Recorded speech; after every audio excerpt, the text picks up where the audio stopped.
amazing final table. Let's take a look at what these players are playing for. So first place, $882,000. Second place, $529,000. Third place, $352,000. Fourth place, nothing burger. We are down to the final 7 today. We are going to be playing 60-minute levels. Here's a look at our final table of 7. So you can see we'll go in clockwise order from the bottom. David Steike, a former champion of this event, he's our short stack as we start out with 5,000 as the big blind. Fedor Holtz, he's at our main event final table as well. He starts today with second place chip position. Stefan Sontheimer in third, our chip leader with about 90 big blinds. Mike Watson, former PCA champion, all-around great dude. He's got 30 big blinds to start today. Nick Petrangelo with almost 400,000. He's in third place to start today. Very dangerous. And of course, we have Sam Trickett also at this final table with about 50 big blinds. He's got over $20 million in live earnings and has been a beast for many, many years. And then last but definitely not least, David Peters, another one of the best in the game today, a longtime crusher. I know him very well, and we're going to see if David can spin that 20 big blind stack into a $1 million victory tonight. Let's go to Joel, who's going to get us ready down at the feature table. Welcome to the final table of the Anton Jewelry 100K Challenge. Just 7 players remain, fighting it out for a top prize of almost $900,000. Our button is in seat 2, our blinds are 2,500, 5,000, our ante is 500. Chris is our dealer, shuffle up and deal.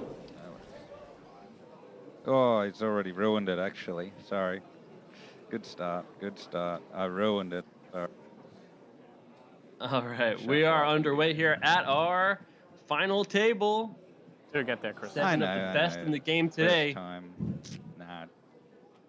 Thanks. Battling it out. All right, best of luck.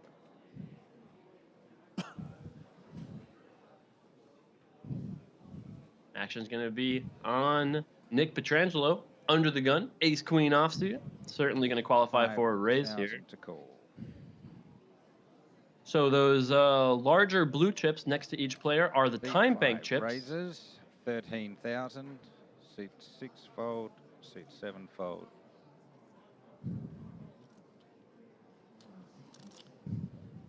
Seat 1 folds. And Fedor has got 2 9s here with a pretty big stack. Our second and third place chip stacks colliding. Fedor had a long night last night, making the main event final table. Here's a look at our chip values. The Van Dyke Brown chips are 25,000. The Prussian Blue, 5,000. The turquoise teal chips, those are 1,000. And the Alzarian Crimson chips, oh, of course they are, 500 chips. Folds. Can I get some cool story bobs in chat, please, to celebrate those beautiful chip colors? 2 players. So Nick against Fedor here, first hand of our final table. And Fedor has the best hand on this flop. No improvement for Nick, just got those 2 overcards, backdoor flush draw. Now typically as the pre-flop aggressor, you would often bet, but Nick wisely checks here. And now Fedor's got to believe he has the best hand with 10s and 9s. More likely than not. Now will Fedor bet it?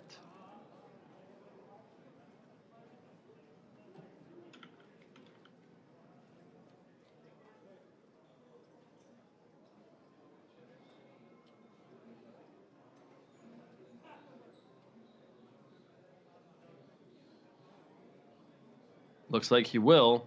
Beat 2 bets, 14,000.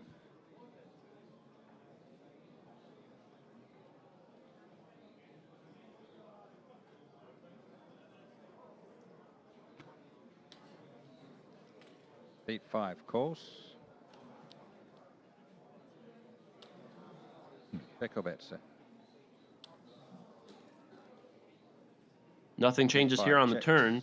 Nick decides to check call here. I suppose he thinks Fedor could just have some hands that are worse than ace queen, some hands like 7-8, 8-9, flush draws. Maybe some worse ace highs or a hand like king jack. But we can see Nick is very far behind. Also, don't forget, these percentages are reflective of how many cards are live. So we saw the Ace of Hearts and the Queen of Diamonds both get folded. So Nick is drawing pretty thin here if he continues. And my suspicion is Fedor will bet here on the turn, still probably believing his 10s and 9s are in the lead, and he is right about that.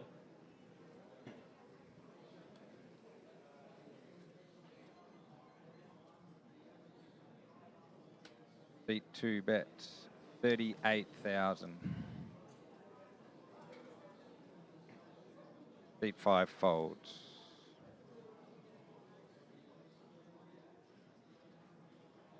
And what a surprise. The first hand of the day goes over to Fedor Holt. 23 years old, has over $20 million in live tournament cashes. Right. Already a legendary poker player. Antes, please. Has been on a historic run the last 18 months, looking to add to that these next 2 days here, because he's also at our main event final table. All of these players put up $100,000 to play this event.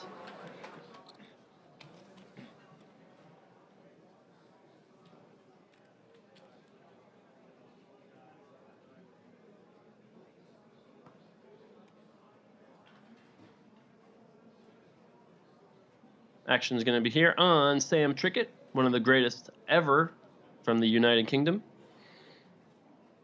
5,000 to call. Beat 6. One of the things I like the most 7 about folds. casting these 100K final tables is that I have played poker with a lot of these final table lists, so I love that I can kind of give you guys a little bit 1 of fold, 2 context and color. You know, I started playing poker right around the same exact time as David Peters, Mike Watson, Sam Trickett. Have battled with them for many years.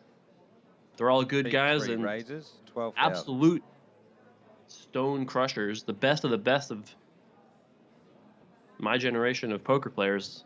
Right now, though, our chip leader, one player I'm not familiar with at all, Stefan Sontheimer, he's going to raise on the button. And now it's Mike Watson's turn with the ace-queen off. Seat 4, re-raises, 35,000. Seat 5 folds. Thank you. Mike is going to re-raise here.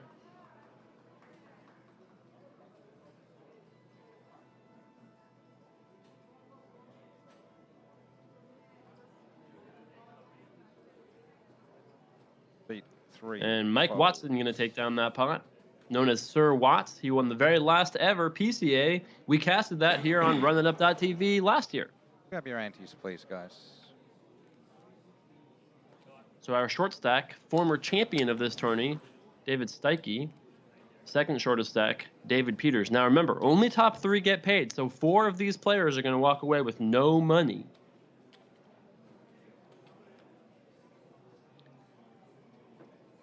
If you tuned in yesterday for our main event day 4, that final table will be played tomorrow in just about 21 hours from now.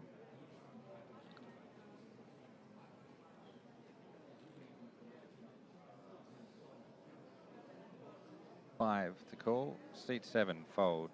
Are both of these active? Oh, okay. All right. Action on our short stack, David Steike. And what's he going to do here with King Queen offsuit and only about 16, 15 and a half big blinds?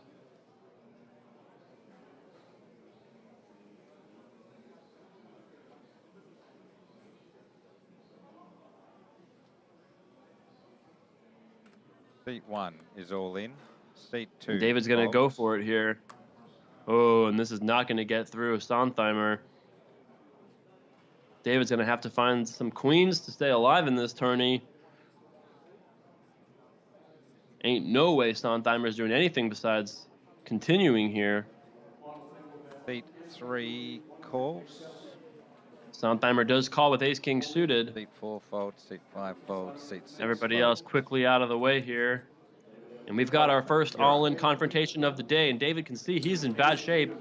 He's going to have to make a straight or a spade flush or find some queens to stay alive. He's 23% to do that. And we are off to the flop here.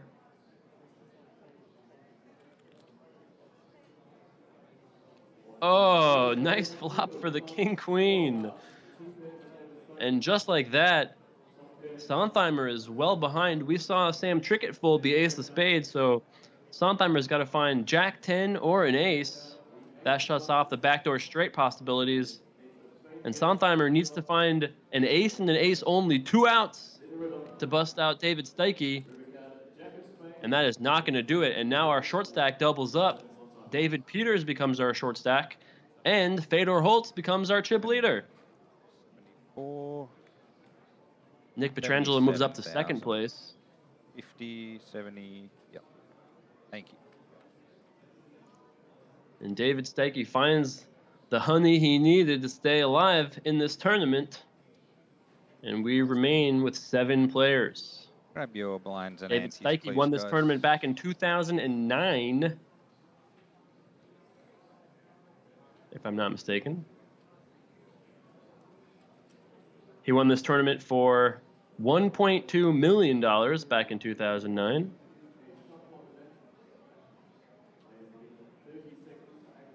The combined earnings of our final 7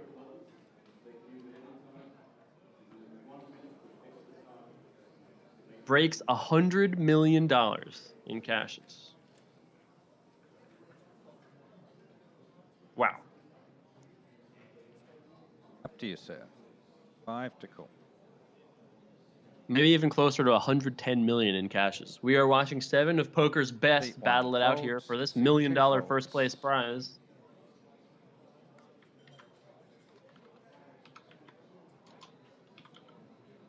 Seat 3 No big deal. raises, Just like over $100 million in Seat 4 combined folds, cashes. Seat 5 folds. Yeah, you know. Seat 6 folds, thank you. 6 to call. Seat 7 calls. 2 players. We got a raise from Sontheimer on the button with an ace. David Peters, who is notorious for defending his big blind with a variety of hands, despite having a short and medium stack, does defend here with king 3 offsuit. No pair for either player. Ace high still leads. 8,000, seat 7 folds. And look at that. Quick bet, quick fold, and we're on to the next hand. I love the pace of this tournament. Shot clock's so fantastic for keeping play moving. Tell your friends, come hang out. You won't want to miss this here on runitup.tv.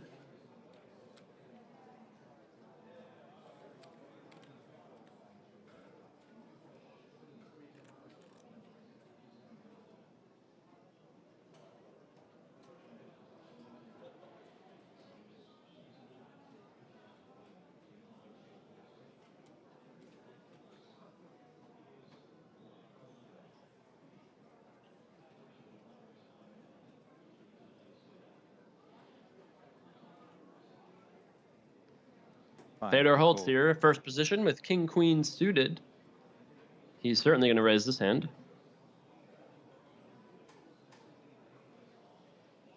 Seat 2 raises, 11,000. 11 to call. Seat 3 folds.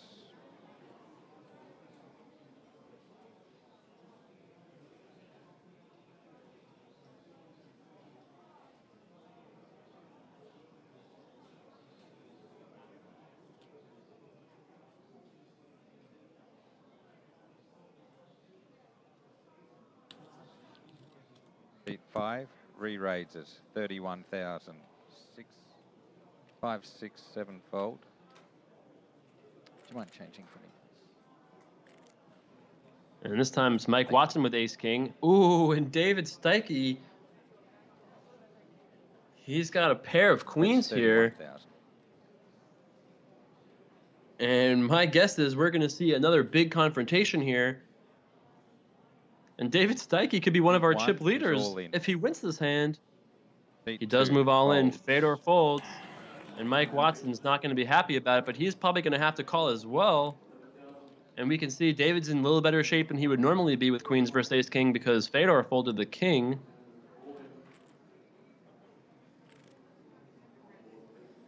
Mike's not thrilled about it, but he does pay. We got ourselves the most classic coin flip in poker, ace king versus 2 queens.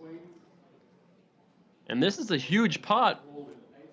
Remember, the average stack right now is only 250,000. There's 335 in this pot. If Mike Watson wins, Yeah.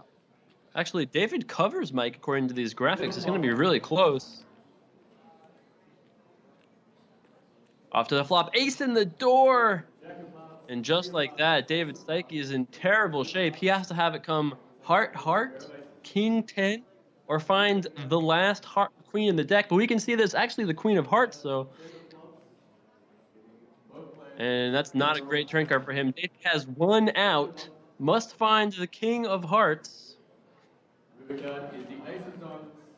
that is not going to do it. And David Steike was loving how this final table was going. Tiny bit. Got me like 10K or something, maybe. 120. Unfortunately, though, he lost that critical coin flip. 169 and 5s, 173. 164.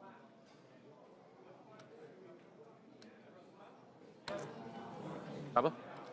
I think you've got me by 5,000. 150, 159, 164. 159. 20, 70, yeah, just by one. 164. Yeah. Yeah, 125, 45, 55. So we're checking the math here to see who covers who. If you're enjoying the show, I just put a tweet out. The hashtag Aussie Millions Anton Jewelry 100K Challenge Finals is underway. 7 of Poker's best battle for $1 million live on RunItUp.tv. You can help me out at Jason Somerville. Tell your friends, come join us live here on Twitch. Win. This is going to be a spectacular final table. Shot clocks throughout the entire event.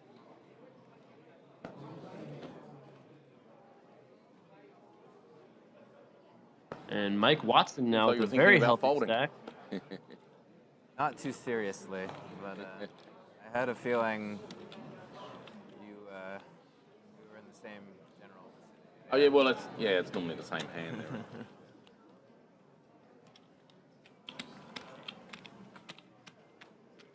Be 2.5 for the small blind. And this action has been very quick to get us started here today. David Steike started as our short stack, had a critical double up, and now is on fumes with only a few thousand remaining. 4 folds. 5 folds. All 7 of these players put up $100,000 to enter this contest. Raise it. 12,000. David Peters actually entered this tournament twice. So David Peters is in for 200,000. He busted out the first time. Just happened to have another 100,000 in his pocket. Decided to say, yeah, sure. Let's get in there twice. 4.5 from each player. Sorry, C2 calls.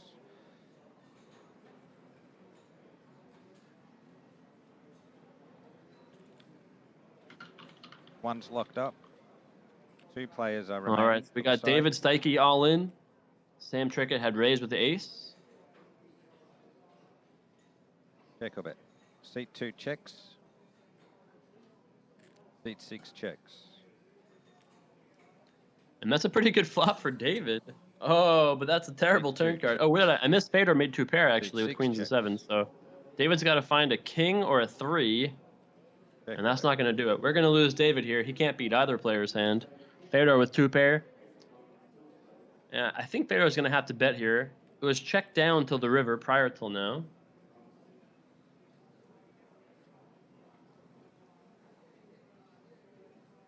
Seat 2 bets, 15,000. You can see Sam is not thrilled about it, but he's going to pay with an ace. And Sam suspected he wasn't good, but didn't want to just fold the best hand there. And Fedor is going to win this pot with queen 7. Show this one. Oh, I had a king. Yeah, so you do have to show Sam Trickett's hand as well when it goes bet call on the river. Oh, this one. So good game, David Steike. He's not going to have any cash today, in this tourney at least. Still another great run from a former champion in this event. And then there were 6. David Steike eliminated here in 7th place. No cash. Only top 3 players get paid in this $100,000 challenge. Thank you. We are 18 minutes into this level here. You can see that clock behind us. And he's got to give back his microphone too. It's not a scoop here.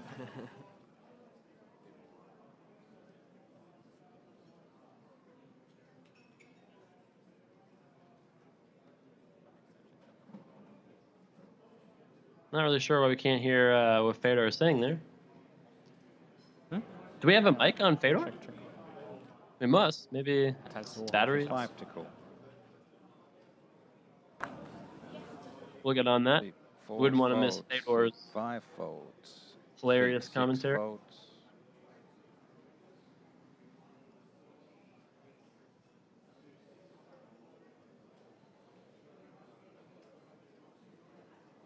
Seat 7 raises, 11,000. Seat 2 folds.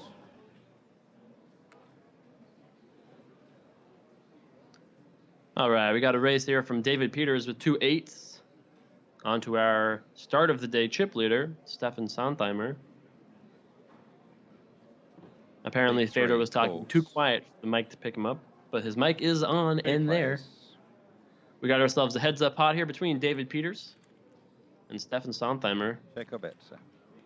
Stefan Sontheimer only has about $500,000 in tournament earnings, which would usually be pretty sweet, but at this final table, it is by far the least. The next, quote-unquote, worst lifetime performance is Mike Watson with $9.4 million live earnings. So a $9 million earnings gap between this player here, Stefan Sontheimer, and his next competitor. Everybody else in the 8-figure club for live tournament cashes only, which is downright absurd. Seat 3 calls. Small bet here from David Peters with his 2 8s. Sontheimer decides to peel here with his pair draws and backdoor flush draw. Checks. He turns the flush draw now. And now David Peters has about 1.5 times the pot left. What is he going to do with his 2 8s?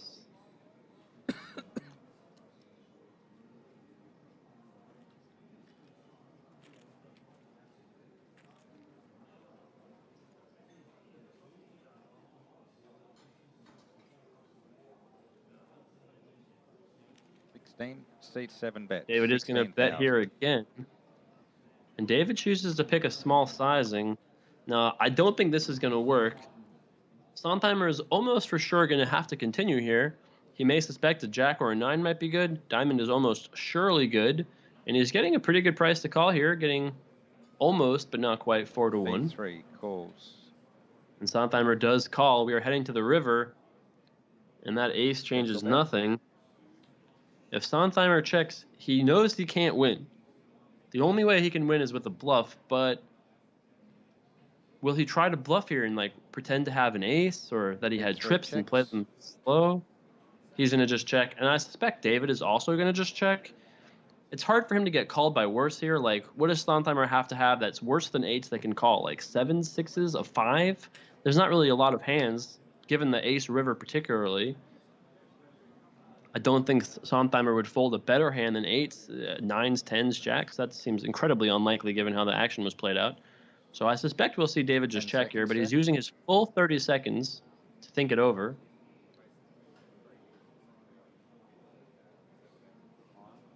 Seat 7 announces all in. Wow, he shoves here. I am surprised by that. He must really think that Sontheimer can't have an ace, doesn't have a king, and so if that's the case, then he might as well shove. Both flush draws missed, clubs on the flop, diamonds on the turn. If Sontheimer did have a hand like 2 6s somehow, or some sort of a 5, maybe he would have got called. Interesting. Thank you. Interesting value shove on the river there by David Peters. If not familiar with Mr. Peters, David finished second in the $250,000 buy-in event here last year for about $900,000. David's been a long-time crusher with almost $15 million in tournament lifetime earnings. Just an ante, please, Nick. Always a very polite player. We played together many times without ever saying a word to each other besides like, nice hand, that was it. He's just a very like happy, chill gambler. I love those kinds of people. 5 to call. Beat 5 folds. 6 folds. Sam Trickett 7 gonna folds. let it go. Action over to the young Fedor Holtz with the King 10 offsuit. Definitely a hand he's gonna consider playing. Seat 2 raises, 11,000.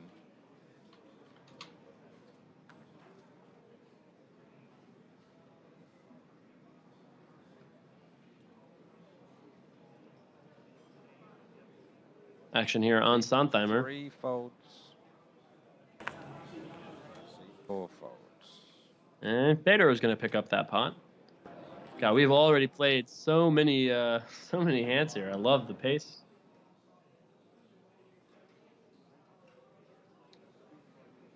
Hello Cosmos says, when you shove, maybe you can get hands like 9s, 10s, jacks, and queens, and sometimes an ace to fold.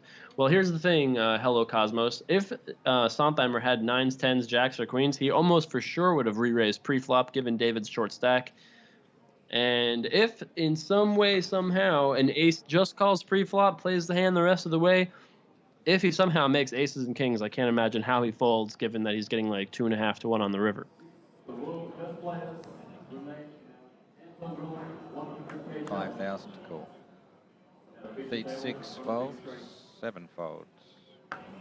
Folds around here too, Fedor 2 Holtz. folds.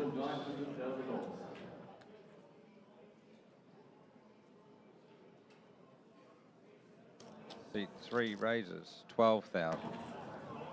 Seat 4 folds. Sontheimer picking 10-5 offsuit as a hand to attack. He's not afraid of these top pros. Sontheimer must be a very successful player in his own right. I'm just not familiar with him. His live tournament results. 5 calls, 2 players.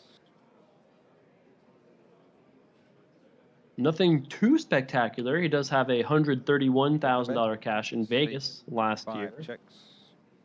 He is from Germany, so he's likely friends with a lot of those top bosses. Right now, though, it's Nick versus Stefan. Seat 3 Both checks. players make a pair of 10s. Check, check here. Nick improves to 2-pair on the 5 turn. He checks again rather quickly.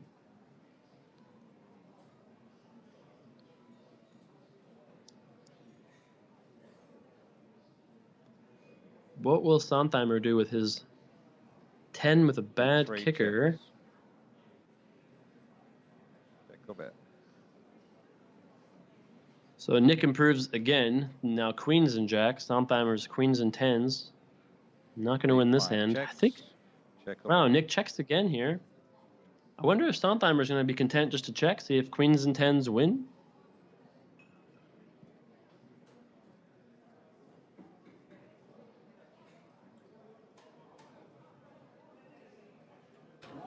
Seat 3 bets, 18,000. Interesting. Sontheimer must think he has the best hand, but he gets calls. quickly called here. Insta-called. And queens and jacks going to take this hand. And Sontheimer shows 10-5 offsuit, and I guarantee you the other players are going to take note. Not that the raise is too insane on the button, of course. You know, you're going to raise a lot of hands, but if you're raising 10-5, you're basically saying you're raising every hand. You know, top 95%. The other players will definitely take note of that.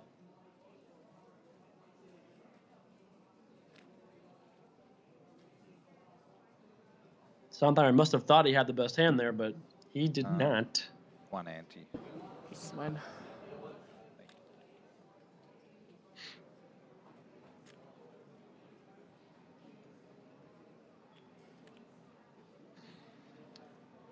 If you're just tuning in, this is a $100,000 buy-in tournament. Top 3 get paid. 5 to call. Oops. Oh, We got David reveals Wow. 4 of ace hearts. 4 off. Aces for a second there. Seat 7 folds.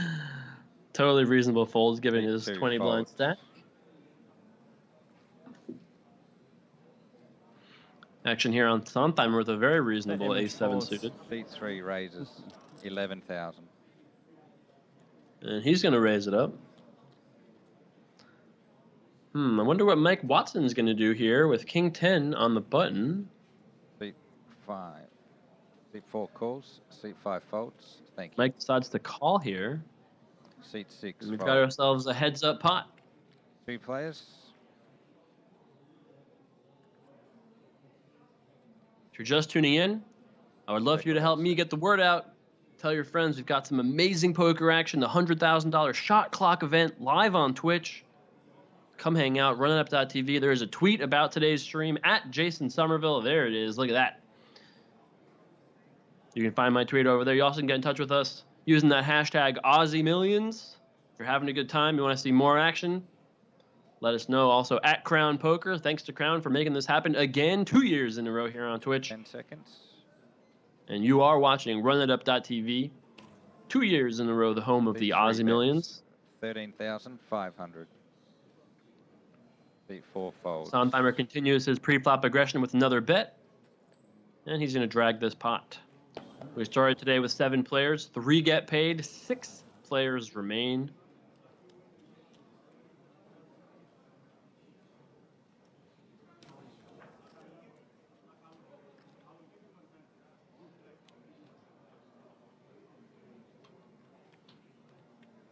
Next hand underway here momentarily. We have one more day of shows for you guys tomorrow, as Fedor Holtz headlines the main event final table. Those players playing for $1.6 million. Jeff Rossiter there as well. Our chip leader has about 7 million, about a third of the chips in play. That would be, of course, Vijayaram. We saw him do some work yesterday. Raises 11,000. Mustafa did not make the final table. Seat 3 Right now, folds. Fedor Holtz raising it up. I Seat tweeted it 4 earlier folds, today, but you can 5 always go back and folds, find the seat 6 VOD link if folds. you want to watch. Ooh, King Jack 7 got folded folds. there against under the gun raise. Good fold by King Jack, whoever that was. But yes, you can go back and watch the entire VOD from the beginning. We had a 14-hour show yesterday.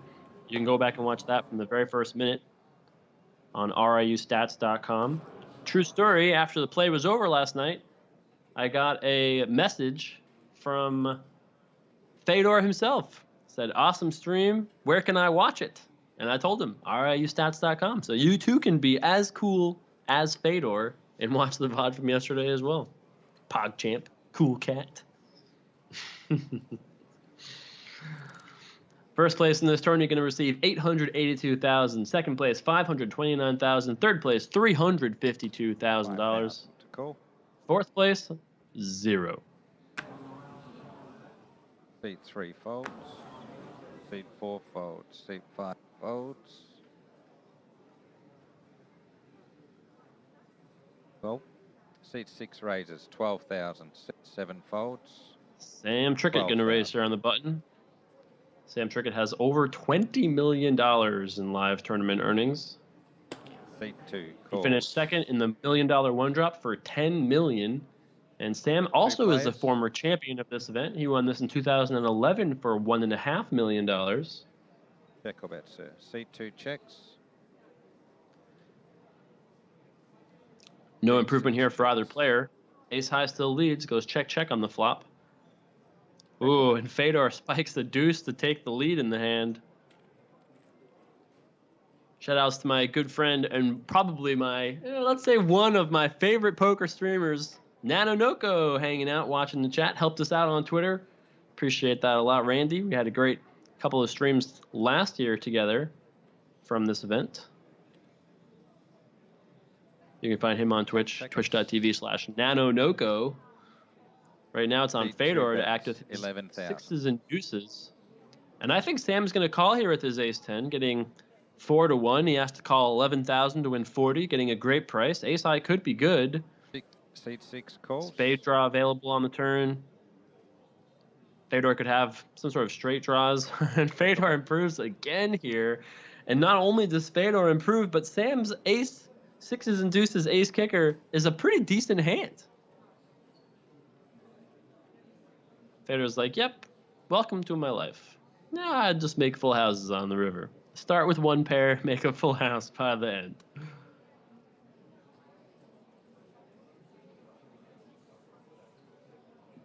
Federer's got 30 seconds to act here, maybe like 15 seconds left. 10 seconds.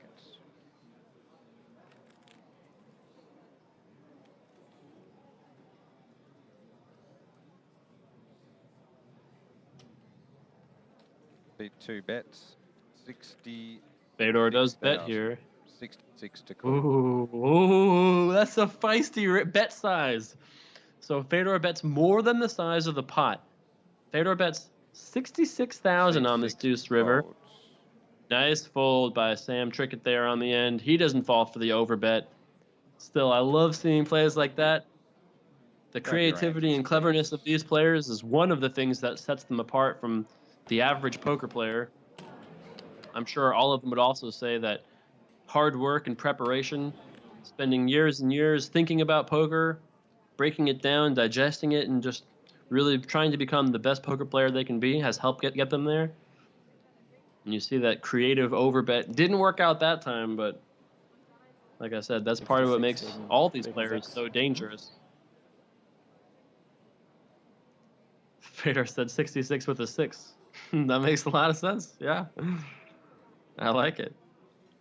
5,000. Leveling games, you know? All of these players must be pretty familiar with each other. Fedor and David have battled many times in high rollers. All of these players really are high roller regulars. 11,000. 2 folds.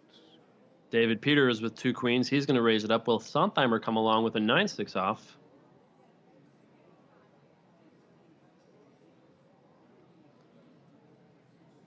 Beat 9-6 3 is going to call here. calls. And I'm probably going to say it like 10 more times, but watching the speed of this with the shot clock is just Check or bets. amazing. Beat 3 check. Are you guys enjoying the speed of this as well? Because I can't be the only one. You guys have to be enjoying the rapidness of these decisions, especially given the stakes they're playing for. Sontheimer here flops a flush draw. David's queens still lead.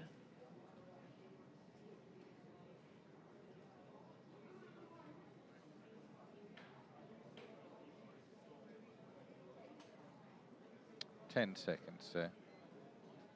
David is going to bet here with his over pair. 11,000.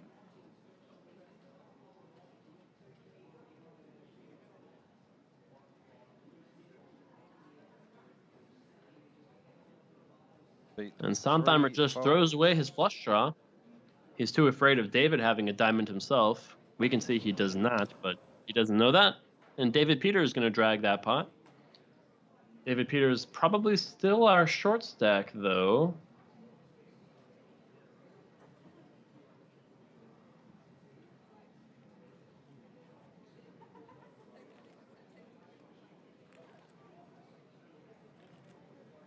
It is pretty close.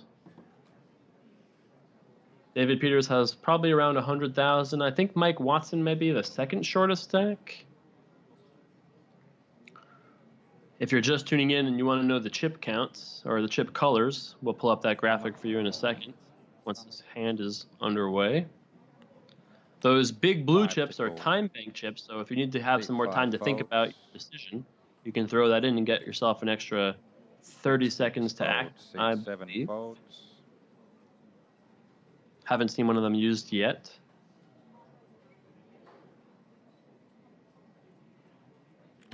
See 2 raises, 11,000. Steph for life. We can't really track the shot clock on the screen because it's being tracked by the dealer. So we have no way of syncing up the shot clock timer to, on the screen to what they're actually tracking. But every player has 30 seconds to act, and they're going to get a 10-second warning. Fedor is going to get a warning. He doesn't have the best hand here. 46,500. Sontheimer with a re-raise. See 2 folds. 2 quick folds. And Sontheimer are going to pick up that pot. I just left your ante out.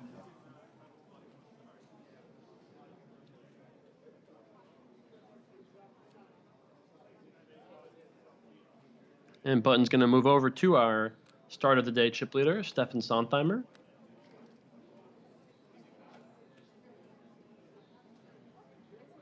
Three get paid, 6 remain.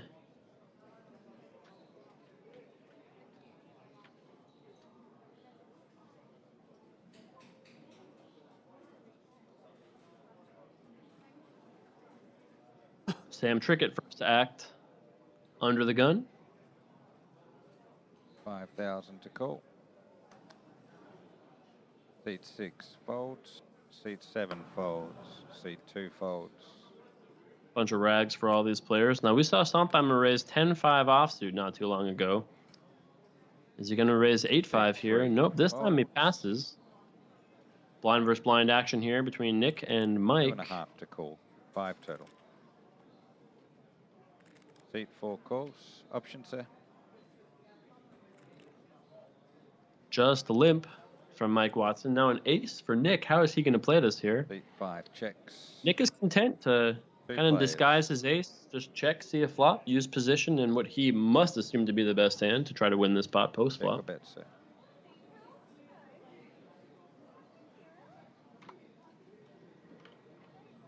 Seat 4 checks. Mike starts here at the check with his gut shot. 3 spades on board. Another player with a spade. Nick with a only pair. Now I wonder if he's gonna. Looks like he is gonna bet here. Seat 5 bets. 9,000. And that's the end of this hand.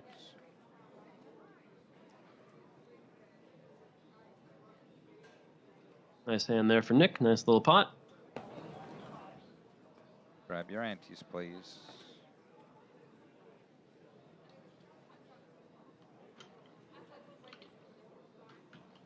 Sagt er rechtzeitig Bescheid. Oh, hätte ich extra dünn, dass sie die Hand da eben nicht sehen. Gegner. Hätte ich extra dünn, dass sie mein 10-5 nicht sehen. Hätten sie die nicht gesehen, hätte ich gerade mit 5-8 richtig losgelegt. My German isn't nearly as good as my Swedish, so not exactly sure what they're saying. But I'm sure it's very sweet.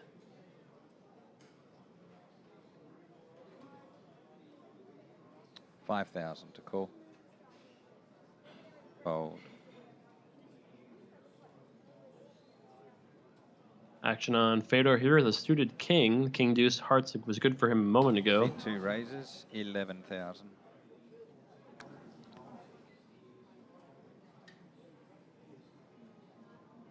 Seat 3 folds. Seat 4 folds. Seat 5 folds. Sam with a better suited king in the big blind. Cool. Can you just change? No way Sam is folding here. Sam doesn't have a lot of physical chips, but he has a lot of those high denomination 25,000 chips. So still with about 200,000. Average stack with 6 remaining is 300,000. So Sam is a little under average stack. Checks.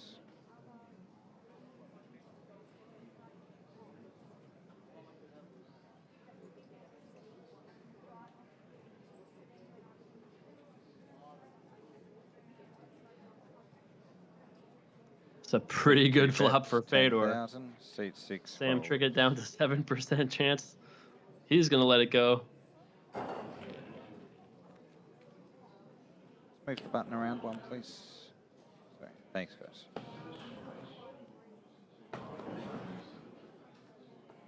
Reports from the chat that he said, that Stefan said, if they hadn't seen my 10-5, I would have played the 8-5. Two people said that in chat, so hopefully you guys are no trollerino. That makes a lot of sense though, right? Like if once he shows 10-5 offsuit, he's got to play a little bit more snug after that. His opponents know he's willing to get out of line. At a table like this, you really can't play ABC and expect to win. When you're playing 6, all 6 of these players are phenomenal. Be 2.5? Yep. That's all right. 5 to call. Seat 2 raises, 11,000. Seat 3 folds. Seat 4 folds. Seat 5. Pretty good hand folds. here for Fedor. Nobody's 11. got much up to the blinds. Seat 6 folds. Now David Peters, I would put money on him defending this. David does Seat not like 7 folding his calls. big blind. And he Three is going to call players. here. We can see he's got a 6% chance to win pre-flop. That's not a lot. Seat 7 checks. Check or bet.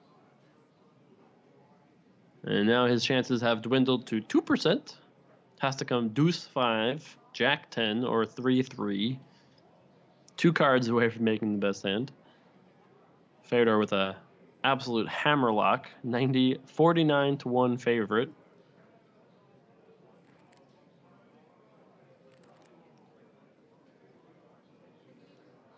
Ten seconds. And this hand is probably going to just go bet fold. Seat 2 bets 13,500. Seat 7 folds.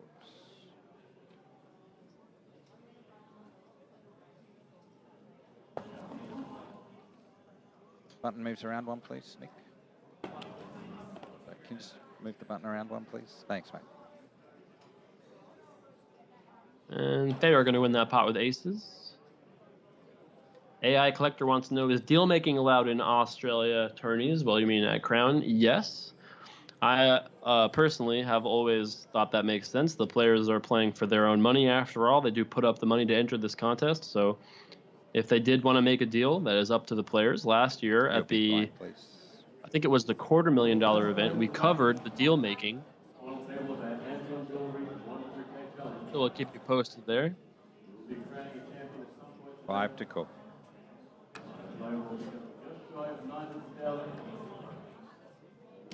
Seat 3 raises 11,000.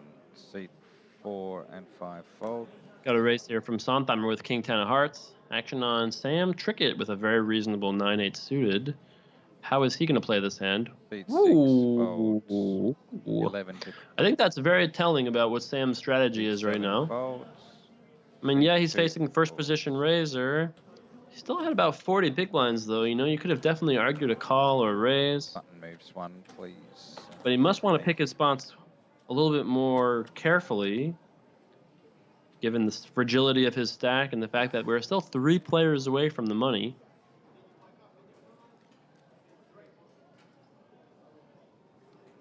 Show Nuff wants to know, do the percentages account for folded cards that are only seen by the computer? Yes, they are here. The math does account for folded cards. Pretty cool to see that, honestly.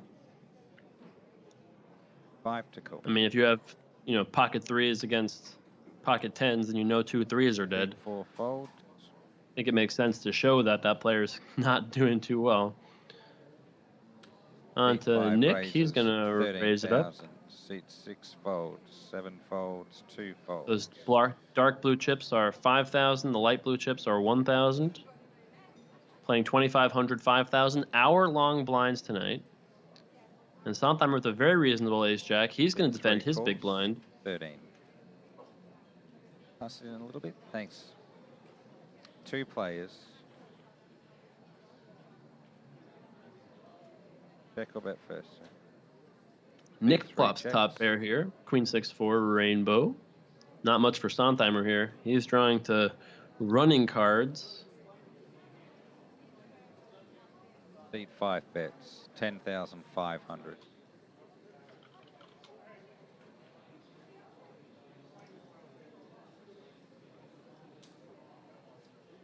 Sontheimer might call here though. Queen 6-4. Not a particularly scary board. Getting a pretty good price. Got to call 10 to win 42. And Sontheimer does call here. Check or bet, sir. No improvement for him on this 8 turn. Seat 3 checks. Check or bet.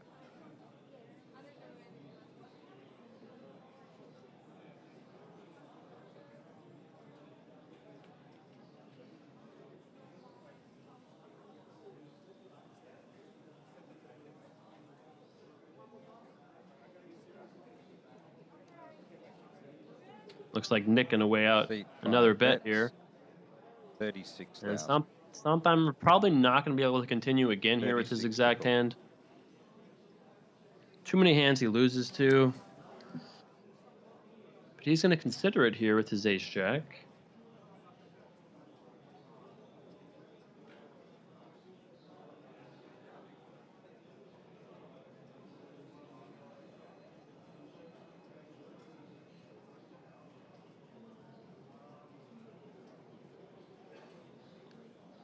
And lays it down, and Nick's going to drag a 90,000 chip pot.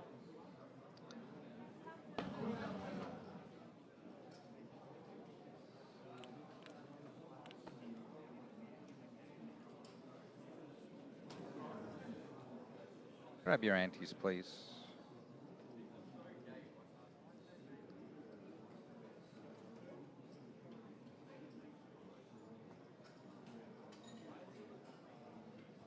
Next hand underway here. We are playing down to a winner tonight. Back tomorrow for one last day of coverage as we crown a champion in the main event.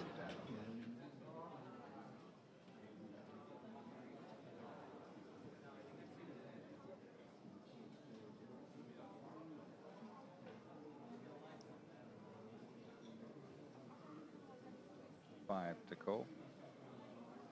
Nick going to be first to speak here with 10-3. Suited ace here for Sam Trickett. Lead 6 folds. Ooh, he lets Six, this seven one go as folds. well. Two kind of tighter folds from Sam Trickett in the last bit of Two time. raises, 11,000. Meanwhile, Fedor picks up the Queen 6 offsuit, and that's good enough for him to attack with Three his bigger folds. stack. Fedor is probably leading, Big actually fold, certainly leading this final table. And Fedor are going to pick up that pot with Queen 6.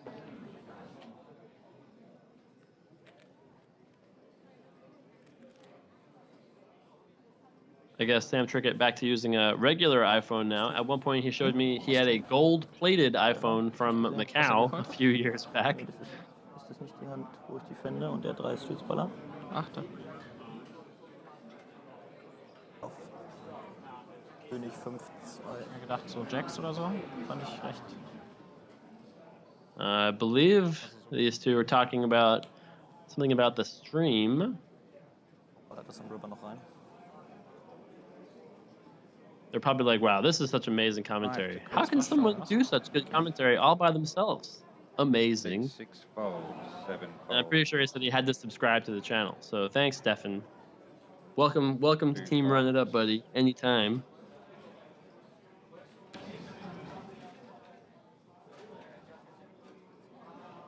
Seat 3 raises, 12,000.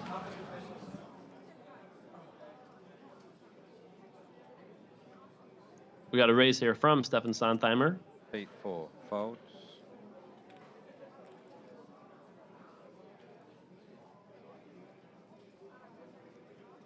And Nick in the big blind with 2 threes. He's going to come along, and we're off to the flop. 2 players.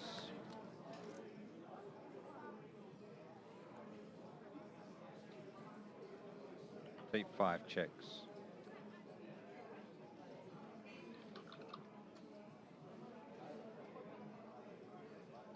Pretty good flop here for Sontheimer. He doesn't have a pair, but 64% to win. Petrangelo, the Seat one that 3 would have to bets, 15,000. fade some Seat cards. 5 folds. He just lets it go. And the open-ended straight flush draw going to take down that pot. Grab your antes, please. Button just moves around one as well. Thank you. Zombie Game says there's no rules against them talking German at the table. I am not sure what the rule is in Australia. Different places have different rules about what you can and cannot speak. You know, when you're in Germany, of course, German is more than allowed at the tables. When you're in America, the rule is English only at almost every table. While cards are in the air. River trotzdem gar nicht.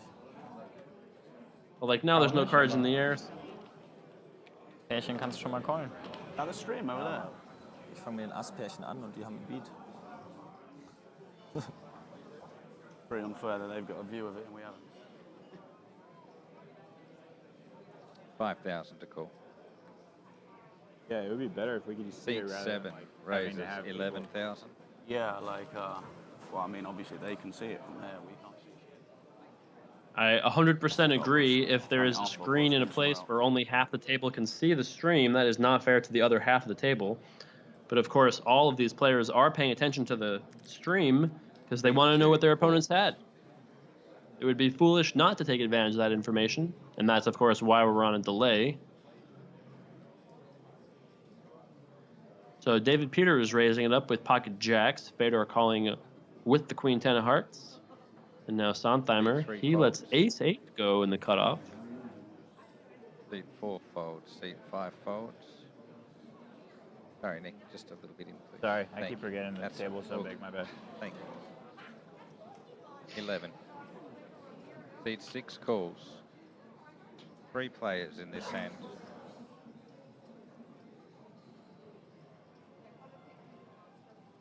Check it. Seat 6 checks. No really improvement for either of the non-jacks hands here.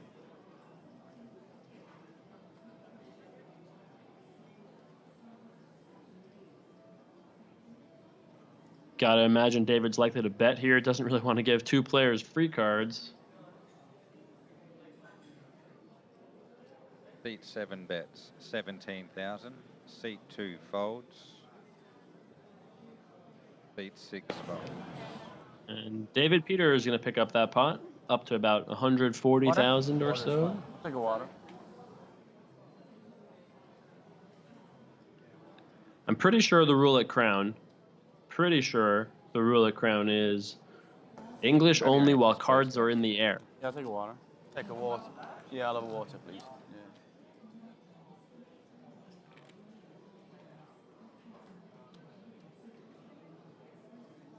I got some change. Can I get a water and a double espresso? Yeah. No thanks. Just water. Yeah, water. Next hand almost underway here. Those red chips, those like crimson-y red chips are 500. The teal chips 1,000. Darker blue chips 5,000. And then the chocolate chips are about 25, or are 25,000, I should say. Seat 2 folds. Does anybody else want a drink while the waitress is here? Seat 4 folds, 5 folds. 5,000 total to call. Action over to Nick on the button with 5-3 offsuits. Seat He 6 lets it go. folds. And Sam folds Jack 5 off. And David Peter is going to win with Ace Queen uncontested. Wait. I left the ante there for you. Was that out? You threw that out? Yeah, yeah. Yeah. You got 5 back, right? 6 players, so you got the 4 here, 1 here, and I gave 1 back. I put 5K in. You put out I put 3,000. 3,000 chips in And I got gave you. left 500 in. Yeah. Hang on, that's not right actually. No? Yeah, it's not. Is This it right? is all I got back from the pot. Yeah, so this maybe I've got 4,000 here. Yeah, 'Cause this is all I got back. Yeah, because I changed 25,000 here, and then so I paid how much? 3K. Yeah, 3. Yes, that goes there, right? Is that right? And then I paid 1,000 ante. Oh no, that's right. Doing a little I should accounting have here. 4K, 4,500. You do. Yeah, yeah, that's I right. pushed it Yeah, across. yeah, 4.5. All right. Sorry. Sorry. Don't know what happened. Yeah, yeah, that's right. I gave Yeah, I gave your Yeah, I the should have blind 4.5. and your big blind I paid back, an ante in. and then I took the antes. I left yours here and gave him 1 back.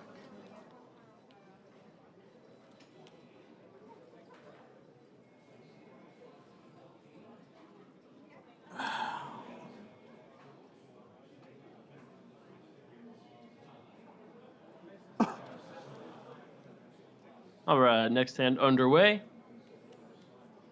5 to call.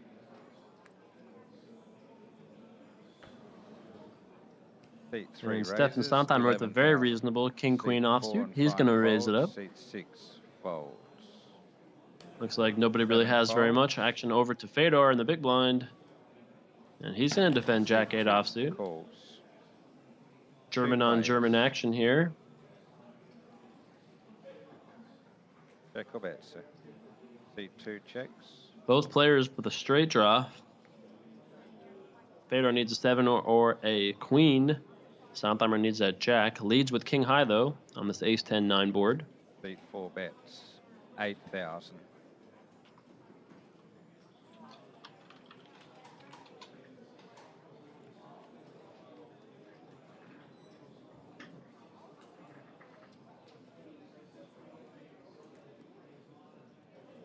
Seat 2 calls. Fedor check calls here. Check or bet. Sondheim returns a pair. And Fedor can't really Seat like 2 that checks. card. Now if he improves to a queen on the river, any jack makes the straight.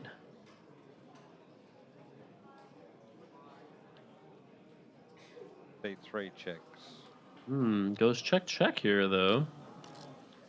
Oh. Check or bet. Welcome to another day in the life of Fedor. Yeah. I'll just river the 7. Seems good. Seat 2 Ooh, and checks. Fedor checks Check it. or bet. Being a little tricky. I mean, more than a little tricky. Being very tricky. Now, Will Sontheimer. 3 checks. Nope, it goes check, check. And Fedor wins the small pot.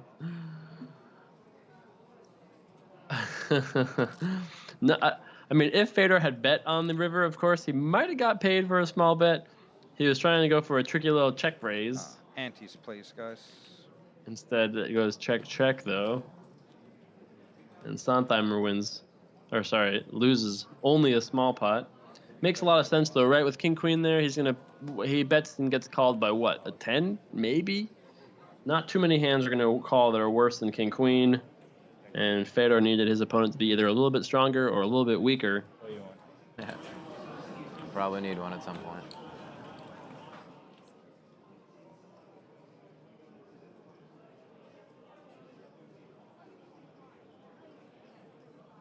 Five to call. Action going to be on Mike Watson, a.k.a. Sir Watts. He's going to let it go. Questioning my play? I wasn't thinking. I was. Seat 6 raises. 12,000. Ace 3 suited, gonna raise it up. Oh, sorry, H3 offsuit, my bad. This time Sam picks a hand like this to raise. David Peters next to act with Jack 10 off.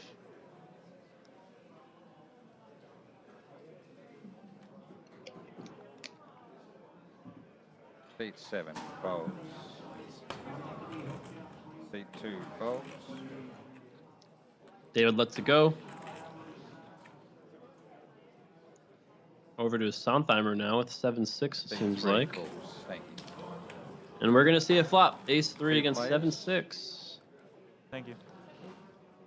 Sam is probably just about tied for our shortest stack Check or bet, here. sir. And neither player really improves.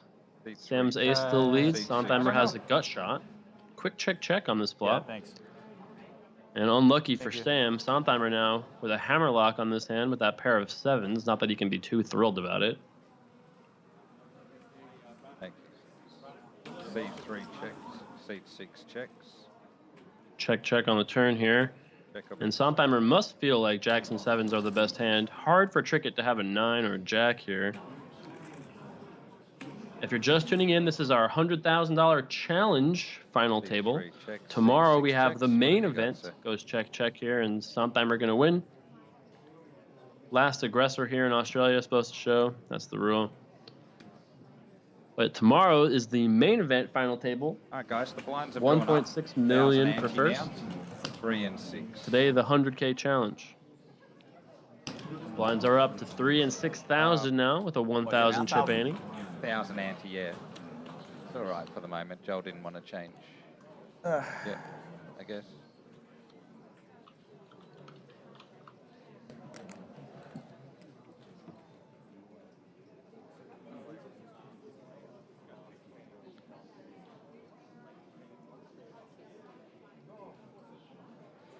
So blinds are up. We're through our first level of the day.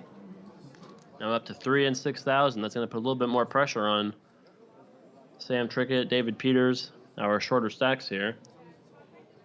6,000 to cook now. Fold. Fold. Fold.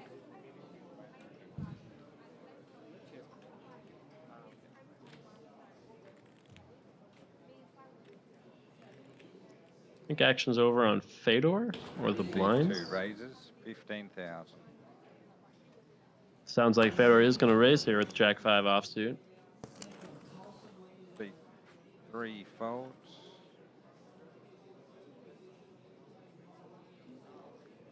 And now on Mike Watson. And he's going to defend the 8-5 suited. 2 players. Check or bet. And Mike outflops Fedor here. 4 checks.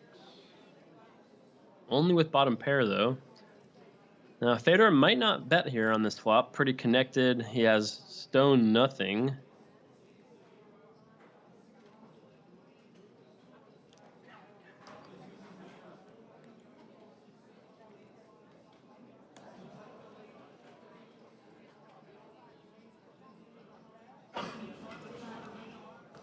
This is the final table of 6.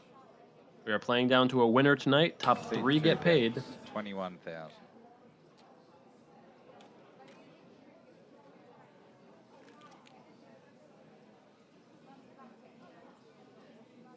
Fedor does decide to bluff here at this flop. And now Mike, even though we can see he's a 4-1 favorite, can't really be loving bottom pair 5 kicker. But his instincts are right. Seat 4 calls. He does decide to call. No change there. Checks.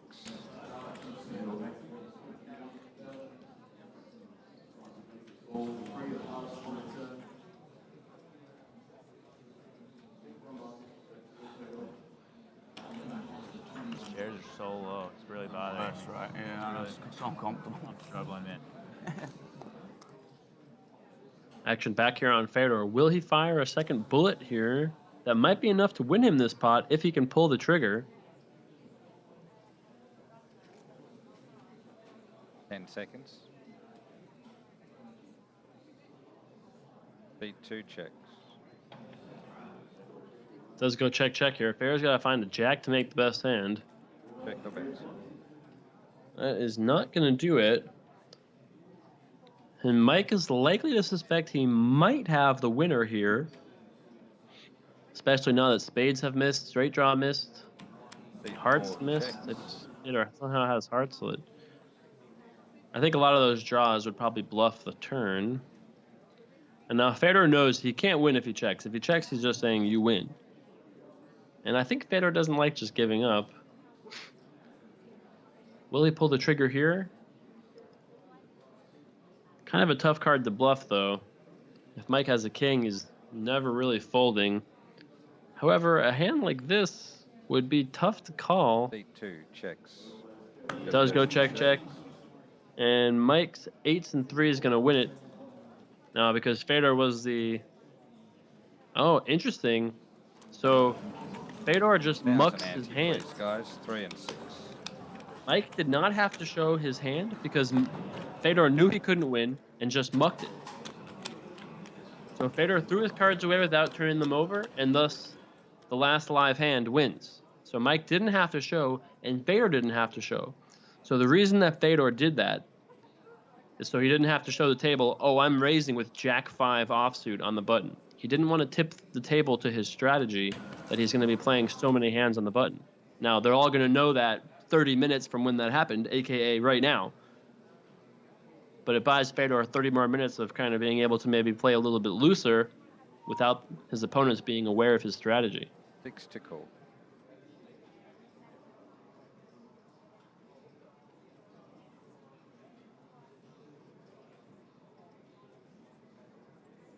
Sam Trickett with a pretty good hand here. Seat Ace 6 Queen going to raises, raise it up. 15,000.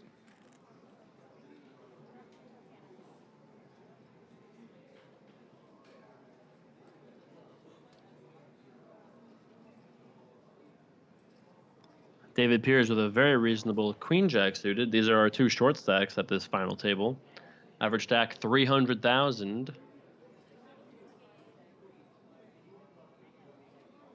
Seat 7 calls.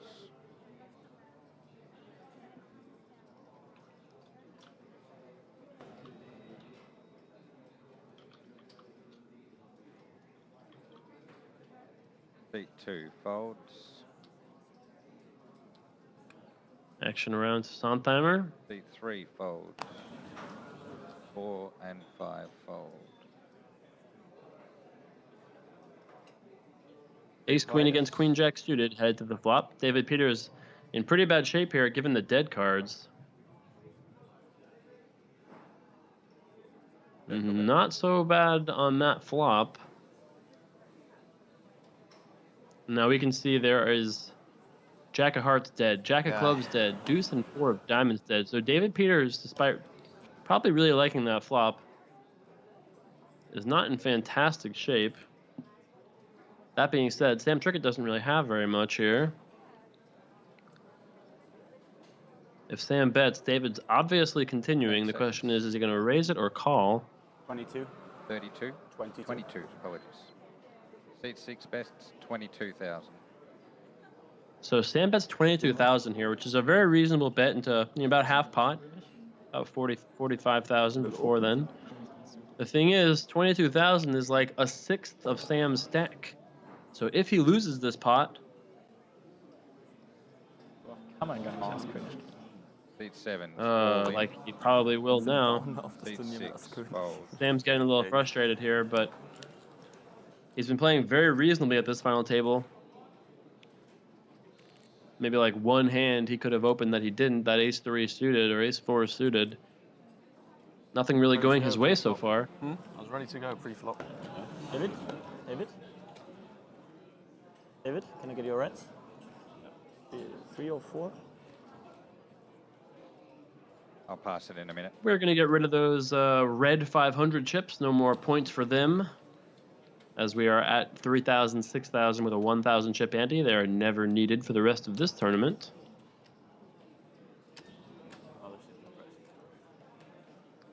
Your ante. Okay.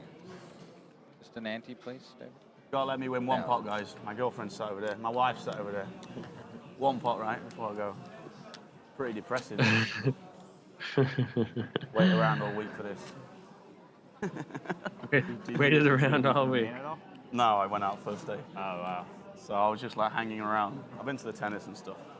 Did a bunch of things, so it wasn't so bad. Seat But 7. It's not the worst place to hang around. yeah. Seat 2 fold. Action over to Sondheimer with King 5 suited.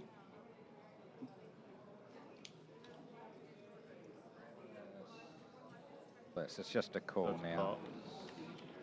Seat 3 calls. Seat 4 folds. You angling? Looks like an angle, Always, right? always. It's about 3 levels ago that So he's right. Starts playing live more, now he's chip angling. So Sondheimer Learned it from me. probably meant to raise, but just put out a chips to call. Seat 5 calls. Option. So Nick going to complete in the small blind, and we're going to see a limped pot here if Sam will allow it. Seat 6 checks. 3 players.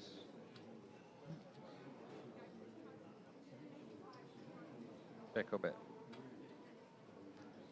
And Sam and Sondheimer both Check make bet. top pair here.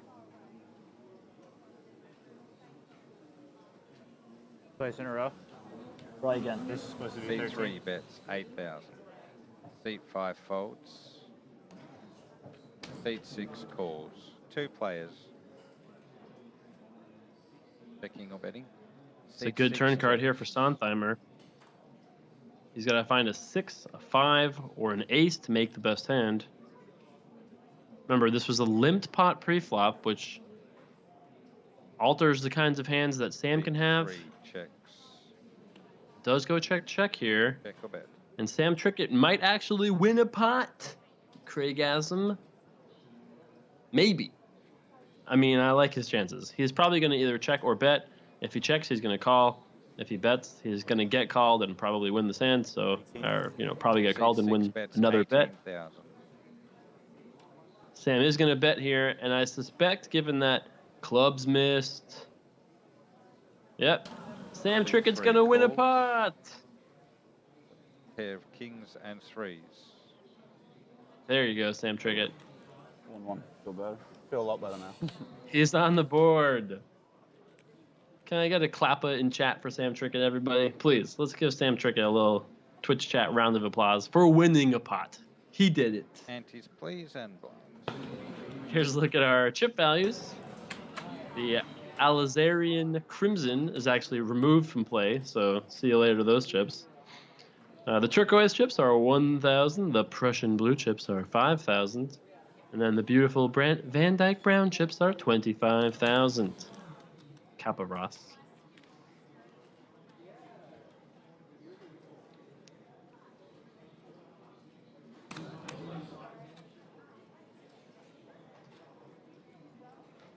Next hand is underway here. I'm pretty sure I would have. That's probably pretty good for you. 6 to call. That's true. If Big Sondheimer two. had raised, he would have only lost more that 3 hand. folds. King 8 suited still gets called. We are taking off those red chips as I C4 raises. 14,000. onto Mike Watson. He's going to raise with Queen 9 suited. Seat 5 folds. Seat 6 folds. 14 to call. We started Seat today 7 with 7 calls. players. We are 35. down to the final 6. They are good. Top 3 get paid. 2 players. Check Queen about 9 versus Queen 10 here. Queen 10 flops seat top 7 pair. checks. Mike Watson with just some backdoor draws.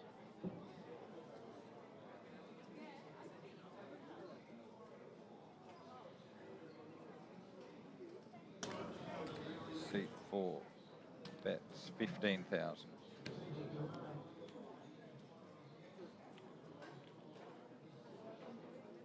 And obviously David Peters going nowhere here with top pair Queen kicker. If you want, I can go.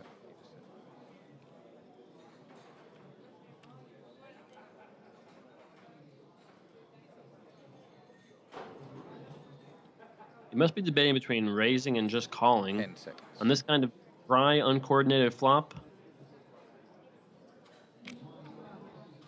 perhaps he's considering going with this hand. Seat Just 7 check raise, not calls. folding. Nope, he's going to just call here. And Mike looking for an 8. Ooh, what a turn Seat card 7 for Mike checks. Watson. That's got to be the best card in the deck for Mike. Mike now with a whole lot of outs. Could hit a king, an 8, a spade.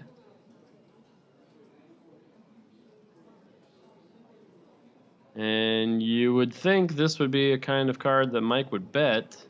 Perhaps to pressure off a 7 or an ace high. Maybe like a pocket 4s kind of a hand. Seat 4 bets 45,000. And that's a big bet. 45,000. I guess like 2/3 pot. Average stack right now 300,000. And so now David Peters has a tough decision to make. He only has 150. So calling is a little awkward. If you check calls, there's 160 in the pot. He has 100 left.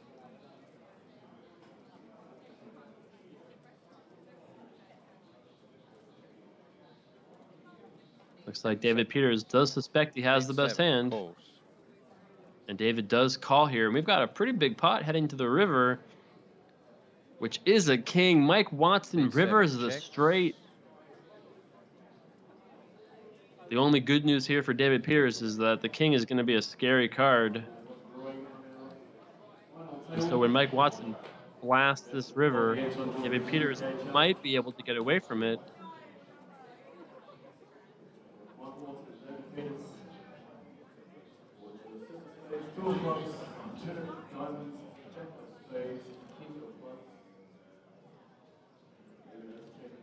Ten seconds. So Mike Watson obviously betting here with the second nuts on the river. The question is how much. David Peters has... Seat 4 is all in. Mike decides to move all in here. And David's not going to be happy about it. Can he figure this out? So Mike bets about 110,000. David Peters is getting like 2.5, maybe a little better than that, to 1. So he has to be right here about 28-ish% of the time to break even, if to make this call. And this is a tough spot. We lose to 9-8, Queen 9, of course, Ace Queen. This is probably a time he's going to use one of his time bank chips. This is a tough decision. King Queen, King Jack, sets. What are the hands we beat that are bluffs? We beat like ace 9 of spades, ace 8 of spades. Yeah, it's fine. We're gonna Automatically we're goes giving in. yeah. I thought it automatically went in anyway. Do you have to throw it in? You'd have to at least say. Oh. Yeah, the rule is you have But I to guess we're gonna you have to try at and, least like, say reasonable time. about it today, yeah. I guess not exactly a nice way to win a pot. Is it?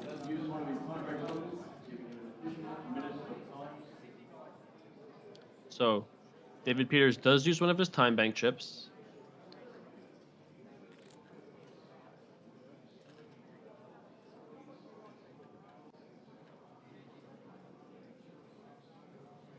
And this is a tough spot for him. I mean, obviously we can see he's supposed to fold here. 25 seconds on the clock. Nice shot of the clock right there. Good work, production team. So so David's only got about 20 seconds left here. He's just trying to figure out, is there any way Mike can be just bluffing? And with what hands can he be bluffing with? Like ace 9, ace 8, turning a 7 into a bluff. Call. So einfach mit Händen. Is that a call? It is a Gonna call. open it, yeah. Call. David Peters is out of this tournament. Open them, yeah. David Peters thinks about it and calls it off. These players have a lot of history. David Peters, one of the best. Gets that hand wrong, though. Thought Mike Watson was just bullying him on the river, but he was not. And we're going to lose David Peters, one of the most accomplished players in poker, never mind at this final table. We're going to lose him in 6th place.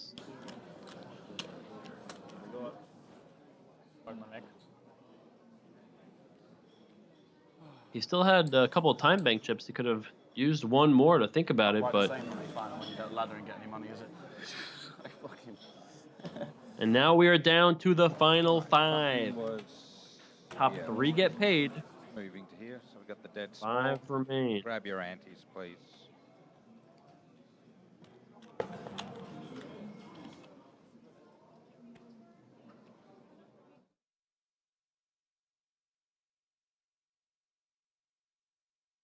Mike raised the cutoff. I defended queen 10. Came 10-7-3. I check called. Turn was a jack. I check called again. River was a king. I check. He shoved. There's about 160 out there. I had 110 left. And yeah, I thought there was enough like ace 9, ace 8, ace X of spade type hands that he would always 3-barrel all in and eventually called. And he had the queen 9, so he rivered it straight on me. But yeah, it was a tough spot, but maybe could have folded, but not a very good run out. Not a good trip. I played well. I liked what I've been playing, so not a whole lot went my way this trip or this tournament, I guess. But yeah, I mean, this is a tough field, a lot of great players, so I mean, it's always nice to battle with these guys, win or lose. That was David Peters there, our 6th place finisher. And very kind of him to take a moment to speak with us before he exited the tournament area. Always hurts to bust the tourney and then have someone go, hey, you want to come talk for a little bit about how you just lost? The answer is never really, oh yeah, I do. So thanks to David Peters for stopping by for a moment. I'm sure we'll see him again here at a final table very soon. 8, 4, and 5. Fold. 8, 6. Fold. 500 now. Yeah, a little over. So now we're down to the final 5.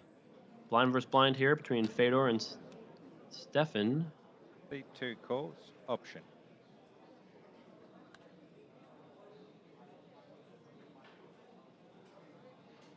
K3 Higurashi says, is maybe going all in on the turn for Peters a better strat after Watson bets?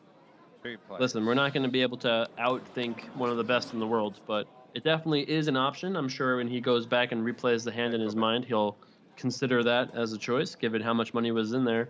It certainly feels better to get your money in as a 2-to-1 favorite versus 0% on the river. So Fedor limped pre-flop, flopped to 10. Check. Check or bet. Sontheimer improves to a pair of 5s now.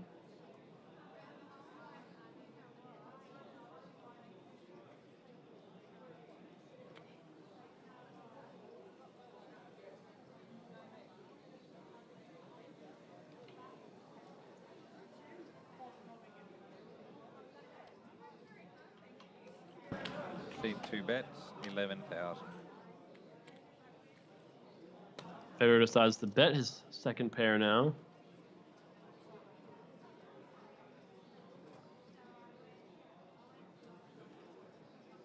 Seat 3 calls. Is there like another cushion, something that would go higher or no? Check or bet.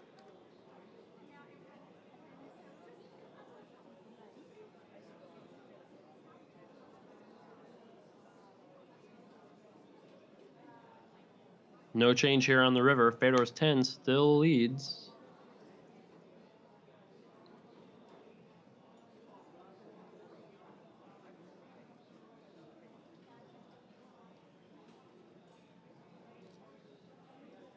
Will Fedor bet this hand on the river? 10 seconds. He does have the worst 10. Looks like he is going to bet. Correctly so. 22,000. Great instincts by Fedor here, realizing he has the best hand.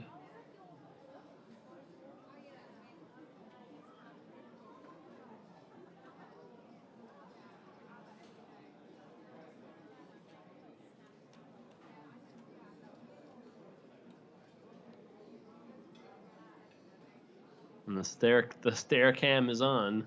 The stair clock is on, I should say. Fedor looking for any reaction from Stefan here. Pretty small bet on the end, about half the pot. 22 into 40. 10 seconds.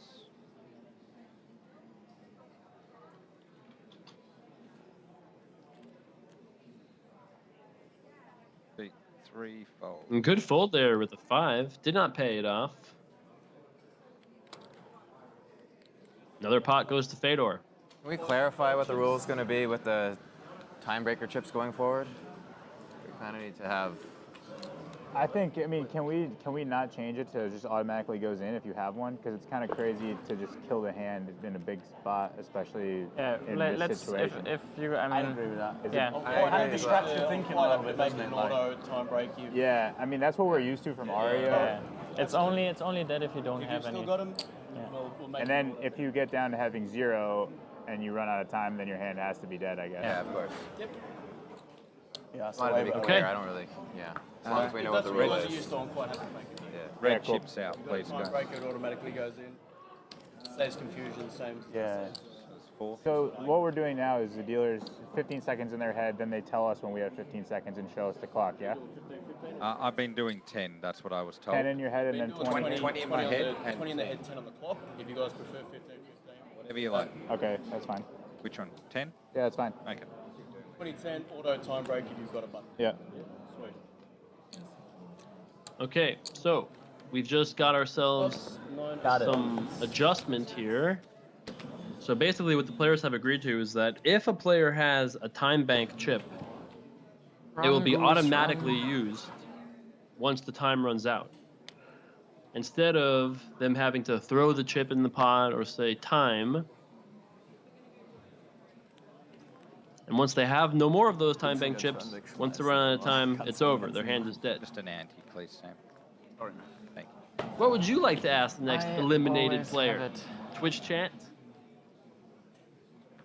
Got any big questions for our next eliminated player? Think about this. Someone's going to get 5th. They're going to basically bubble this tourney. They're going to be feeling a little sour. Seat 5 What fold. would you like to say that would make them, that would brighten their day or, Seat 6 fold. you know, make them smile in some way?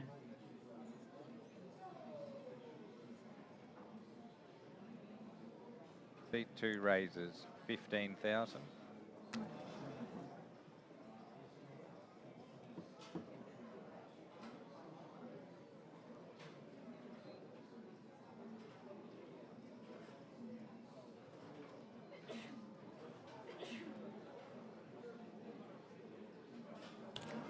Seat 3 re-raises, 52,000. So we got a raise and a re-raise here. Fedor Seat raises 4 the button. folds, Seat 2 folds. And Sontheimer with ace-king re-raises, and he's going to pick up that pot. Started today as our chip leader. Mike Watson now our chip leader.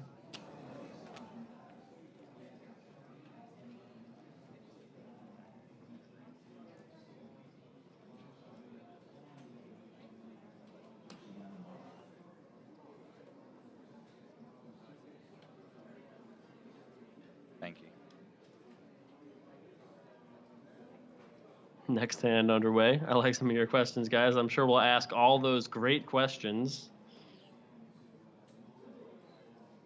to the next player. 6 to call, Sam.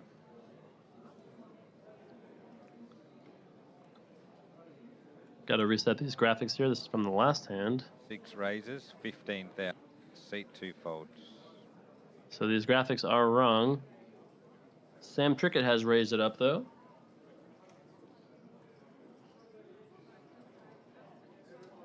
And it looks like action's on Sontheimer here.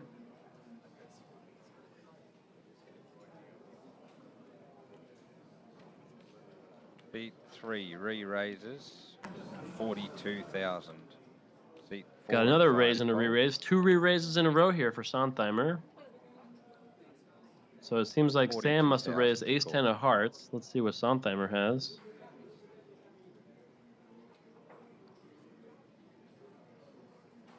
Another ace-king. Now, what will Sam do with his ace-10 of hearts? He could just call. He has to call 27,000 more, getting about 3 to 1, 27 to win 72.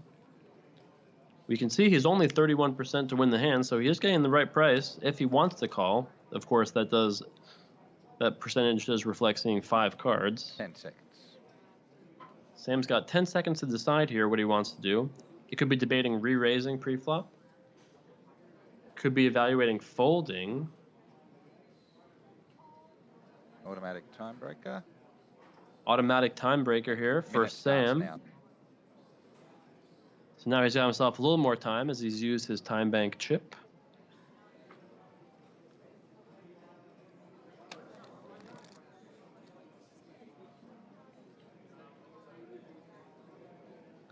Those dark brown chips are 25,000. Those are the highest denomination chips in play. Sam doesn't have a ton of chips here.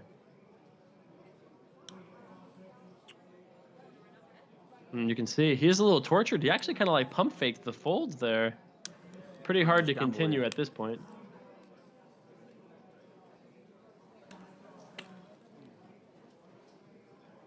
Interesting. He actually like literally hovered his hand over his cards. And then says, maybe I'll gamble with you.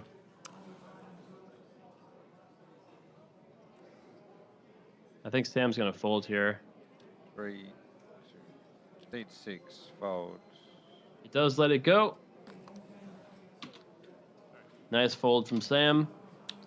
Maybe I'll regret that one. Sam is our shortest stack of these final 5. Top 3 get paid here. Antes, please. I had an ace. Any good?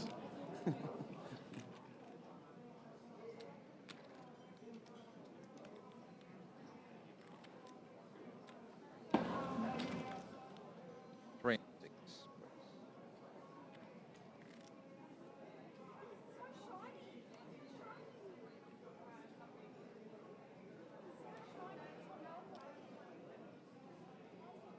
Six to call.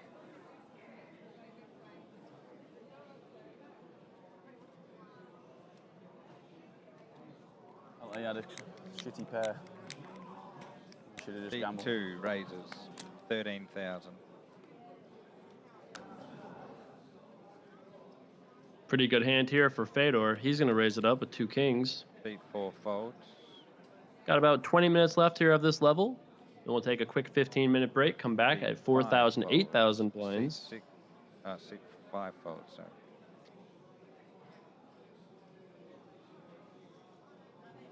Action on Sam in the big blind with an ace. Don't think he's considering shoving here. This is folding or calling. He's only got to call 7,000 more to win 27, and he is going to go ahead and defend his big blind. That's your change, Nick. 2 players.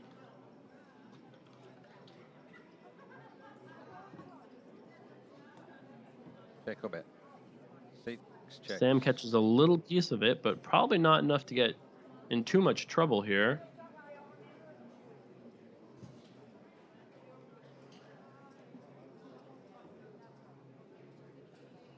Action on Fedor. Pretty likely to bet I would think, given the small stack of Trickett and his relatively vulnerable overpair. Beat 2 bets, 20,000. And Fedor does bet. Will Sam invest any more chips into this pot? I think his hand's a little too weak to shove, probably a little too weak to call. This would be a pretty decent chunk of his stack if he check calls here. Beat 6 folds. And Sam doesn't look happy about it, but he does make the right laydown.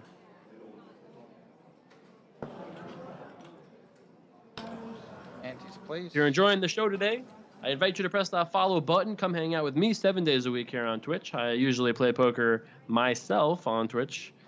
But for now, we are doing a special broadcast of the Aussie Millions. One more day of coverage tomorrow. We're coming back for the main event final table, where that gentleman on the screen right now is going to be playing for $1.6 million. Our only two-time final tablist here for both of our featured events on our broadcasts. We'll be live tomorrow, 8:30 Eastern Time, 5:30 Pacific, 6 to call. 12:30 local Australian time, and 1:30 in the morning GMT. 4 folds. Don't forget, you can go back and watch all of 5 these raises, videos 15,000. free here on Twitch. The archives are open to the public. You can find links to all the VODs on riustats.com. Back to the action here. Nick Petrangelo raises it up with King-Queen offsuit. Pocket 8 for Fedor. Fedor with a $500,000 chips. Average stack right now is a bit right around like 350, maybe getting closer to 400,000. 5 checks. 360,000 is average stack right now.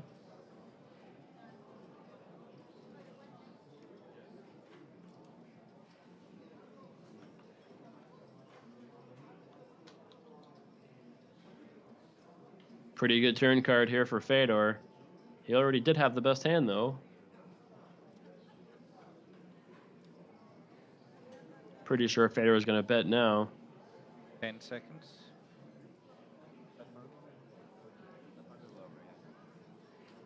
Beat 2 bets, 15,000. Fedor is going to bet. Folds.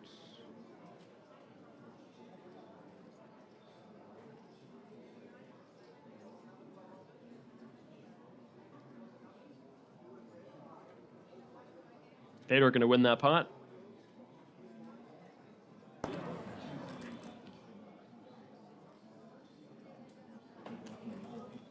Antes, please.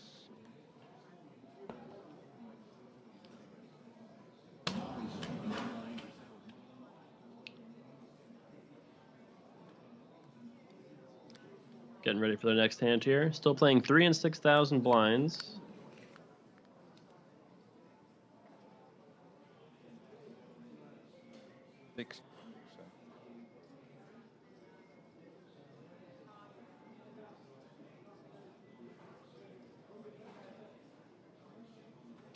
Seat 4 raises, 14,000.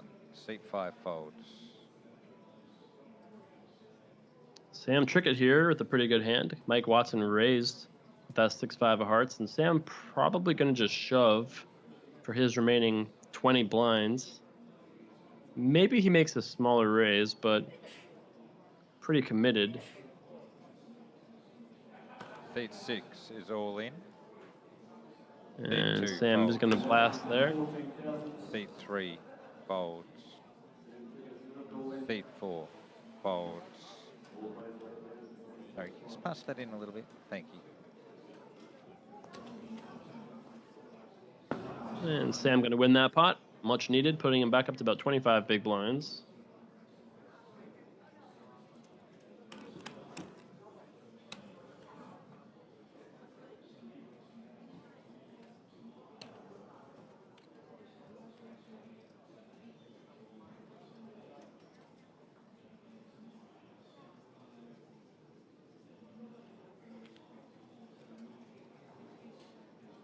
We started today with 7 contestants. Each one of these players put up $100,000 to enter this contest. Top 3 get paid. 5 remain. 6 to call. Fold. Beat 6 folds.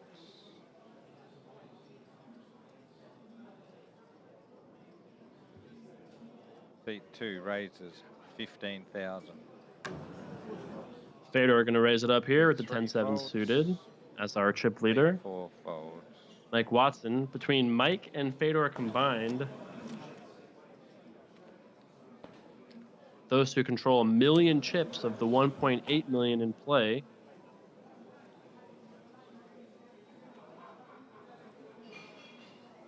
Sam Trickett by far the shortest stack at this point.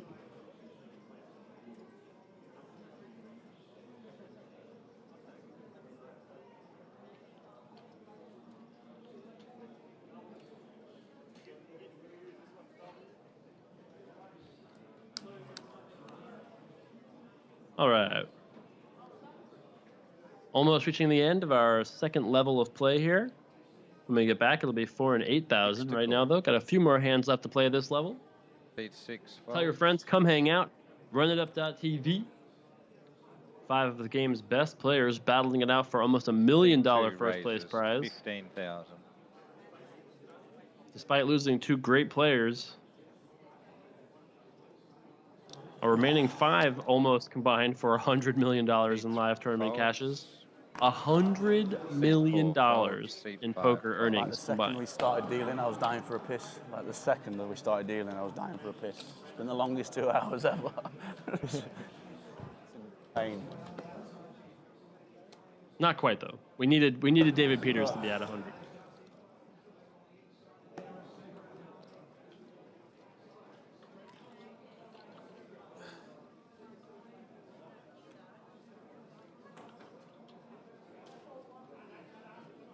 It's just 6. Sorry. That's all right. Thinking about the toilet. Preoccupied. Almost there. We're almost there. Yeah.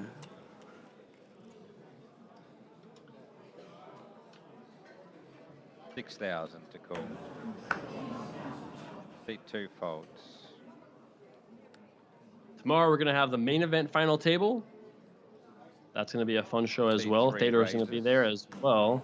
13,000. Beat 4 folds. Seat 5 folds. Beat 6 folds. Nick Petrangelo. Let's drop this. Actually, that hand goes to Sontheimer. But in case you're not familiar with Nick Petrangelo, currently #1 on the Global Poker Index. Finished 6th in the $25,000 buy-in event here for $140,000 last weekend. 7th in last year's $100,000 one-drop Just a event little for bit in $600,000. Very accomplished player with about $7 million in lifetime earnings.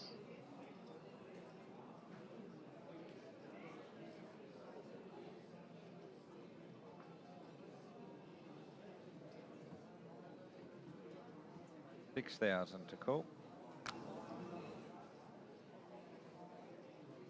Payouts for the top 3 in this Beat tourney. 3 First place, raises, $880,000. Second place, Seat 4 folds. $530,000. Seat 5 folds. $350 for third. Fourth and fifth 14. get 0.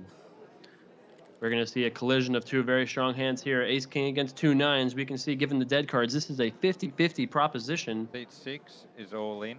Seat 2 Sam is going to be all in. Seat 3 Sontheimer quickly all. calls, and Sam Trickett's at risk here. If Sontheimer loses this hand, he's going to be our shortest stack. And actually, Sontheimer's favored given the dead cards here. Trickett's going to have his 9s hold to stay in this tournament. And that's a pretty good start for pocket 9s here. And Sontheimer is drawing dead. It's always nice to flop your opponent dead to a misdeal. 9 of diamonds dealer, please. And Cricket gonna double up here. I don't even count. 116. 116, I thought. I counted. Sontheimer started out today as our chip leader, is now our short Yep. stack.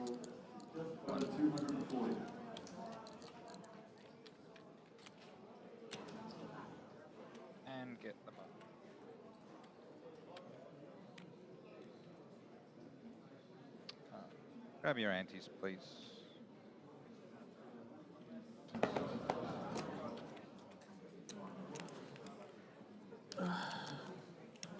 Get 200. Oh, just counting. 178 plus the 1 case. Thanks. So Sontheimer only down to his last 125k chip, but he still has about 150,000, maybe a little more than that even. Fedor and Mike have about 500,000. Nick's got about 350-ish. Like 205.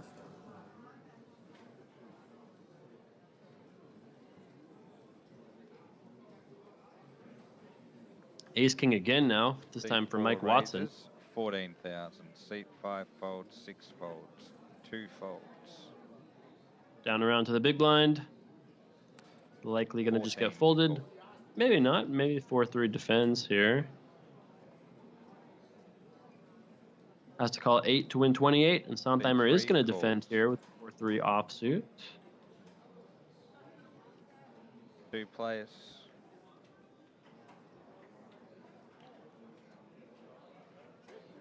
Check or bet. That's a pretty good flop here for Mike Watson. Sontheimer must be a lot of diamonds left in this deck because he's 9% to win somehow. Each player has 30 seconds to act on each decision. And every player has some time bank chips left. So those time bank chips never refresh as far as I know.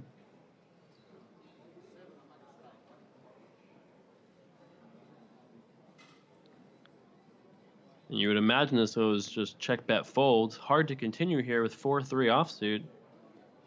Or is it? Seat 3 raises. Sontheimer decides this is time to bluff 4-3 off. And there is 0% chance Mike Watson folds to this on the flop.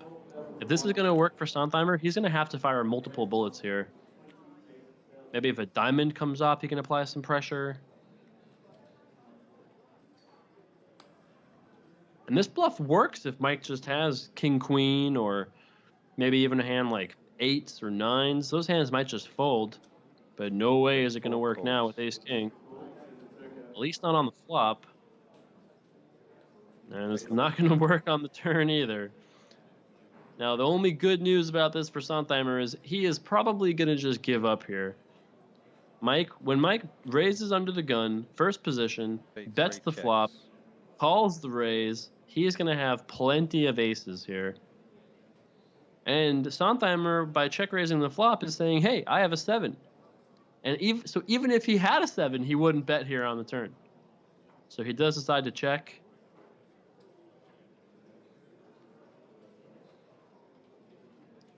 Wisely so.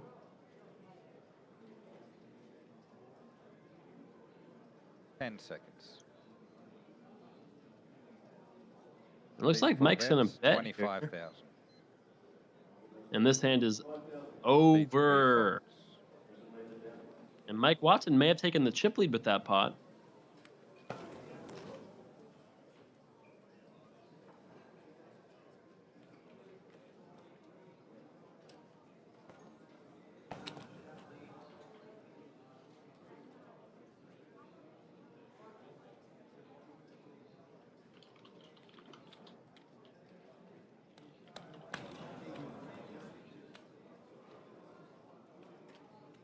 Nice hand there from Mike Watson. And the timing was just not fantastic for Sontheimer. But certainly a creative and aggressive move.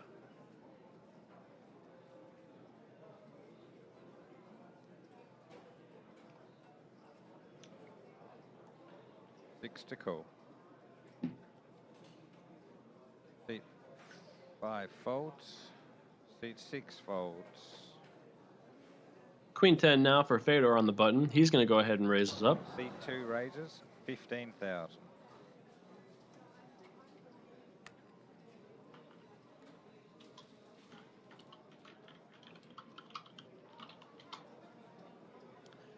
And Sontheimer with a very good hand here. Can't imagine he does anything besides re-raise. He's only got 20 big blinds at this point. He probably just moves all in. And Fedor couldn't call with queen 10 offsuit, of course.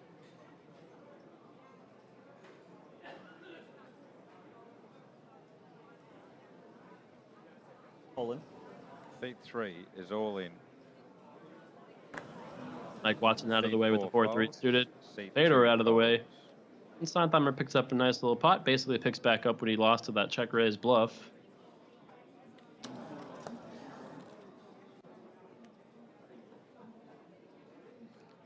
Glad to have you guys with us here for this Anton Jewelry $100,000 buy-in championship here at the Aussie Millions. If you guys are enjoying the show, press that follow button. Come hang out with us for tomorrow's main event final table. $1.6 million up for grabs for first. And I stream poker 7 days a week here on runitup.tv. So come hang out, join our community, have a good time, maybe learn how to win some money. No promises, but, you know, could happen. 6 to call. Action's going to be on Seat Sam Trickett 6 under the gun. fold. He lets it go. Fedor going Seat 2 for it again raises here. 15,000. Putting that big stack to use. Very reasonable hand to attack with here. Seat 3 folds. Seat 4 folds. Seat 5 folds. And another hand for Fedor.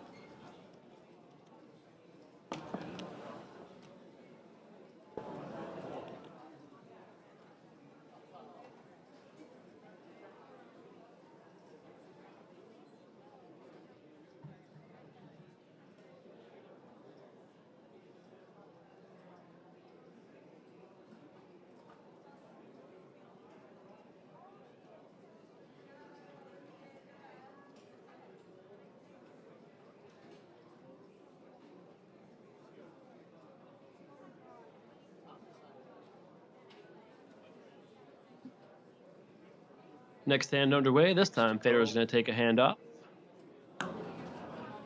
Seat 2 folds.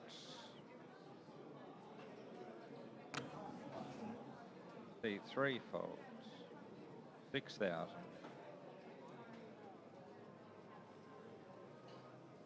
Seat 4 folds. 200 now?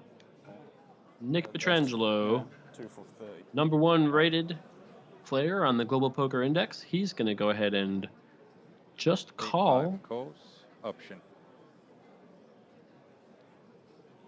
And Sam Trickett without very much of a hand. Looks like he might be considering making a move here, but this would not work out versus Nick. At least not immediately. Seat 6 raises 18.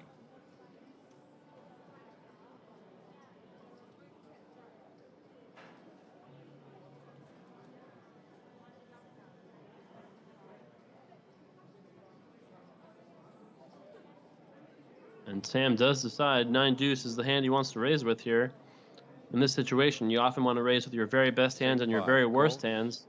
And 9 deuce qualifies as one of those two things.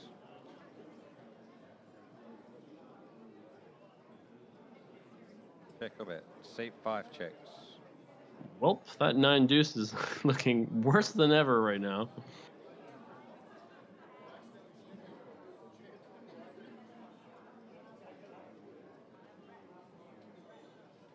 Seat 6 bets 12,000. And any chips that Sam Trickett puts in this pot, he will not be receiving back. Will Nick put out the trap here and just check call?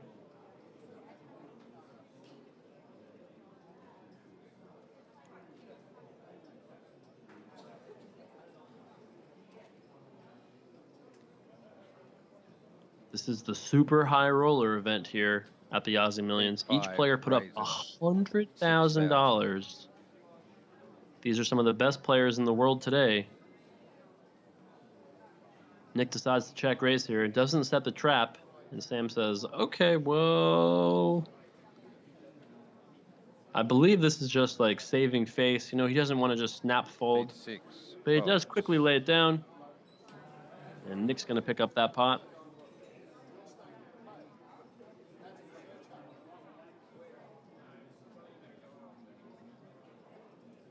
antes, please. James the Bear wants to know, do you think any of them are playing with the thought that they might chop it at four-handed? So this is kind of a bubble to make the final four.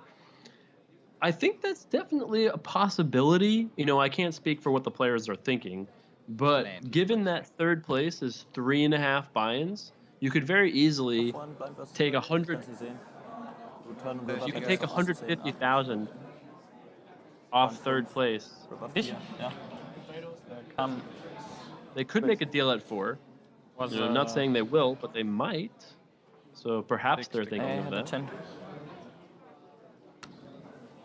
C3 folds. I think it's in a live stream, basically now. Yes. Yeah, that's why I asked. Eyes are just way too big. C4 folds, C5 folds, C6 folds. And Fedor gets an uncontested pot there. Just move the button one, please. Thank you. So yeah, given the payouts, 880K for Time first. Fedor raises, we all time bank 3 500 times until he can see his cards on the screen. 6. Half an hour. I don't know if we have enough, yeah. 350 for third. So you could take Probably half an 150 hour, off 2.5, third, 15 make minutes, fourth 150, third 200. So there is a chance they could do that. It's up to the players, of course. Unlike other major competitions, like say a golf, you know, PGA thing, where sponsors put up the money and the players just participate. You know, there's no buy-in to play a golf tournament. In poker, all of these players put up $100,000. So if they want to make a deal, they're more than entitled to. C6 raises. We're back for the main event tomorrow. That was a $10,000 buy-in, a pittance compared to this $100,000 buy-in. C3 calls. 2 players. Got a raise here from Sam Trickett. And a defend of the big blind with King 4. Both players improve here. Sam a top pair, Sontheimer with an open-ended straight draw.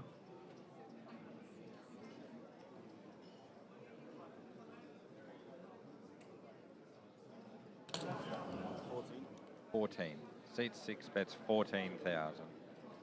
Sam does decide to bet here with his top pair, 10 kicker. And I think Sontheimer, if he's going to defend this pre-flop, I do not expect him just to check fold here. C3 calls. And he is going to call. And now Sontheimer makes his straight, but with 4 spades on board, he can't be ecstatic about that. C3 checks.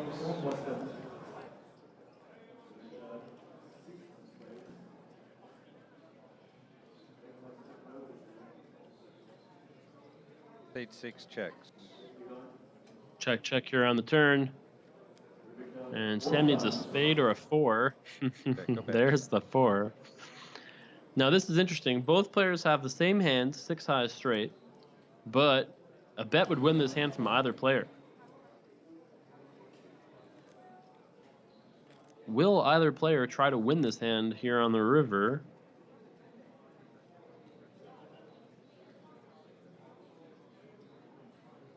Does look like we're going to see a bet here from Sontheimer. 32,000.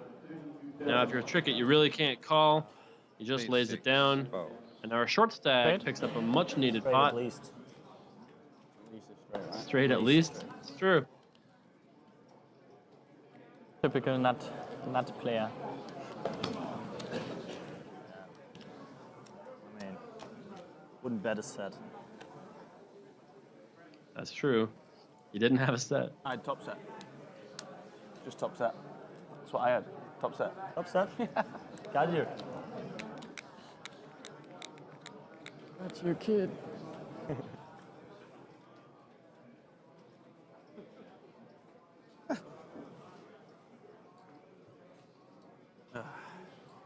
I'll win the flip again in a little bit. How I've been doing it this tournament. Action's going to be here on Nick Petrangelo with a suited king first to act. Seat 5 folds. 6 folds.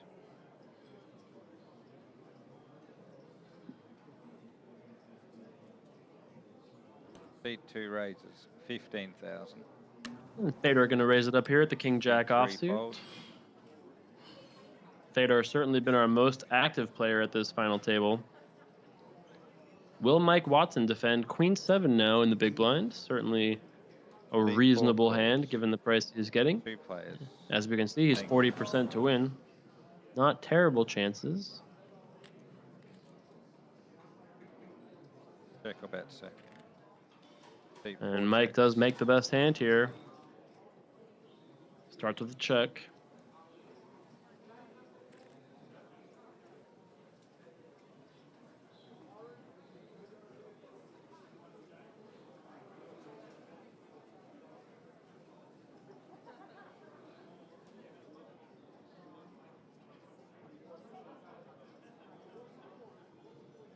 Action on Fedor here. Still hasn't acted yet. Remember, there's a 30-second shot clock for every single decision. Seat 2 bets 22,000.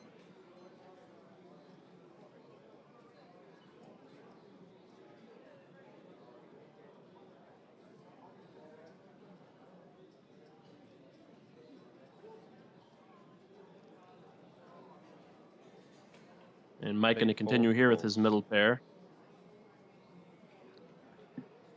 Check or bet, sir. No change on the turn. Seat 4 check. These are our two chip leaders colliding here in this pot.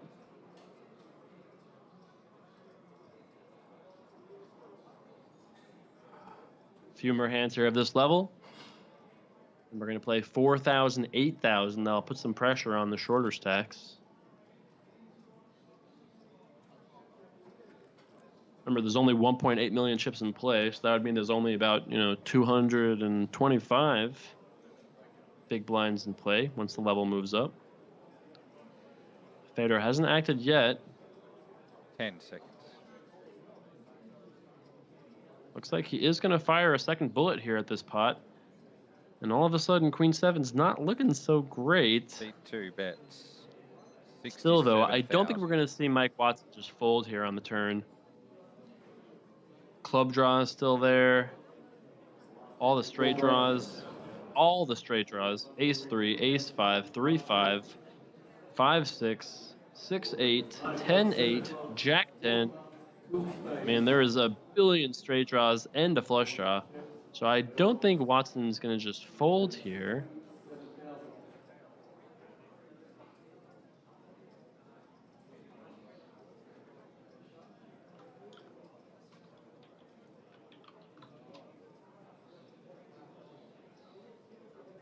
Pretty big bet here from Fedor, too. Let's point that out. 67,000 is just about pot-sized bet on the turn. But that is not going to shake Mike Watson. He makes a great call here on the turn. He just has to fade against a king or a jack on the river. One king is dead. Check or bet, sir. Now, that doesn't really change anything. Not really a super scary card here. Seat 4 check. 200,000 chips in the pot. A ninth of the chips in play are in the middle right now. And Fedor knows that. He doesn't want to just check back. He knows if he checks, he loses. I mean, almost for sure. Very small chance that Mike has like a Jack 10 of clubs or Jack 8 of clubs kind of a hand, but that's not too likely. And man, if Fedor bets big here on the river, this is going to be an unbelievably tough spot for Mike to call. 10 seconds. Will Fedor empty the clip here on the river and fire one more bullet? Fedor's used one of his time bank chips to think about this here. Minute starts now. So Fedor gets an extra minute to think about it. These are the two chip leaders colliding here in this pot.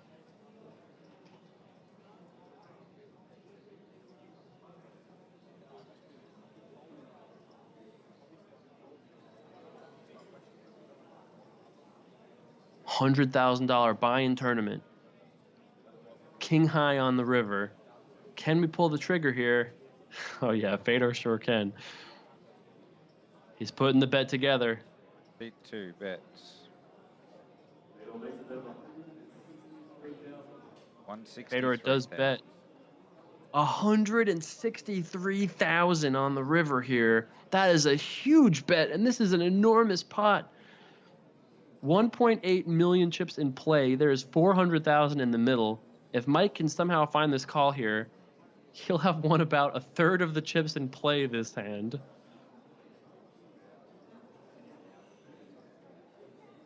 Whoever wins this pot is going to be a massive chip leader coming back from the break.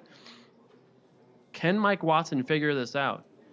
Jack 10 missed, 10-8 missed, 6-8 missed. 5-6 makes a straight, Ace-5 makes a straight. We can't beat sets, we can't beat overpairs if somehow I played an overpair this way. And Mike Watson lets it go. And that is a beautiful play by Fedor. Fired not one bullet, not two bullets, but 3 bullets there to take down an enormous pot before the break. And that is why he is one of the best in the world. Over $20 million in live cashes and counting. Amazing play there. If you're enjoying this show, don't go anywhere. Tell your friends, come hang out, runitup.tv. Press that follow button. We got one more day of play tomorrow, but we're going to come back in 14 minutes as we play down to a champion here in this $100,000 buy-in super high roller event from Crown Melbourne. See you guys back in about 13 minutes. Everyone, welcome back to the 2017 Aussie Millions live here on Twitch. Here's a look at our final table list in our Anton Jewelry $100,000 buy-in challenge event. Everybody currently chasing the chip leader, Fedor Holtz. In second place, Mike Watson. Third place, Nick Petrangelo. Fourth place, Stefan Sontheimer. He started as our chip leader today. And then the short stack, Sam Trickett. 5 very talented poker professionals, all gunning for that $900,000 first place prize. We are about to get cards in the air here in just a moment. Joel Williams, our tournament director, is going to get us underway. Back here at our Anton Jury 100K Challenge final table with just 5 players remaining, all chasing a top prize of almost $900,000. Our new blind levels are 4,000, 8,000. Our ante is 1,000. Dealers, shuffle up and deal. These tournaments, I've been asking people their chips a lot because the 25 kids, I can't tell at all. Yeah, I mean, it's hard to say if it's like 7 or It's like 7 one or thing, 9. it's like 10 chips. Only Stefan. All right, 5. Oh, well, can help you out with that. 5 no players remaining. Makes it easier.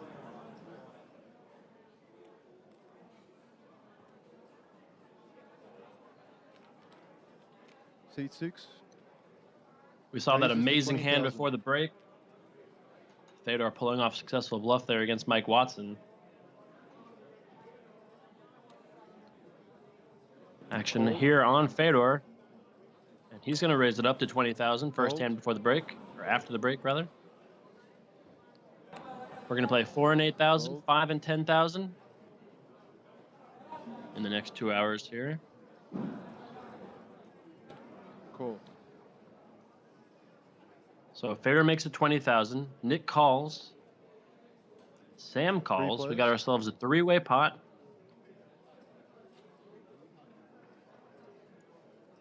C5 check. 65,000 in the middle. Ace, queen, ace board. Doesn't seem like we have players' whole cards yet. Ace, queen, ace board. Got to be pretty good for the pre-flop raiser. You would expect this to be a flop that Fedor would often bet here.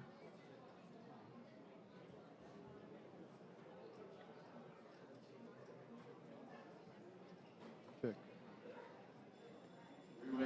Sounds like it's gone. Check, check, check here. Turn 8. C5 check. So no whole cards for this hand. Whole cards will be back next hand, Check. I believe.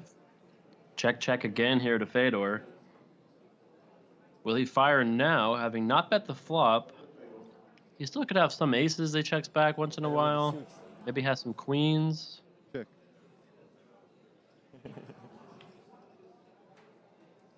Check a bit. Checks through again here, though. Check. Trickett opened under the gun? Possible. Without graphics, it's tough to say who did what to what. But possibly that Sam opened, Fedor called, and then Nick called in the blind. I thought Fedor opened, but that could be right. So what happens, guys, is that the players 10 seconds. reconfigure themselves. Oh, now we see all the cards. And we're surprised Fedor has the best C2 hand. bets. I could have told you that without seeing the cards. 27,000. Now, so you guys were right. Sam Trickett raised under the gun. Fedor called. And then Petrangelo called as well in the big blind. And now Nick here with aces and eights, queen kicker.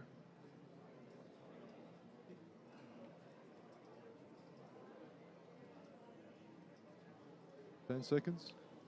It's checked around on the flop, checked around on the turn.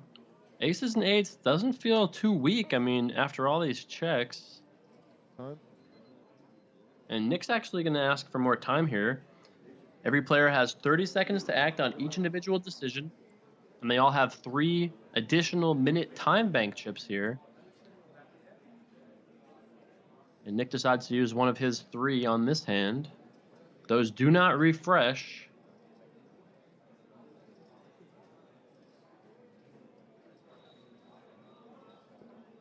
Raise. Ooh. C6 fold. Spicy little check raise here by Nick. So Nick decides to turn his 8 into a bluff here, I suppose. Stupid bet. And now, I wonder if Fedor. Remember, he checked the flop and the turn, so Fedor's hand is a little bit underrepresented as well here. 10 seconds. And really, Nick's saying he has a full house, right? I mean, or like what, ace 10 maybe, something like that? You have it. It's okay. Oh, nice hand, wow. Nick gets it done. Spicy little check raise on the river. I thought he was debating between calling and folding. But it turned out he was debating between raising, I suppose, as well in there. A nice little spicy check raise puts Nick in second place. 1,000 annies, gentlemen. Die eine Combo, die ich da noch wette. Oh, we got a nice little tweet from some dude named Jason Cook. Watching another masterclass from Crown Up Guy in the Anton Jewelry 100,000 challenge final table. 1,000 annies. He used that hashtag Aussie Millions. Well, thanks a lot, Jason Cook. Glad you're enjoying the show, dude. If you want to get in touch with us, you go ahead, use that hashtag Aussie Millions. 8,000 the call.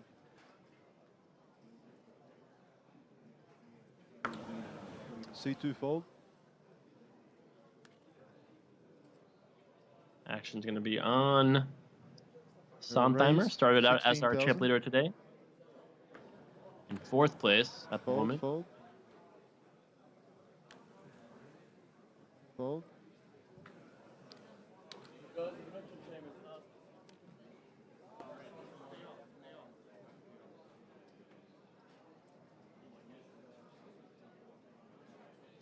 So, You taking this thing? Stefan wins that hand. Need every bit of height I can get. So the players are going to reconfigure a little bit here. Oh, so you're gonna go there? I don't really want to go. Oh, we got a little quiz for us. How long has the Aussie Millions been running for? I mean, Is like, it this 20 fine, years? right? Or This is okay. I'm just saying, like, if you're not 17 gonna go years? this way, I'll stay. I'll use 3 the same box. years? Or since the 23rd of April, I mean, I 1977? can move over. I'll yeah, use this but- box. So just change me to this box. My guess And then Mike is, Yeah, that'd be a little bit better. I don't actually know the answer to this. It's not 3 years, because there's been Aussie Millions for a long time. So 3 years is it's just codswallop. So get that out of here. And 1977, did they even have poker in 1977? It must have been tough to play poker when there was no electricity. So it's probably not that one. So it's either 20 or 17 years. I feel like if it was 20 years, everyone would be like, whoa, it's the 20th anniversary of the Aussie Millions. So it must be 17 years. That's my answer there. What do you guys think? Do you guys think my logic is sound?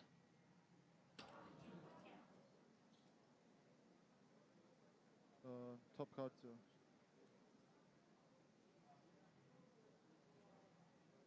8,000 the call. Fold. Next hand is underway here. Raise. 18,000.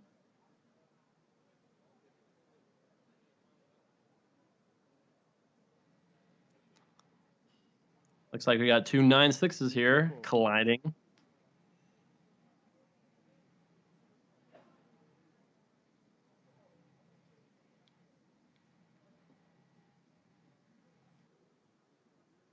Check of it, check.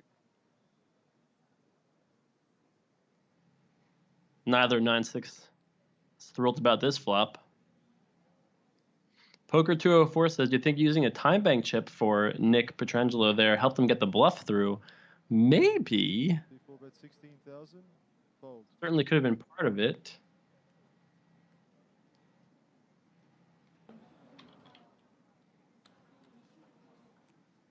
And Mike's going to win that pot.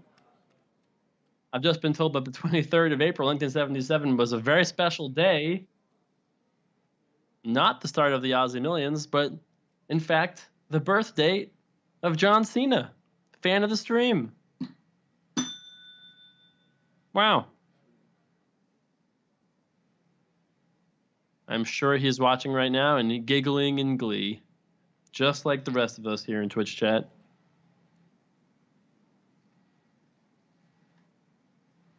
$8,000 the call.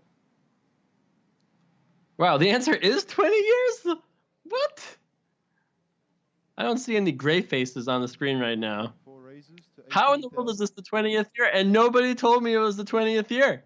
I would have been telling you guys all along that this was the 20th anniversary of the Aussie Millions. What in the... Are we sure that's no Kappa, no Kipo? Really? 20 years, dude? Wow. 52,000.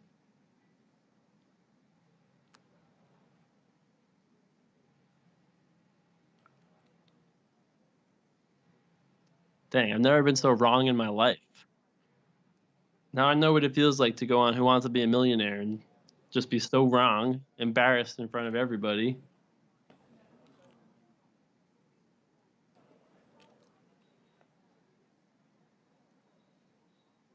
I guess I'm not going to get that job as the Aussie Millions historian that I wanted. Feels bad, man.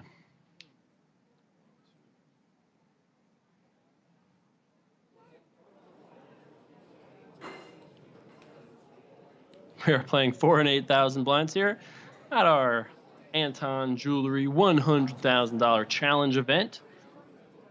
Each one of these players put up $100,000 to enter this contest. We are down to the final 5. C6 raises to 20,000. Fold, fold. Fold. A fold. Did they make a decision on the other high roller? The 50k or the 250? Did they make a decision? Oh, it's a 50k tomorrow. It's a 50k, yeah? 50 for sure, no 250. They might still be trying to run the 250. But they haven't It's decided. still on the schedule, I think, right? I don't know if they're trying to run it though. I think they're saying like they're keeping the option open if somebody. How are they Like, doing it tomorrow? Yeah. With the 50k and the 250. Okay, so there's no 250. Oh, so good news to everybody. If you guys have nothing to do tomorrow and you want to come on by, you can play a 50k here at Crown. Look forward to seeing many of you battling it out in the 50k tomorrow. The call. If you don't quite have 50,000 to play a tournament tomorrow, you can watch the main event fold. here on Twitch instead. A little bit cheaper. Fold. Can't win as much money though. Action going to be on Sondheimer with 2 Raise to 7s. 20,000.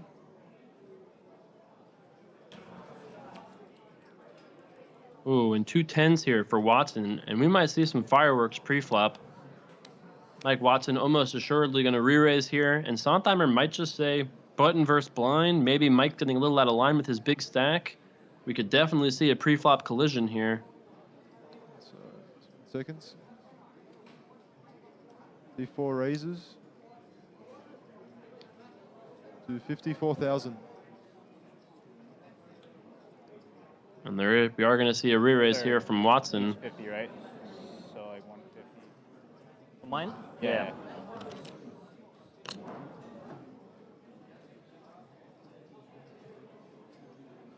Fold.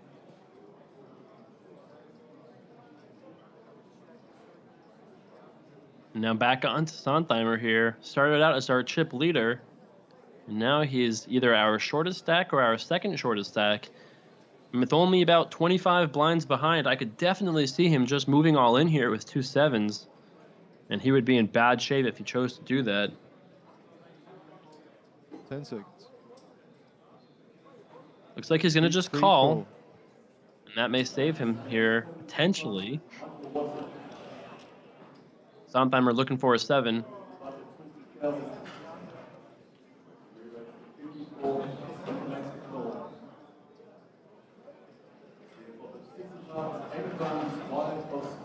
I think we're going to see an all-in here on this flop.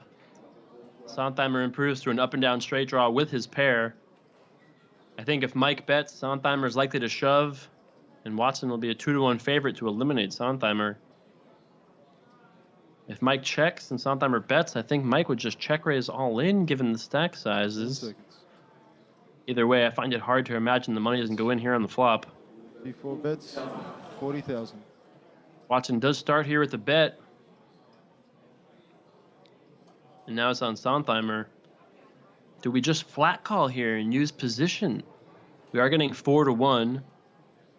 We could just call.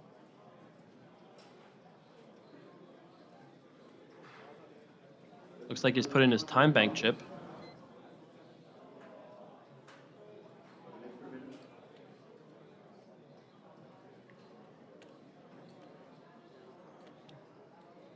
Sontheimer is thinking about it here. He's obviously continuing. The question is call or jam. Those are the only 2 choices, given the stack sizes. Sontheimer has to ask himself, is there... What's going to work out better for him? Does he want to call, use position, or maybe there's a chance... Raises all in. Oh, we're going to see it. All in and a call. And Sontheimer's going to be at risk here. He's a 2-to-1, almost a 2-to-1 underdog to stay alive here in this tournament. If Mike Watson wins, he has over 600,000, about a third of the chips in play. If Sontheimer wins, he's back up to almost $500,000, and Watson becomes our short stack. 5 on the turn, doesn't change anything. Sontheimer's got to find a 4, a 7, or a 9. 2 4s have been folded already, and that's not going to do it. And we're going to lose our chip leader to start the day, Stefan Sontheimer, in 5th place. Kann man denn Wasser? Kannst du ein neues bestellen? And we are down to our final 4. Like about how much you have after that? 630-ish probably. The bubble. Man weiß halt schon so, dass das immer hat, ne? Das ist so... Now this is going to be difficult. Man kann ja nichts machen. We've all got heaps. What do you have, Peter? Could you give me a rundown of what happened in the last hand? Oh, well, it was a pretty easy spot with like 30 bigs left. I get pocket 7s on the button and face a 3-bet. The only decision is like to whether move in or just call and hope for a good flop. I got a good flop and got it in, so unfortunately he didn't have the ace-king or something I was looking for. What kind of learnings are you taking away from the game that you just had? Well, especially the first day ran pretty well for me, so that was interesting playing all those guys. And yeah, it was a really nice format, especially with the time breakers. I like that, and yeah, I'm ready for more like that. So it's all right. It's quite fun playing there. So what to learn it's tough to say. It's playing some good guys. Now I can review it on screen somewhere. It will be interesting. Twitch viewers have asked me to ask you. They've asked who you would like to see taken out next. Oh, taken out next? Oh. That's a good question. So I had like all of these guys. I had fun playing cricket yesterday, but I think I have to choose him because he won 2 flips against me. One big one on day 1 and this one today. But yeah, I think I obviously hope for my buddy Fedor to take it down, and the others, they can fight for it. Classy exit interview there from Stefan. We are down to our final 4 contestants. I don't have the change. Can I get 1,000? How much? 1,000. Thank you. Now remember, this is a massive bubble. First place, 880,000. Second place, about $500,000. Third place, 350,000. Fourth place, I think if I bust this, I won't be 0. very dry anymore. Straight to the bar, I think. Fold. So Fedor, Mike, and Petrangelo all have very healthy stacks. Seat 6 Sam raises to Trickett? 20,000. He's on fumes. 15 big blinds. Fold. Sam gets out of the way here. And now this creates a very interesting dynamic between the 3 players that have healthy stacks, right? Because they know they can apply pressure to the other healthy stacks because nobody wants to go out and get nothing. Check. C2 checks. So they're all going to kind of be applying pressure to each other while we're on this money bubble. And fold. And first blood of our 4-handed match goes over to Petrangelo. 1,000 annies, gentlemen.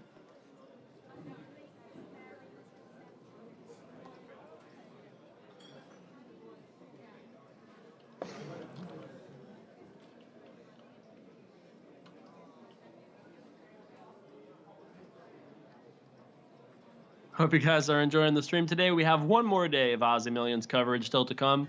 The main event concludes tomorrow right here live on Twitch. And that man's going to be at that final table as well. Fedor Holtz is going to be there, C6 battling it out, 20,000. along with 6 other very accomplished, well, I should say variably accomplished poker players.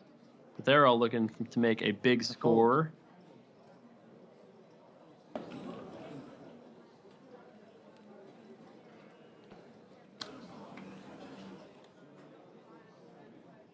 All of our main event final tablists will be guaranteed $210,000 for their 7th place finish. That's tomorrow's event, though. We'll cover when that is before the stream is over today. Right now, though, this is the $100,000 buy-in event. 8,000 the quote.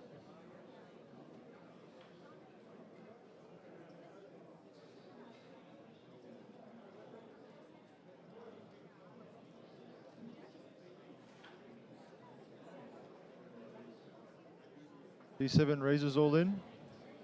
Looks like Trickett gonna shove here with Queen 9 offsuit, and he's got to get through 3 players. Fedor gets out of the way with Queen 5. Looks like Watson, though, might be interested in this.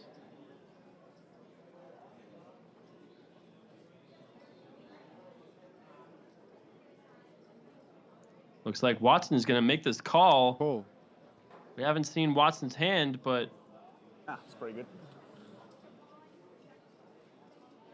must be like ace king or ace jack, because Sam seems not so sad. Maybe like 2 8s. 5-6. 5-6. Should I fold that?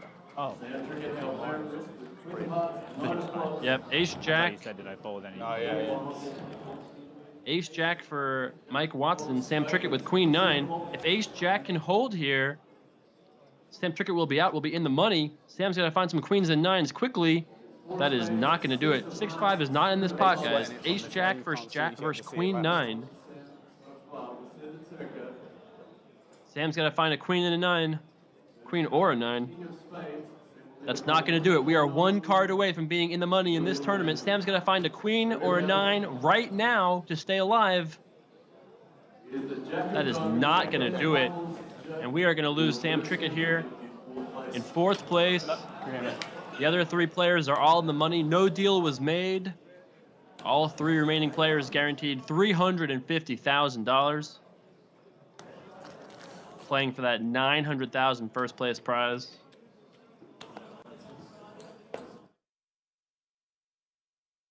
Give me a rundown on what happened in the last hand. The last hand? Yeah. I was pretty short, like extremely short in comparison to the other stacks. I had quite a marginal spot actually. I'm interested to know if I did the right thing, but it's like kind of on the line, and you know, when it's close like that against the field like that, I saw it as an opportunity to take advantage and move in. I had like 14 big blinds and went all in with Queen 9, and yeah, I was actually pretty happy with the shape I was in after he'd called, so I just didn't win when I was all in. How did that game go for you overall? How did you feel? Didn't go well, obviously. I'm stood here. It probably couldn't have gone any worse, right? But yeah, I could have played a little bit better, probably maybe a little bit more aggressive. But I didn't really get any nice spots. Like, everything was really gross. Every time I raised, it seemed to hit their calling range rather than mine, and it was just like, I don't know, I could have been a little bit more aggressive, but like from looking on the stream over my shoulder every 5 minutes, it looked like I made enough good folds anyway. Like, I was starting to doubt myself in running, whether I was, you know, I kept folding and whether I was doing the right thing. But it looks like I made some decent folds. There's some other interesting hands I'd like to look back on and see what he had. But all in all, I just didn't get enough hands and didn't hit enough flops and didn't really get in any nice situations. Spend more time outside. Like, that's the Yeah. only thing. Well, I mean, it's just Like, whether you're tired or no break or whatever. I'm here for All right, 10 days. final and three. I just love the city, so. We got ourselves a pretty deep stacked three-handed match here. Petrangelo folds the button. Fedor with a pretty weak hand in the small blind. Call.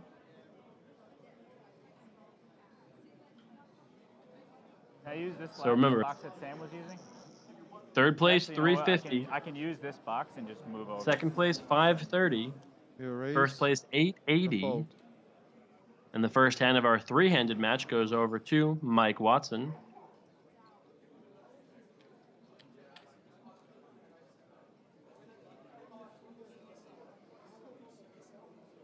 $36 minutes left here in this level. Then we're going to raise the blinds to 5 and 10,000. 1.8 million chips in play. All three players in it to win it. Very talented. All three have heaps of earnings before. Mike Watson, $9 million in earnings. Nick, $6.8 million in earnings. Fedor with $20 million in earnings. So our final three combined have $35 million in tournament earnings. Not so bad. D2 raises. Fedor with the best hand here. He's going to raise it up. Queen Jack. Fold. Fold.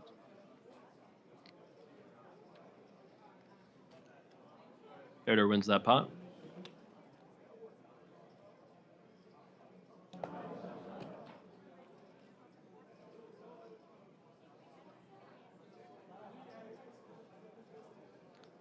Mike Watson with the button here. Got a nice little tweet from Daniel Justice. I love watching some high-stakes live action, especially with my favorite poker streamer commentating. Well, thanks, Daniel. Appreciate you hanging out. If you want to get in touch with us, use that hashtag Aussie Millions. Let us know you're enjoying the show. 8,000 the call. Mike Watson on the button here with ace-queen. He's going to raise it up.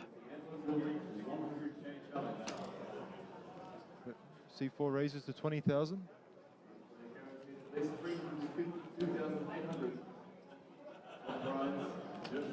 Call. Fedor defending his big blind with ace-5 off. Heads up.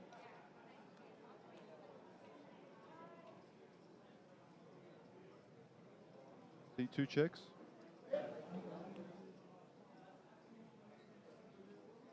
And Fedor outflops Watson here.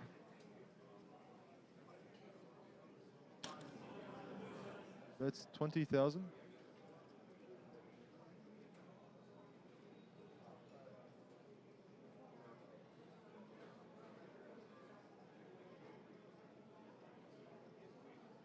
Fedor obviously continuing here with his pair.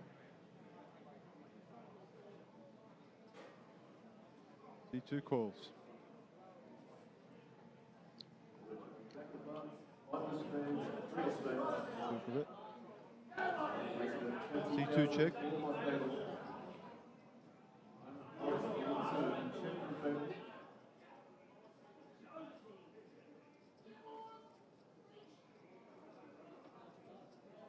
Fedor still leads here. Check. Watson's going to just check back now.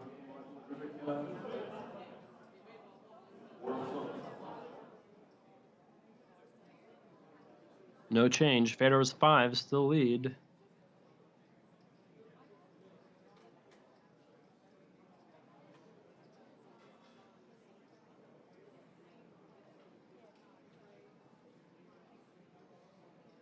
Looks like Fedor considering betting here. 10 seconds. Check.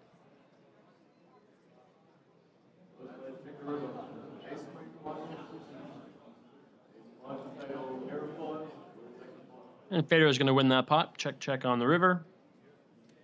Mike Watson still our chip leader. Fedor slightly under average.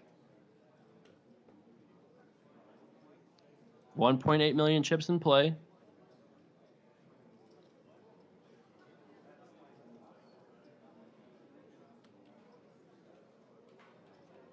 We are down to the final 3 contestants.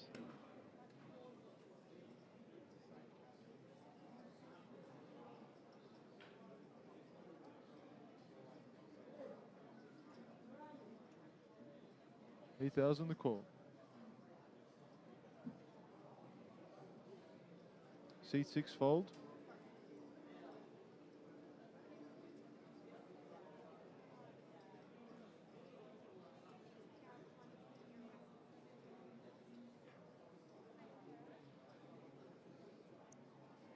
Two bad offsuit kings here. Blind versus blind. Fedor just limps. Check.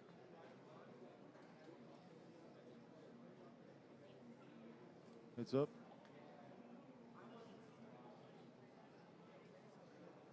Check a bit.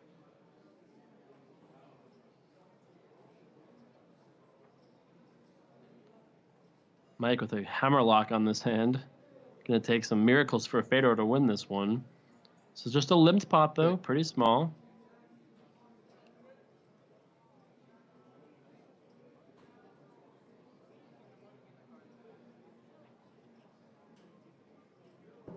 That's 10,000 a fold.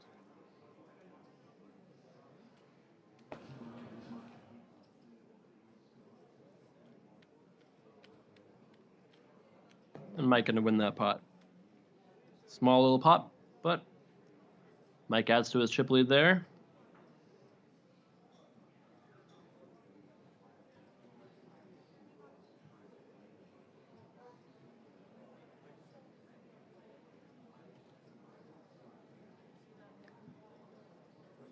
These players playing for 600,000 more between what they're guaranteed now and what they could win if they should take this tournament down. D2 folds. If you've never seen three-handed poker before, you got to play a lot more hands. When you're playing 9, 8, 10-handed poker, you can play very tight because there are so many opponents. When you're playing three-handed, you're in the blinds 2 of 3 hands, and you're on the button in a steal position the third time. So you're playing a lot more hands in this situation. All 3 players very accomplished in short-handed poker as well. So D4 check. Check. Fedor doing some lovely neck stretches here. So Mike Watson has bottom pair, flush draw, gut shot. Nick with top pair. D4 bets 10,000.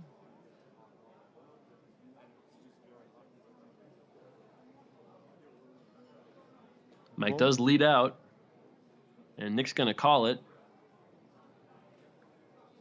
9 changes nothing. Mike just left with a deuce now.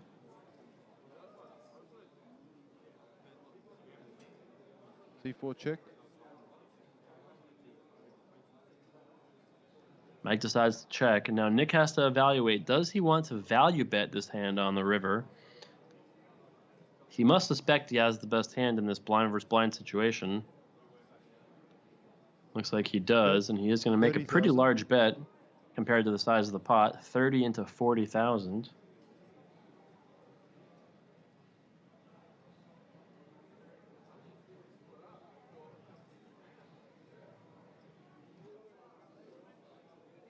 And now Mike has to ask himself, what kind of hands does he beat?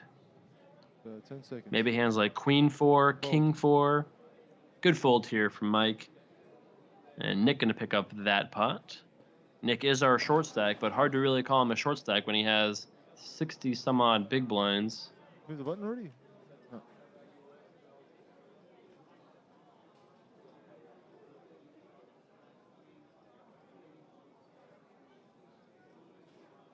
If you guys are enjoying the show, I invite you to press that follow button. Come hang out with us 7 days a week here on runitup.tv. I play poker normally without all this fancy lights and cameras and high stakes, super high stakes action. 8,000 the call. Special broadcast this week of the Aussie Millions. Back to normal shows on Monday. Seat 4 raises to 20,000. Fold, fold. Go ahead and hit us up on Twitter at Crown Poker.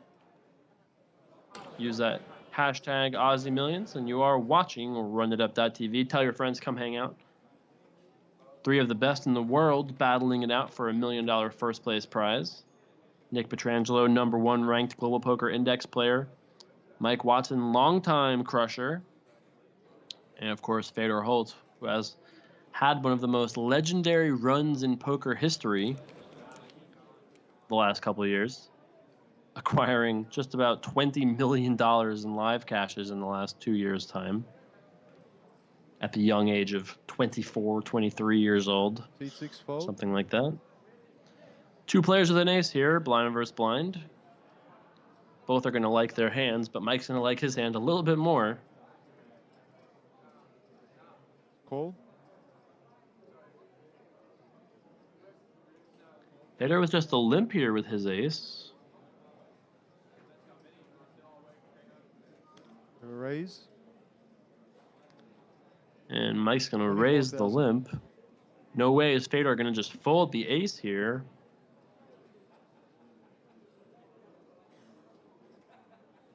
D2 call.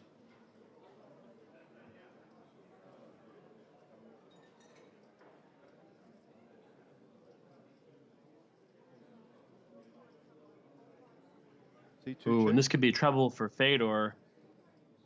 Fedor here is way behind.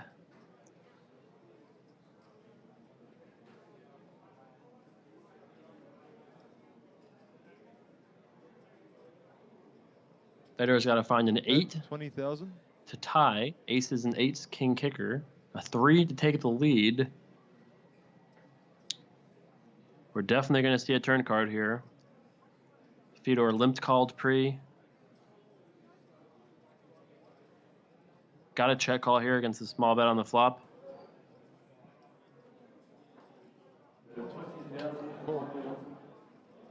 We got a 90,000 chip pot heading to the turn.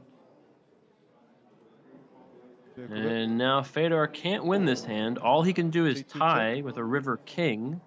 That would give them both aces and kings. Mike's got to like that turn card. And Fedor's hand might just be a little too good to do anything besides check call again. But it's starting to get scary now, right? Fedor can't beat king queen, sets, ace jack, ace 10. Plenty of hands that Fedor can't beat here on the turn that Mike could have. D4 bets. 50,000.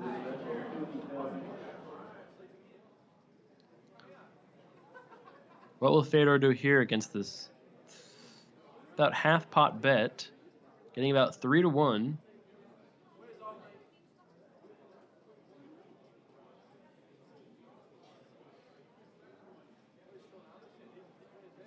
Ten seconds. What will Fedor do here with dominated ace? Can he just get away from it right now? Don't blame him for this call, of course, with top pair. He's got to find a king to tie here. That is not going to do it. So Mike's going to win this hand with aces and queens if it gets to showdown. Fedor checks again. And Mike must suspect he has the best hand here.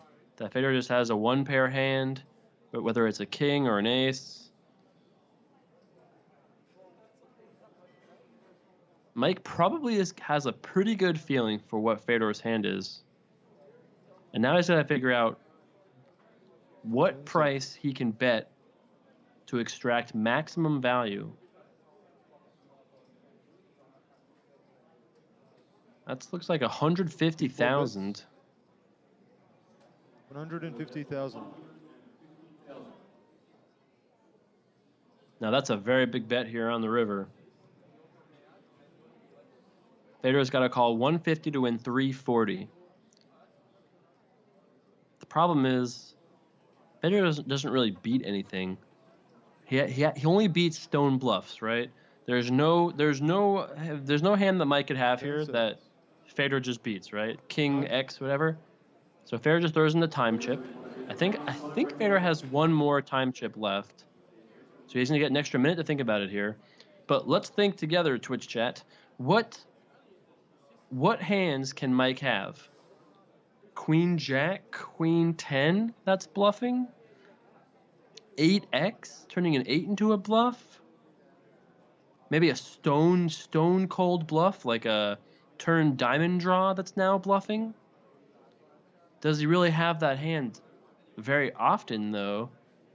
We lose to all the legitimately good hands like Mike could play. So remember, this went limp raise pre, check call, check. And now we're facing this bet here. So like, what hands do we really beat? I mean, none, of course. How many hands can Mike have that we are... Oh, Fedor does call here. And this is one of the biggest missteps we've seen from Fedor in this Aussie Millions. He just thought Mike was bluffing, but Mike was not this time. And with that pot, Mike Watson takes a commanding chip lead. He's got over half the chips in play, three-handed. Nice bet size from Mike Watson. Extracted the maximum amount of value there.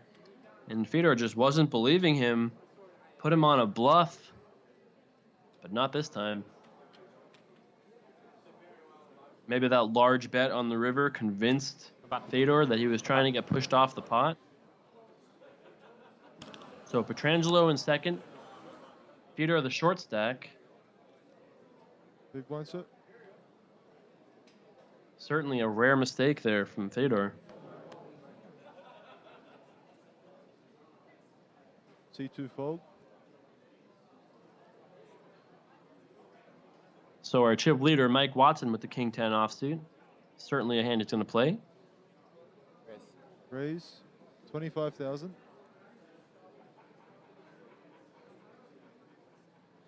And with 5-3 in the big blind, you would expect this to get folded, facing this larger raise. Big blind's only 8,000 after all. But it looks like Pietrangelo is not just giving it up.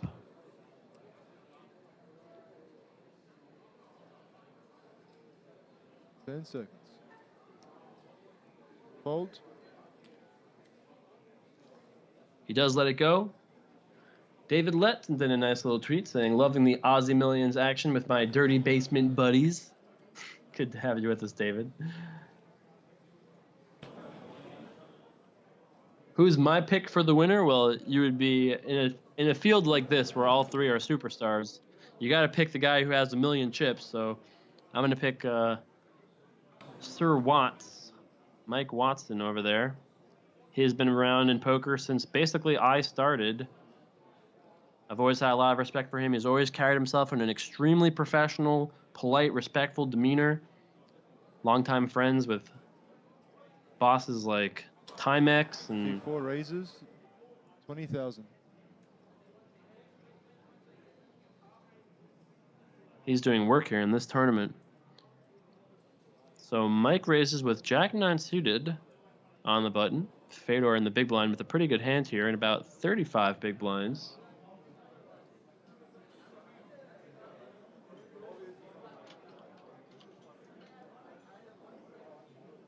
C2 re-raises. 78,000. And Fedor going to re-raise here. Pretty large size as well.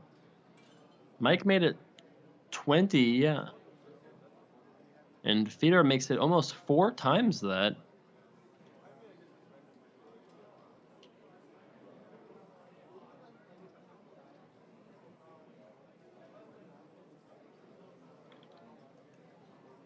Seconds. Will Mike call here? C4 call. Wow, looks like he is going to call.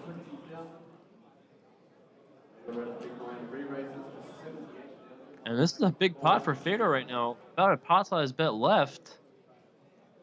He's not that big of a favorite here with his ace-queen. Oh, and just like that. Fedor has a pot-sized bet left, but Mike has top pair. I could see Fedor betting here on the flop. I mean, 9-7 deuce is not too scary. Holtz could just bet here on the flop and not fold, or just open shove. Given the stack to pot ratio, I could easily see him just hoping that Mike missed. But Fedor wisely checks.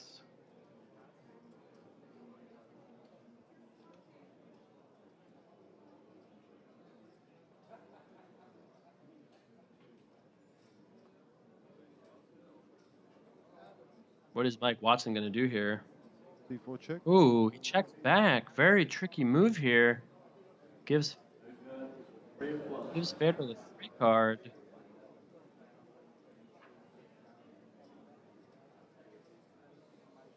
Now this is an awkward spot as well, because Holtz may ask himself and go, well, if Mike had something that was mediumly good, he would probably bet the flop. Perhaps he checks sets and stuff, but 10 seconds. Mike has laid a trap here with only 1 pair. And Fedor is springing to action here. C2 bets.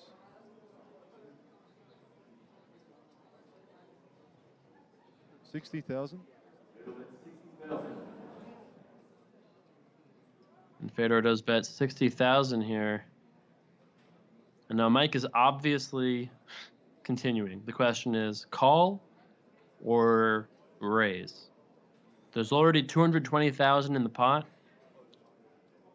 Fedor has 150,000 left behind. 10 seconds.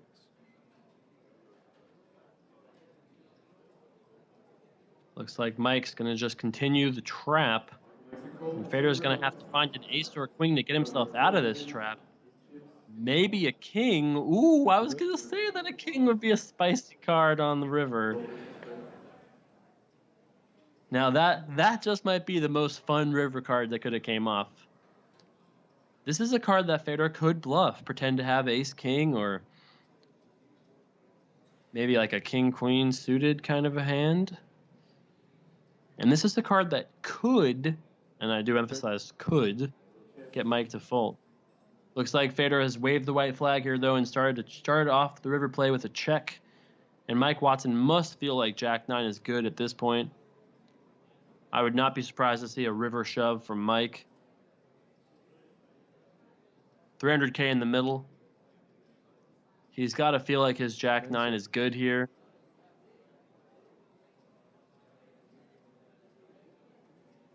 Hard to imagine how All in. a 9 is not good. And you can see Fedor's not happy about it. Now, there are some hands that ace-queen legitimately beats here.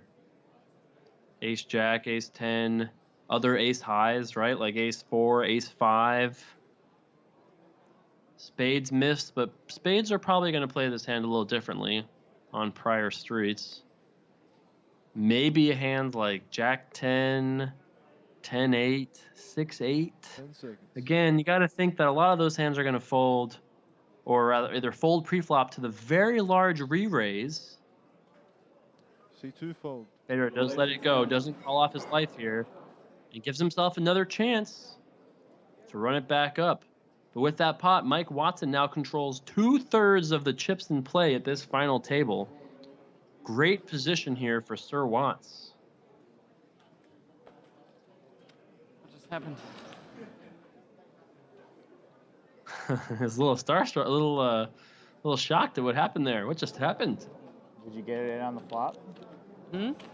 Did you get it in on the flop? Probably, yeah. Yeah, he might have. Aces or kings or something?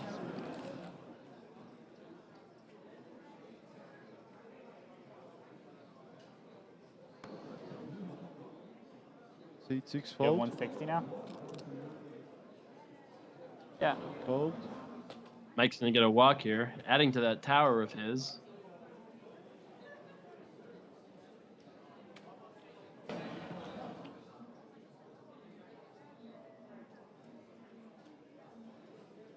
If you're just tuning in, those teal chips are 1,000. The blue chips are 5,000. And then those chocolate chips are 25,000.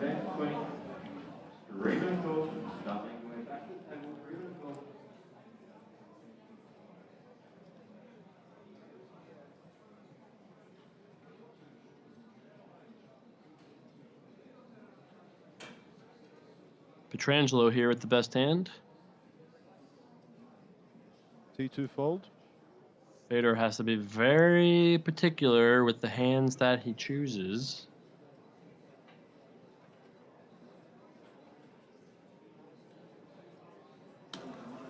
C4 raises to 28,000.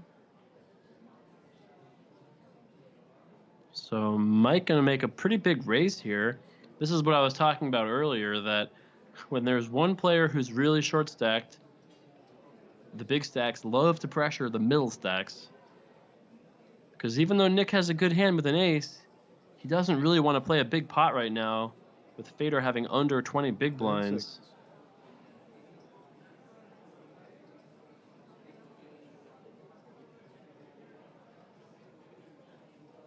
Call.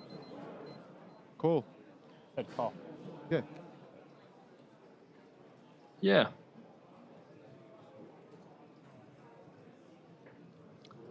All right, off to the flop we go. Mike with the worst hand and out of position. Not anymore. Makes top pair here.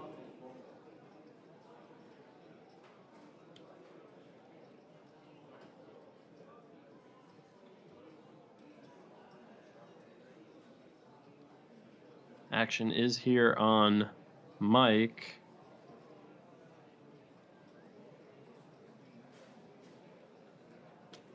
Bet 40,000.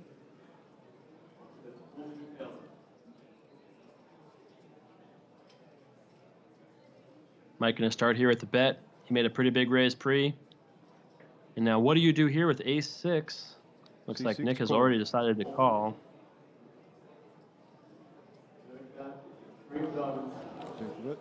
Nick turns a gut shot to the 5.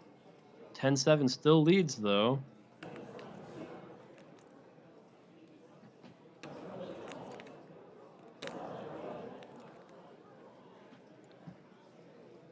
Mike's got to think his 10-7 is likely ahead. Will he bet it though? 10 seconds. Remember, he has 30 seconds to act, 10 seconds left. Oh, he puts out a full bullet. That's 100,000 right there. And now 100,000. Petrangelo's like, man, what?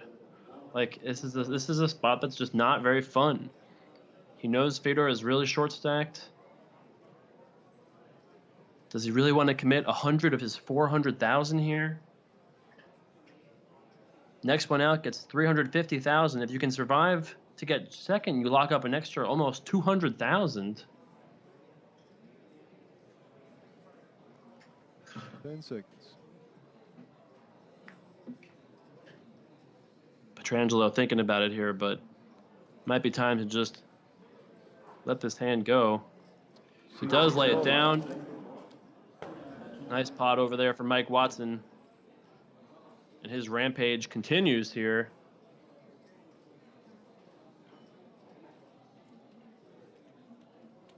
We are nearing the next level. Blinds will be going up to 5 and 10,000. That will definitely put some pressure on our short stack, Fedor Holtz. Here's a look at our chip values. Unfortunately, Fedor doesn't have any of those Van Dyke brown chips anymore. Those beautiful Prussian blue chips, though, those are 5,000 apiece. And the happy little turquoise chips are 1,000 apiece.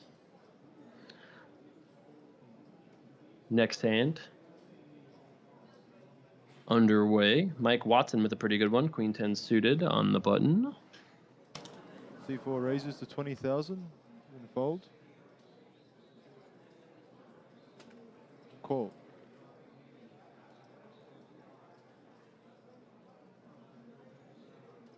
Fedor defends his big blind here with Queen 8 offsuit.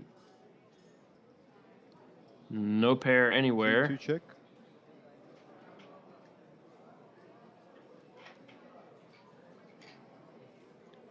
Likely going to see a continuation bet here from Mike as a pre-flop raiser. Bet 16,000 and fold. Indeed we do. And the rich get richer.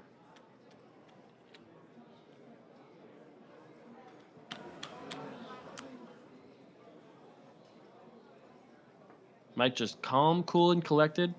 Just trying to make the best decisions he can. But I know he can feel this tourney in his grasp. Just keeping calm, just following the directions on his shirt.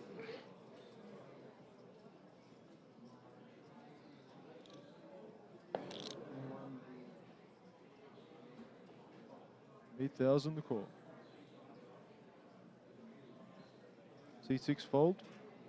Blind versus blind pot here. And Federer with 8-2 suited with 15 big blinds. If he plays this pot, he's going to run into resistance here from Mike. C2 call. I think we're going to just see either a shove or a raise here from Mike. 20,000 in the pot. Federer only has 120 left.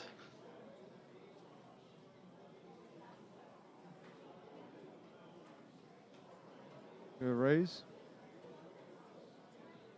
Raise and a quick fold. And a fold. And Mike has over 1.3 million. 1.8 million in play. Yeah, average stack 600,000, but only one player has above average right now.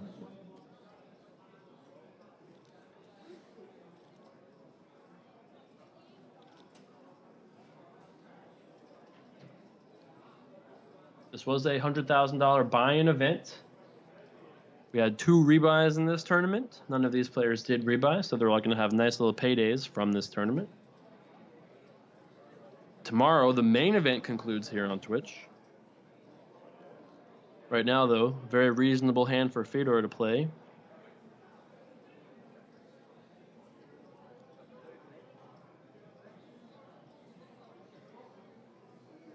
He has 2 choices here. Small raise or all in.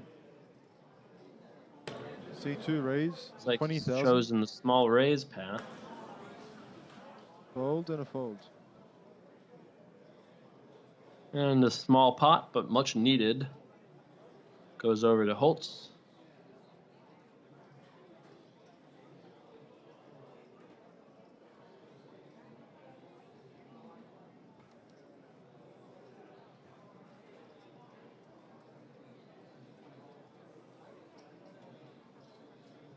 $1,000 any, sir?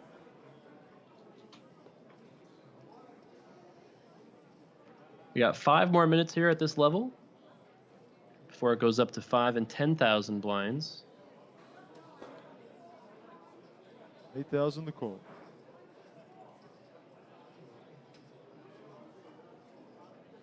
Not too many great hands here. C4 raises Mike's to 20,000. Raise. Fold. Whenever there's a spot where Fold. all 3 players have garbage, Mike is the big favorite to win the hand.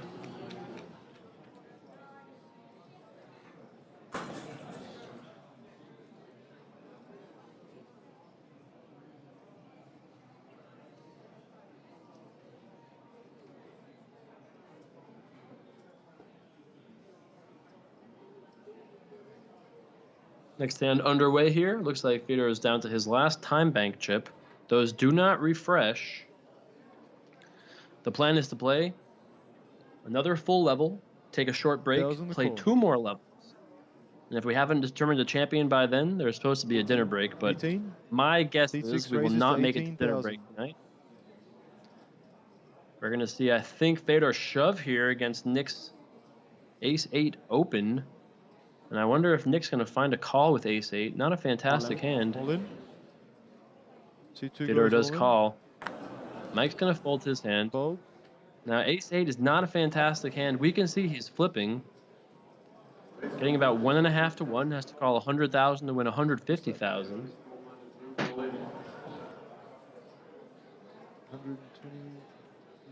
146,000. 146.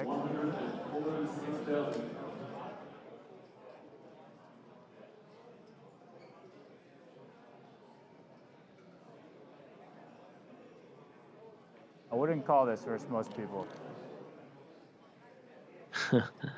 This would be the correct call given the I'm calling math. versus you. Interesting. Wouldn't call versus most people, but gonna call versus you. 10 seconds.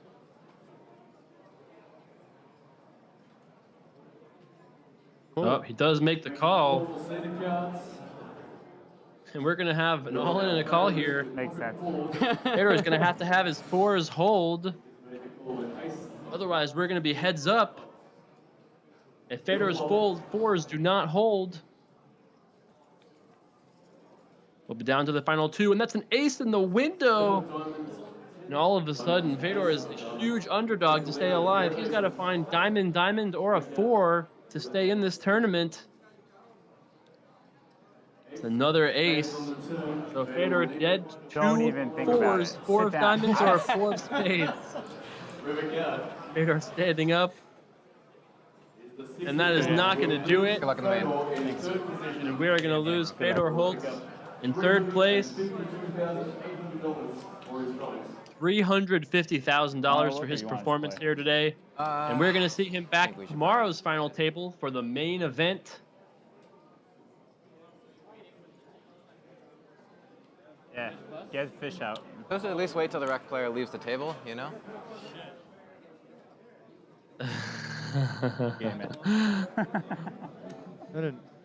And we've lost Fedor Holtz here in third place. Button was here. Let's hear what Fedor had to say after he was eliminated. Can you give me a rundown on what happened in the last hand? The last hand, Nick open raises the button and I go all in the small blind with like 18 big blinds. And he calls ace-8. I have pocket fours. I don't win. How did you get to that point from the table?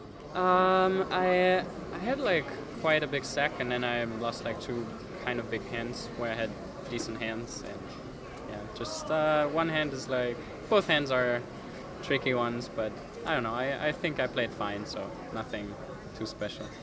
So where are you going from here? Just getting ready for the final table tomorrow? No, I just enjoy my day and that's it. Just have a good. I mean, I haven't seen much of Melbourne this year, so I want to get some more time in here. Too easy. So we're streaming on Twitch. Do you have anything you want to say to the viewers out there that are watching? No, I don't know. I mean, it's awesome. I've seen how many viewers it gets, so it's pretty. Like Jason is such a sick streamer, so it's.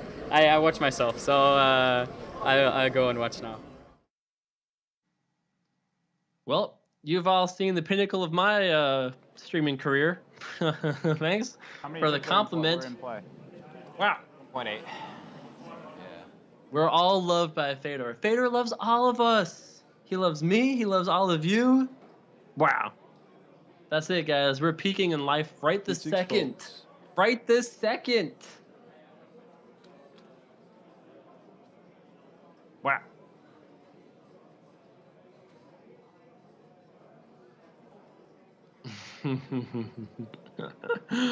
We are heads up here. These two players playing for, you know, just $360,000 or something. Resident sleeper.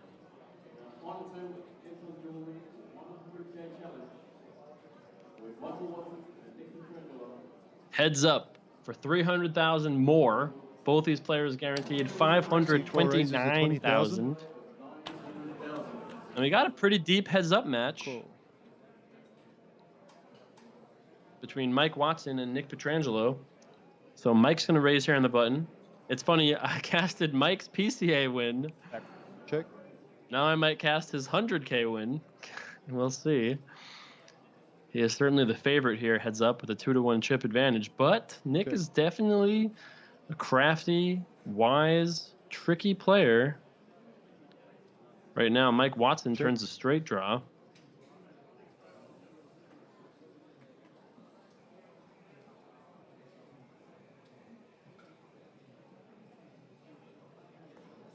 D4 bets 25,000. Fold. And Mike's going to win that first pot. Heads up, first blood goes over to Mike Watson. You think that's close versus him, or you think it's just an easy call versus him? On that stack size, I think he shoves wider than most people. probably also a little bit more likely to just call a hand there than most people. Like weaker hands. I think it's like kind of a decent spot for me to gamble when you have all the chips and, you know. That specific situation. Raise. He was going to try to take like the low variance route, you know. Yeah. I didn't really get the impression that was what his game plan was going to be there. He's probably just going to shove everything. Will you tell me what? Blind foot. Yeah, so you have to sorry. you have to put it in now? Yeah, sorry guys. Oh, it's 5-10 now? Yeah. Okay. All right, I'll still call.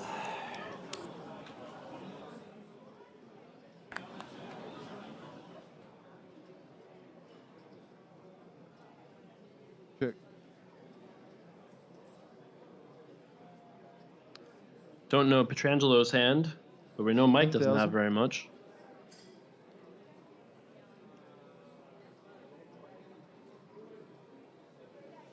Mike has a 3 straight, a 3 flush. That's really all you can say here.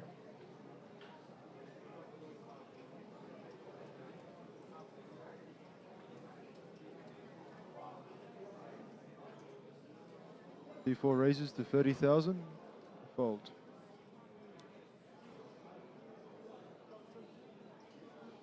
Oh, Mike raises it up and wins that pot with 6 high. Sometimes when you can't call, what choice do you have? You got to raise it. Bluff on that. Or you don't want to say right away. We'll find out soon enough. Yeah, I don't want to tell you now. I almost 3-bet pre. On the turn, I'm kind of don't have a decision because I just can't do anything. True story, this is Nick Petrangelo's first time here in Australia. He's going to be going home with some extra cash. Not a bad trip. Come all the way to Australia, win $500,000. Well, life is okay.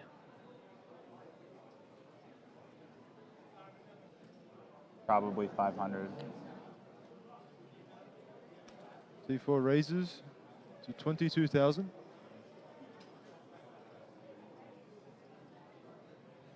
Two pretty similar suited hands colliding here.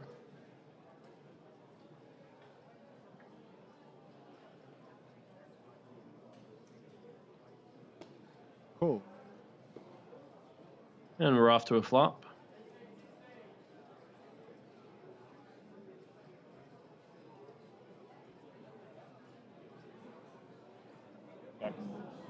C6 check. Another player improves very much here. In spots like this, these spots usually favor the pre-flop aggressor. That's 16,000. Mike does continue with another bet here on the flop. Fold. And that's going to do it. Mike Watson up to 1.4 million almost.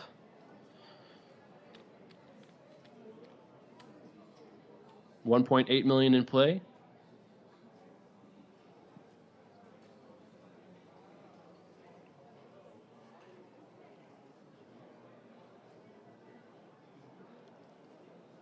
These two battling for $350,000 of additional prize money.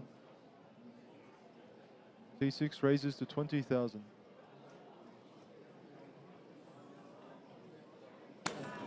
Cool.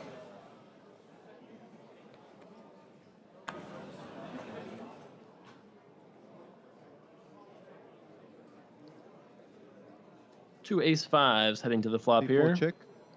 Check. Goes check, check very quickly on the flop. This might be the kind of spot where Mike takes a stab here, but no, he goes ahead and checks it. Check. Could just get checked down to the river, but ooh. I mean, obviously, if either player takes a shot, the other can't really do anything about it. D4 check. After all these checks, Mike still decides to check. That's 30,000. Fold. And Nick's going to win this hand. And that is why poker is a skill game right there. They both have the same hand. But Nick realizes Mike can't have a hand that's really all that strong, or at least isn't very likely to. And he's going to pick up that pot.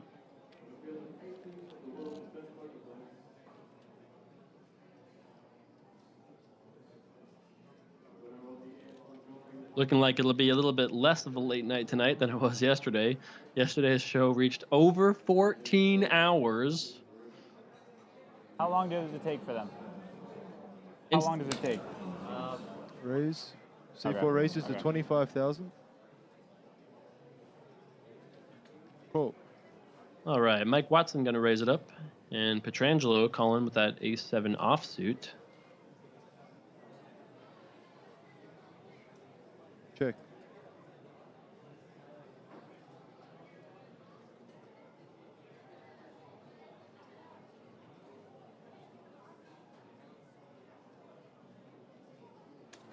Bet. 25,000. Fold. Quick bet and a fold. And Mike picks up that pot as well. Not too much change so far. Perhaps slight advantage to Mike in this heads-up match. Petrangelo still very much in this with 50 blinds.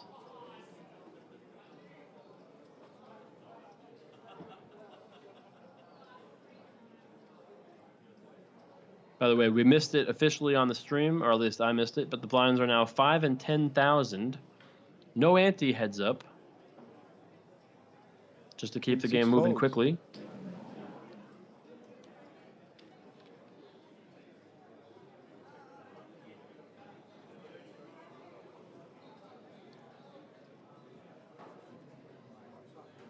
So the blinds are 5 and 10,000. Petrangelo with about 40 blinds. One double up away, though, from being basically even. Oh, an Aussie Million seat cushion. In there. C4 fold.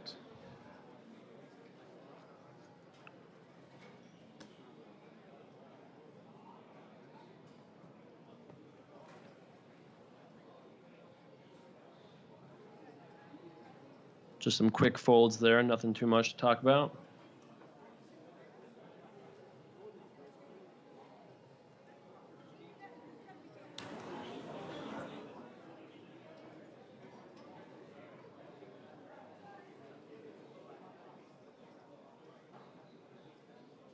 C6 raises to 20,000. Petrangelo with a suited ace. Mike Watson might have just barely a strong enough hand to call with. It is suited. He's getting 3 to 1. We can see he has 41% to win. Cool. So he goes ahead and calls.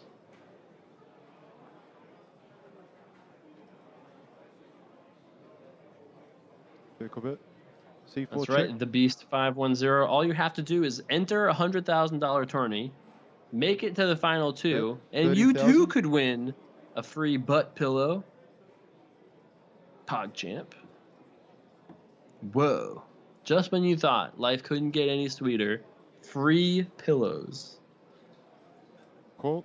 Mike Watson here with a club flush draw. Petrangelo with top pair. Check a bit. C4 check. Mike turns a gut shot as well. Check.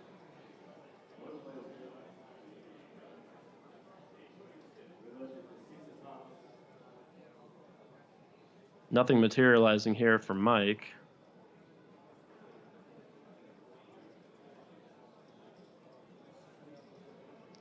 Mike may want to take a shot at this, try to get him to fold a 9 or maybe a 10. But it will not work, I just about guarantee you, unless Mike chooses a very large bet. 100,000. Mike bets the pot, which, I mean, I said very large bet. 100,000 here from Mike. The thing is, I think when Petrangelo checks the turn, his hand just looks a little weaker than it is. Plus, the flush draws missed, straight draws all missed. And Mike's going to show the 8 high. And AC Deucey going to pick up this pot. And hey, Petrangelo now barely a 2 to 1 disadvantage.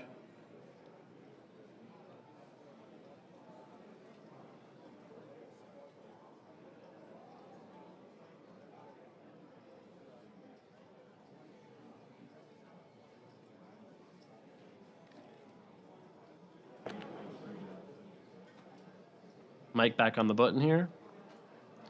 Still 5 and 10,000 blinds. You're the big one, sir. The big one.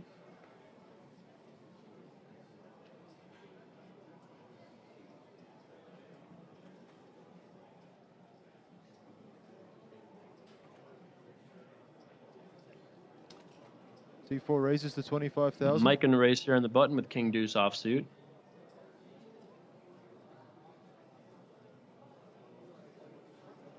Petrangelo in the big blind with a reasonable 8-6 offsuit.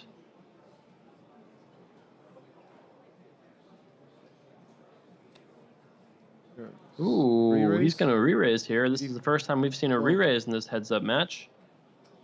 And Petrangelo going to pick up that pot with the worst hand. Nice move there. If you're not too familiar with heads-up poker, heads-up is kind of a beautiful thing in a match like this. You kind of want to see who's raising, who's limping, who's re-raising, who's betting a lot of flops, who's checking some flops, right? We want to kind of have an understanding for the match and kind of get in the heads of what these two great players are thinking. How are they strategizing? What tactics are they employing to try to deceive or confuse their opponent? And if we can keep track of these things, we can kind of enjoy the strategic experience. Petrangelo min-raising here on the button with the 7-deuce suited, which obviously 7-deuce is not exactly a premium hand. A re-raise. But on the button, certainly fine to min-raise here. And kind of is like a answer back. Mike says, "You want a 3-bet, buddy? Let's go." Petrangelo just folds his 7-deuce, of course.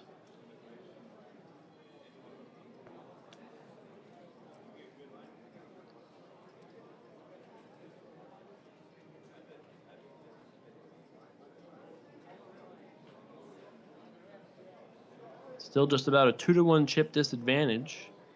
Blind's not really going to increase all that much. Next level will be 6 and 12,000. C4 raises to 25,000. So won't be any short stacks, that's for sure, for a little while, based on the blinds alone. Mike can raise here with the ace. He's chosen to make it 25,000, where Petrangelo has mostly opted to make it 20,000. We'll see if that changes as stacks kind of shift. D6 check. No pair for either player. Petrangelo starts here with a check. Off to the turn we go. Flush draw now for Petrangelo, but a pair for Watson, going to keep him around. And heads up, you make a pair, you're feeling pretty good about it. Beat 6 bet 75,000. Ooh, interesting sizing here. So Petrangelo bets 75,000 into 50. So a bet here is not really all that interesting. However, 75,000 betting 1.5 times the pot certainly is.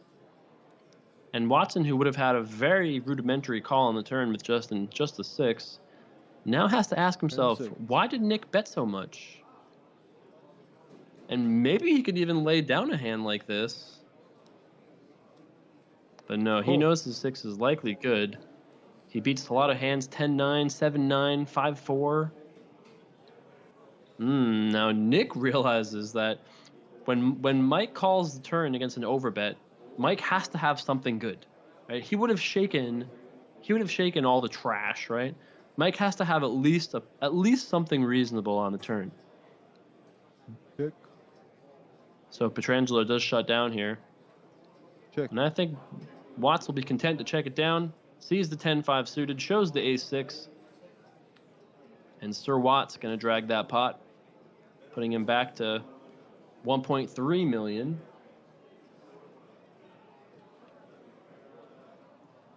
Might call with that, huh? Good, for sure.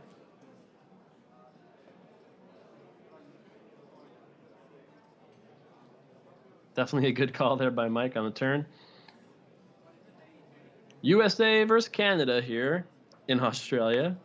Very international field we get here at the Aussie Millions.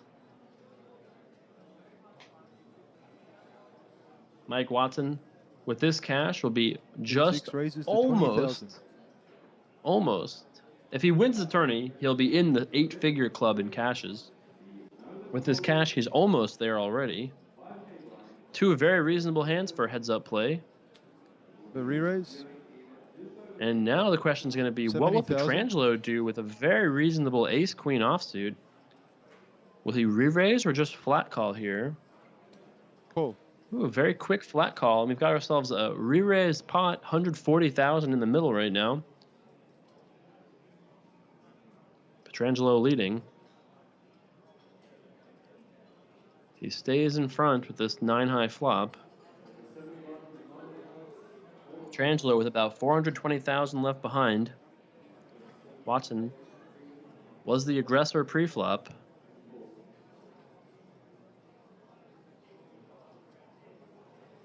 T4 check. Interesting. Sir Watts decides to check here on the flop. And now Pietrangelo probably suspects his ace-queen is in front. Bet 40,000.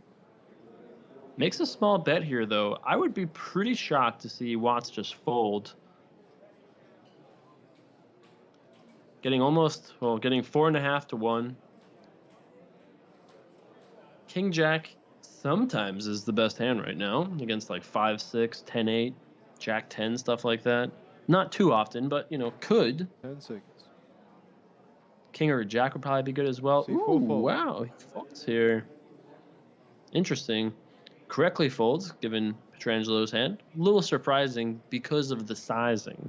That was the reason I thought that Watts would call, but he does not. Lays it down, and that one goes over to Nick.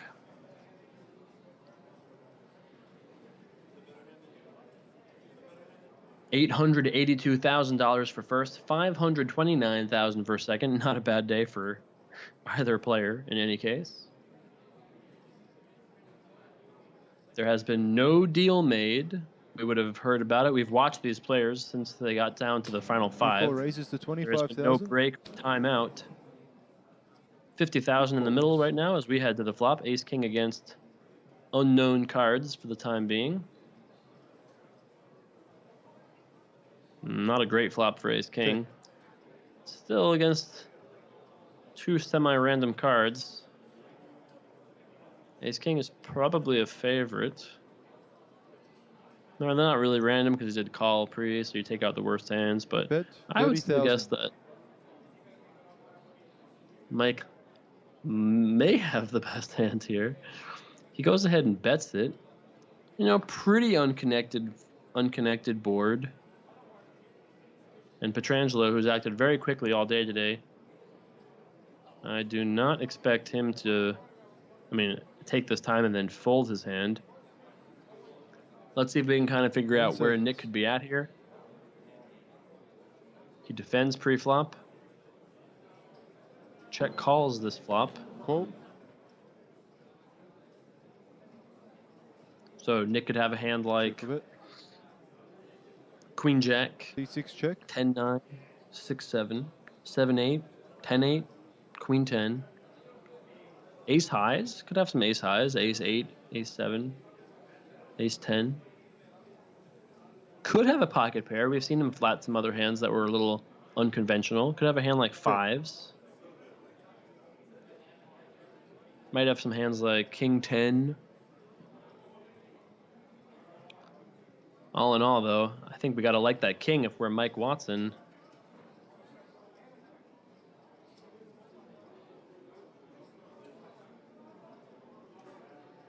Now, if Pietrangelo bets here, well, let's see how much he bets. We've seen some interesting bet sizes so far this match.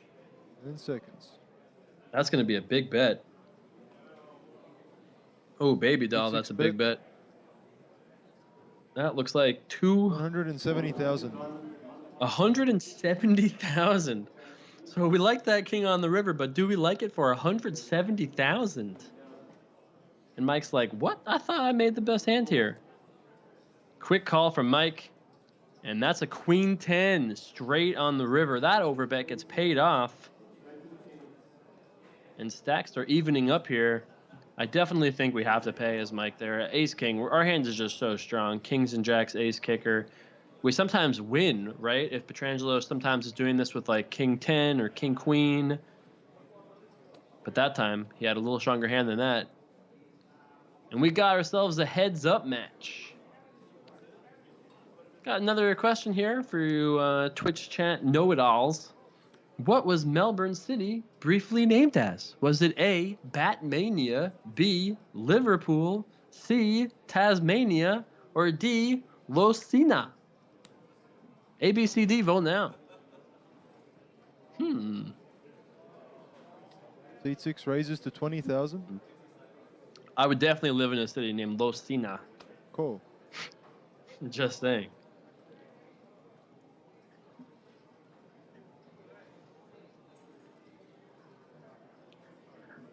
C4 check. Petrangelo raised here on the button. Mike Watson 10,000. just called the big blind.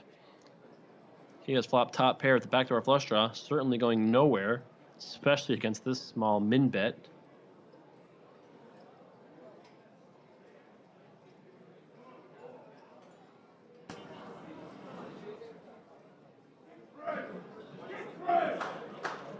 That is a pretty good turn card for Mike Watson.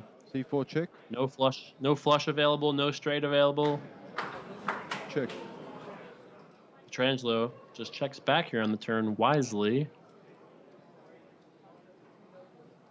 Not the greatest river card for Mike. Spades now get there, fours trips.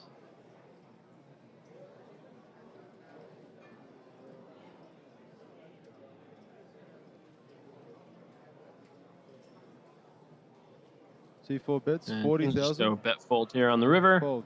And Mike's going to creep back over 1,000,000 chips with that win.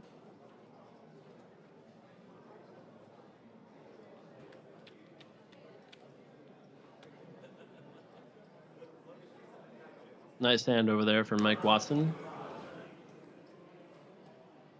By the way, the name was Batmania. Damn, if you were with me, I thought it was Losina for sure. Batmania. Wow. Doesn't sound like the nicest place to live, though, right? Yep.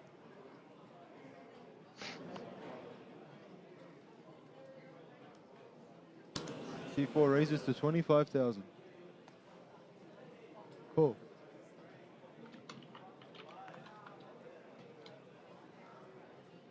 Two very reasonable hands for heads up. Ace-4 against trays. D6 check. Another player really loving that flop, though. And in these cases, the pre-flop aggressor are usually the one to win these. Check.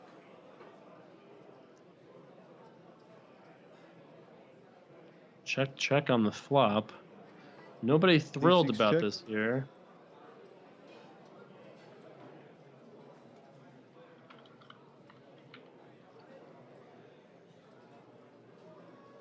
Check. Goes check, check again.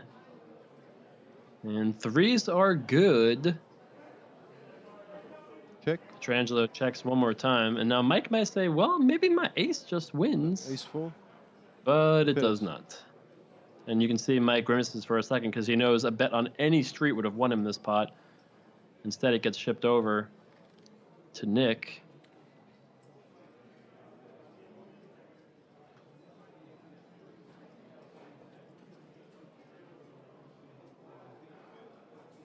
If you're enjoying the stream today, I invite you to press that follow button. Come hang out with us for one more day of Aussie Millions coverage tomorrow. And then we'll be back for regularly scheduled Twitch programming, where I play poker on runitup.tv most of the time. You can use that hashtag Aussie Millions. Get in touch with us.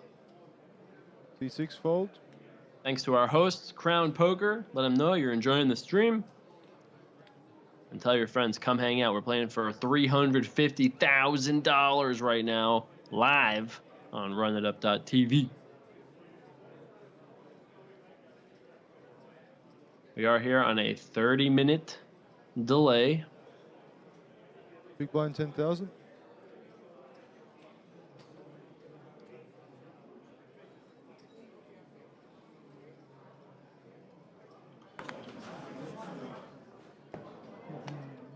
C4 folds.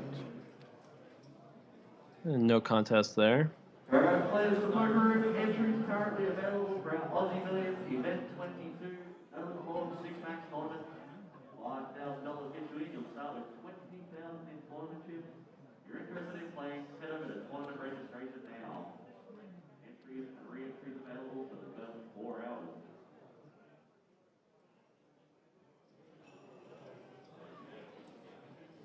Seat 6 raises to 20,000. Got a raise here. Before fold. By the 10 deuce. Sorry, raised from King 5 suited. That makes much more sense. I think that button was backwards or something there.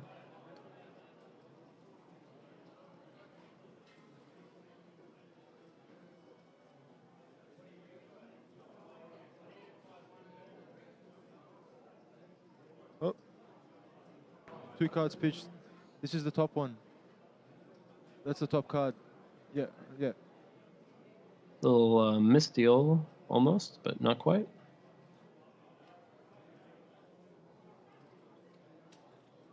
Raise 25,000. Call.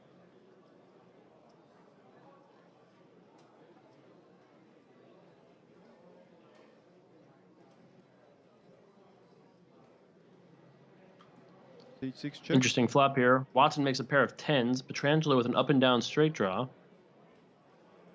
Alright, dealers with 6 Max, put out your first 4 banks. The button is in seat number 1. I think we have the... Seat 6 check. We definitely have the button and the big blind backwards here. Mike is on the button. He raised. Petrangelo called. Petrangelo just checked here on the turn, having turned a pair of 9s. Watson still leads with that 10-7 offsuit. So the graphics definitely reversed this hand. 35,000.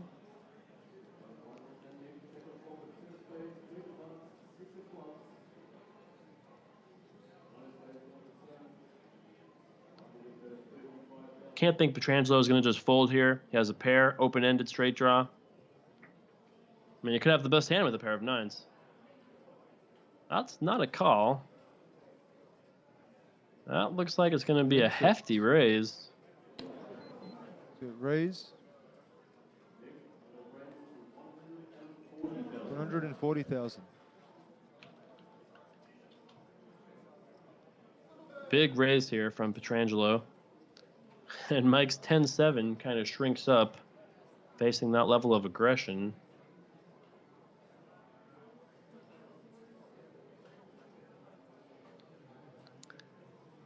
Can Mike make this call here? 10 seconds. Positions are reversed from what it says. Ooh, and Mike Watson's instincts are dead on. Good call here. Tough check raise. And that is a banana on the river. And Petrangelo, I would guess, will start here with a check.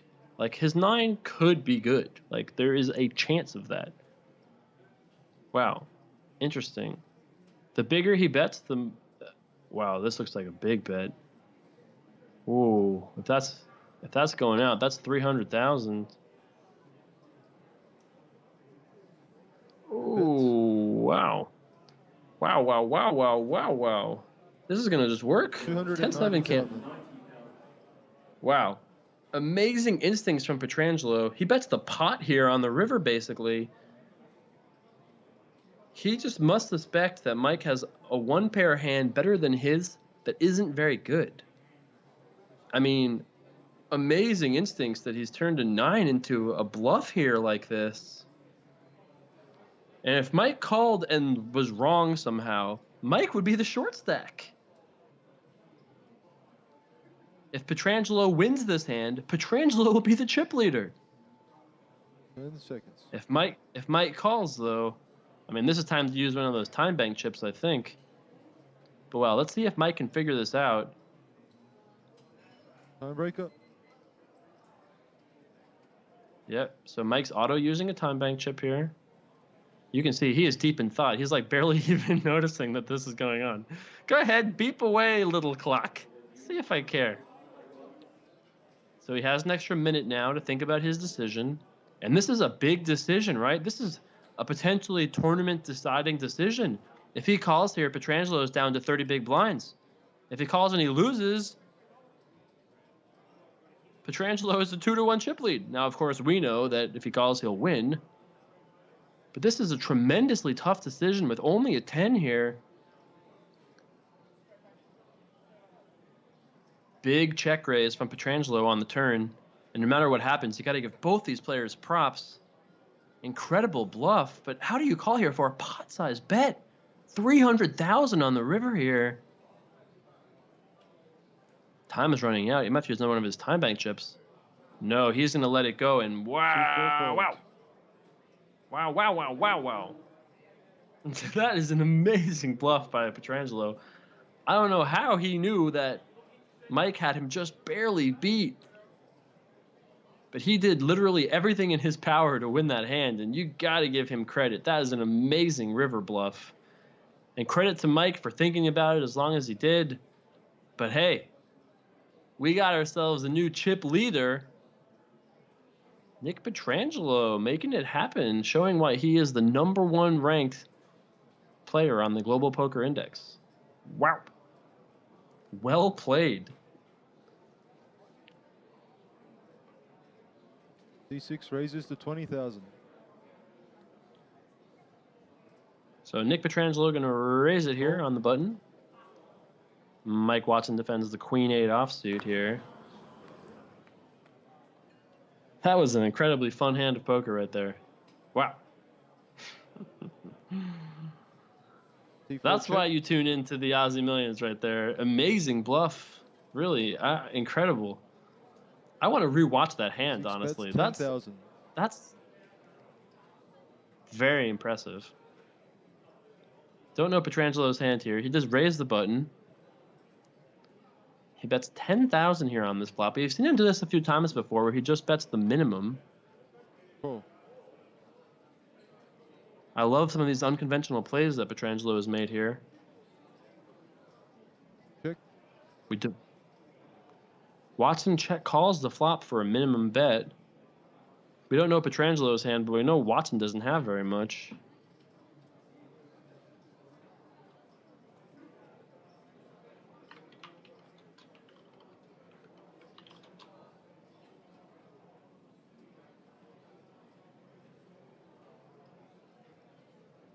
We are down to the final 2 contestants of our $100,000 event.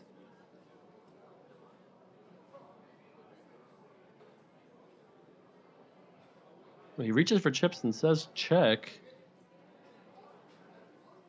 Mike probably suspects Queen-8 is not the best hand. A little different if you have, ace-queen, no pair, even just an ace. So Mike may have to measure out some sort of a bluff here, probably thinking about how much to bet. 10 seconds. That's 30,000. He does bet half the pot. D6 fold. He's going to win that pot. And Mike takes a very narrow chip lead. I'll put him there this time. I'm not like trying not to. And Pietrangelo did have an ace there. Laid down the best hand. Mike did some work there with the Queen-8. We are playing down to a winner tonight. Don't forget, if you want to go back and rewatch this, you can find the whole VOD on RAU Stats. Right now, we got a tweet from Jason Novosel who says, great Saturday afternoon coverage of the 100K challenge in the hashtag Aussie Millions Crown Poker event with commentary by Jason Somerville on Twitch. Glad you're enjoying it, fellow Jason. We got one more day of coverage for you guys tomorrow as we crown a champion in the main event. $1.6 million up for grabs. Theodore Holtz, Jeff Rossiter. Fold. Headline that final table. Plenty of great players. Down to our final 7 there. Down to our final 2 right now, though.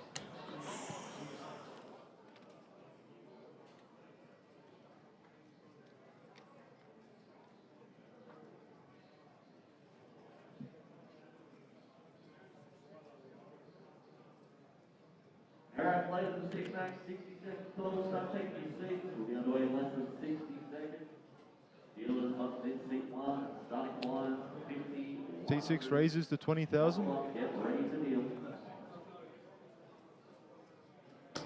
Petrangelo raising it up, keeping to that min-raise sizing. Watson defends the big blind, very reasonable 8-6 of spades. Both players improve here. Petrangelo with a gut shot, Mike with top pair. Check. Each player guaranteed 550,000.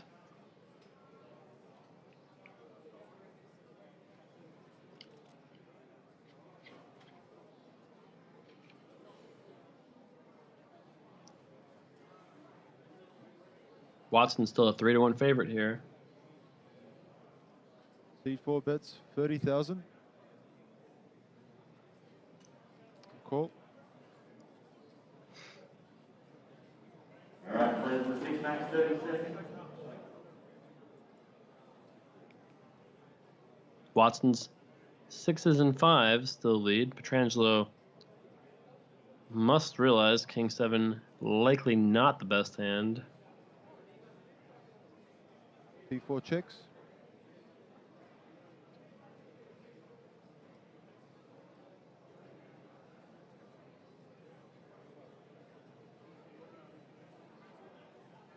D6 bets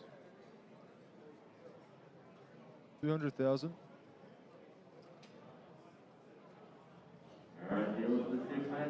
Shuffle up 4 underway. Petrangelo bets 200,000 on the river here. Ooh, oh, I love it. What is Mike Watson going to do with his 6 now? Petrangelo goes, so you like your 6, huh, buddy? Do you like it for 200,000? I love this play heads up. Fast-paced, creative. Timebreaker. Mike uses one of his time bank chips. He has another minute here to decide.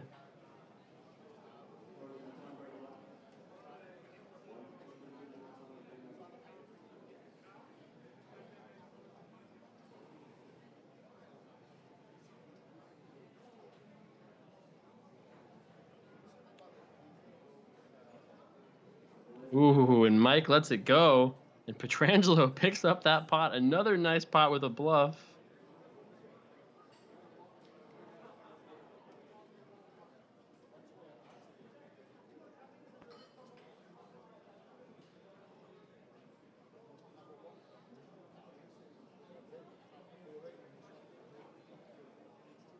Both players, I'm sure, either talking to someone who's watching the stream, and Mike's like, he had what? And Petrangelo's getting texts from his friends that are like, you're such a boss, dude. Wow. Crushing it. Making all these boss plays. Raise to 25,000. Twitch chat is loving you. Both players playing fantastic at this final table, of course. But some very cool bluffs have worked out for Petrangelo here. Yeah, re-raise. 90,000. There. Fold.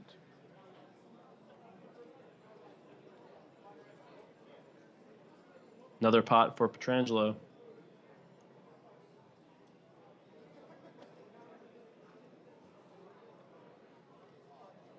Diag Z wants to know, when will they consider taking a deal? Well, they can talk about a deal at any time. In my experience, it's going to take something significant happening or like the match going on for a little bit longer.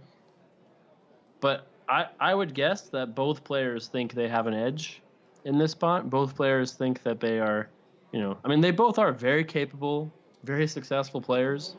C6 They've already locked up big scores.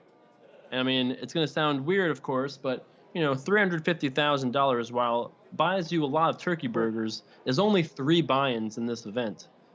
So it's not like the difference between first and second is life-changing for either player. So for that reason, it really wouldn't shock me if they played this out. Mike Watson checks here with the King Jack. Petrangelo going to go ahead and bet this. 8s and 6s.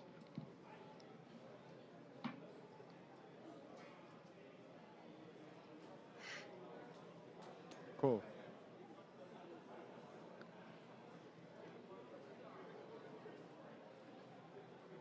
C4 check.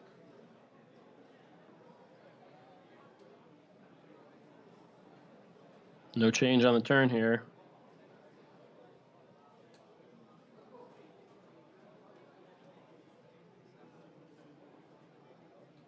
Right, bets 45,000.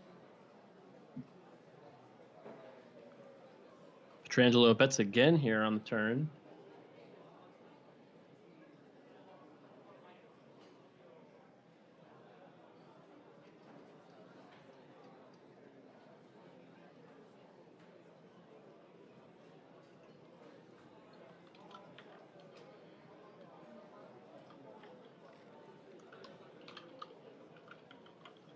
And Petrangelo going to win that pot.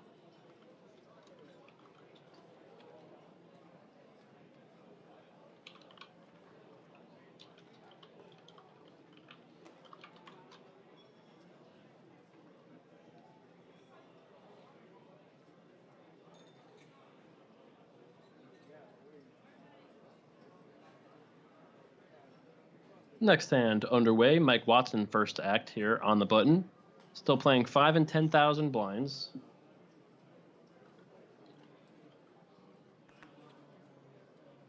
C4 fold. Watson going to just let the 5 deuce go. 16 more minutes of this level. We'll take a short break, come back at 6 and 12,000 blinds, if there's not a champion decided before then.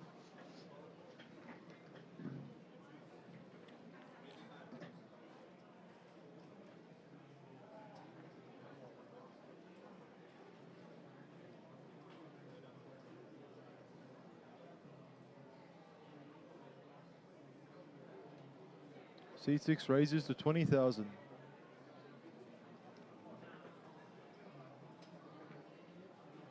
Petrangelo goes ahead, min raises it here. We're going to see a re-raise, though, from Mike Watson. Re-raise to 70,000. Will Petrangelo continue here with a 9-8 offsuit? This is his biggest chip lead of the match, about 100,000 to start the hand, ahead of his opponent. Started out as an over 2-to-1 disadvantage. Still has that chip lead after folding this hand. Simple 1, 2, 3, 4 says it's going to be a late night. Not as late as yesterday. I'll take the under. Yesterday we streamed until 3 a.m. local time. Right now it's not even close to that. Still 8 hours or so away from that mark. So it's still pretty early in the evening here in Australia. C4 raises to 25,000.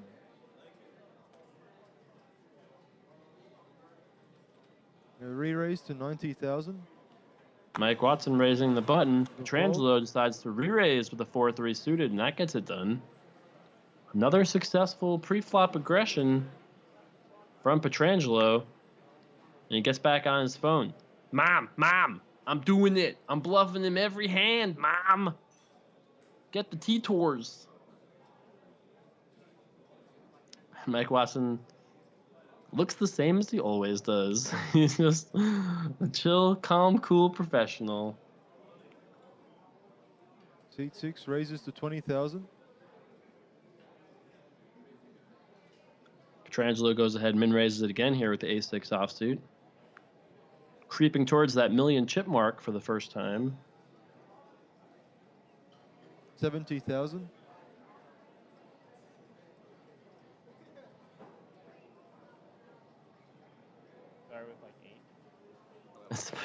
It's very funny to see how this has happened. At least 2 times this match, it's been re-raised by Petrangelo, and then the very next hand, Mike re-raises back. Now, the last time he had ace-5 suited. This time, though, he decides to make a move with 10-2 suited. And I wonder if Petrangelo is kind of feeling this. Fold. But nope, he's going to let it go. And nice hand there from Mike Watson again. Just laying down the law, saying, you're not the only one that can re-raise light pre-flop, buddy. I know how to do that, too. Nice hand there for the Canadian.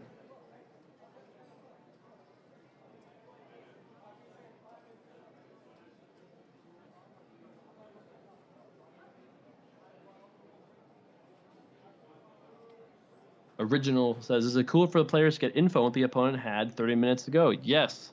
I guarantee you both players are staying up to date with what their opponent has shown down, what's been Raise to happening. 25,000. Very important Fold. information. And if one was doing it and the other wasn't, that would be quite a disadvantage, you would think.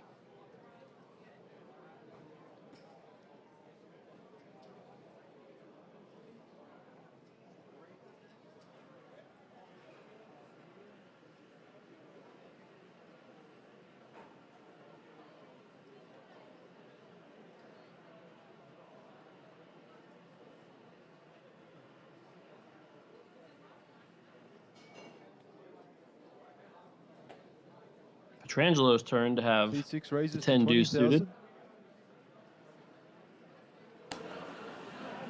Pull. And Watson going to go ahead and call it. Watson the slight favorite here. No pair anywhere. Check. Quick check here on the flop. King high is 3-1 favorite. Both players turn a straight draw. Wouldn't be surprised to see a bet here. Looks like Mike is going to go ahead and C4 bets. fire 30,000 in there. Those chocolate chips, 25,000. The blue chips, 5,000. And now Petrangelo with an open and a straight draw. All three options are on the table. Could fold. I mean, you only have 10 deuce. It's not like it's an amazing draw or anything. Facing a bigger bet. Could call. That's probably the most likely option. Or it could raise. We've seen Petrangelo go with that option before. He does lay it down. And if you're a new player, you may be like, what? Folded a straight draw? But yeah, it's a one-card straight draw. His pair outs are no good, almost for sure. Got another question here for all the Twitch chat know-it-alls. What is Australia's most dangerous animal? Well, I don't have any idea about that because none of these animals are in the dirty basement. But is it A, the box jellyfish, B, drop bear, C, the honeybee, or D, the boxing kangaroo? ABCD, vote now. Raises to 25,000.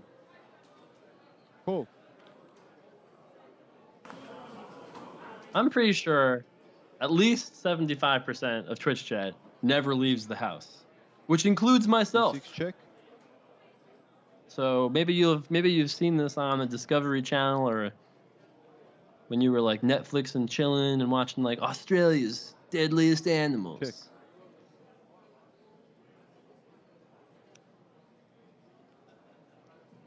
By the way, what the heck is the drop bear? That sounds scary as all heck, dude. Could you imagine? It sounds like a swooping, like a hawk bear of some sort, you know? Like just walking along the Australian jungle or something, and then out comes a drop bear. Whoa. It's got to be the jellyfish, right? Gotta be. Define most dangerous. That's true. Honeybees can be dangerous. By the way, it would be hilarious if the tournament ended while I was mulling over this. Petrangelo overbets here on the turn, by the way. Another one of these fancy overbet plays from Petrangelo. Mike Watson with a decent draw, but could be in bad shape against, you know, any pair in higher heart. D6 bet. And Petrangelo going to win that pot with queen high. Fires one more bullet on the river. Mike Watson's draw was not as good as he thought. 8 would have given them both the same straight. Heart would have given a higher flush to Petrangelo. And just like that, Petrangelo extends his chip lead to the biggest point in this match. The answer was a box jellyfish. So all you guys that said A in chat, you're the smartest. And you're way better than everybody who said B, C, or D. So you can go ahead and give a little ha-ha if you said A in chat. There you go. What more can you want from a poker stream, really? Get to see great action, learn things about planet Earth, Re-raise. have a few giggles with your fellow Twitch denizens. What better way to spend time than that? Truly, we are all peaking in life together, right?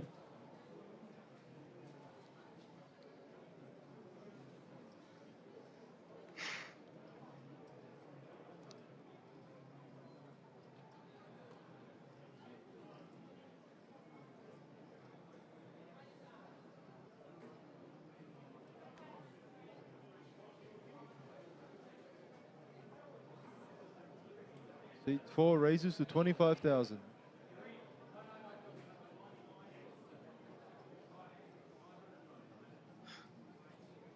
Re-raise to 90,000.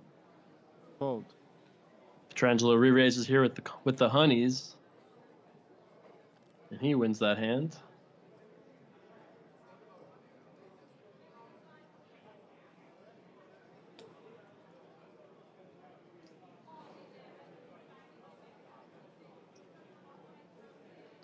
Oh, I've got a report here from Echo Gaming Live, who says, by the way, this is why the moderators are best in the business.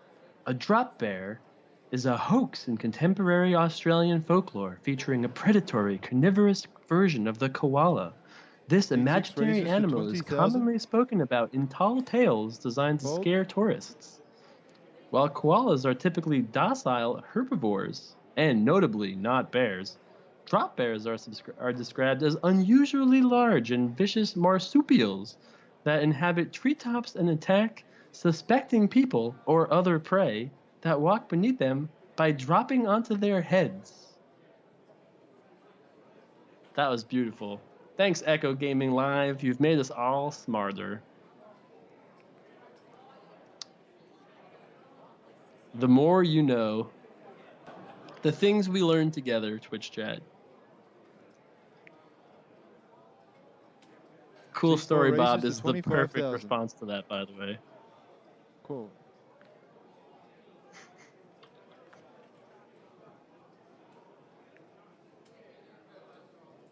Back to some poker action here. Mike Watson raises the button with Jack Deuce. Nick Petrangelo defends the big blind with the Ace 10 offsuit. Check. Mike does lead here with his pair of jacks. Petrangelo's got to find some help on the turn. He does not. Seat 6 check. Petrangelo looking for an ace or a king here. Mike Watson's got to feel like queens and jacks are the best hand right now.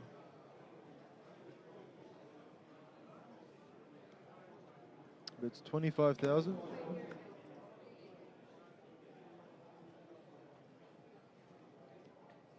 Cool. Small bet from Watson. Check a bit. And that's a very good card for Mike here. Seat 6 check. Petrangelo has a good enough hand to call, and Mike surely must suspect he has the best hand.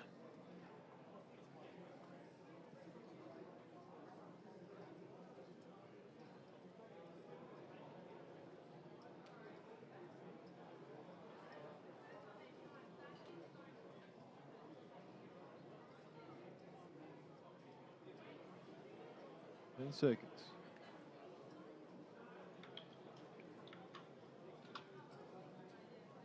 Seat 4 bets 100,000.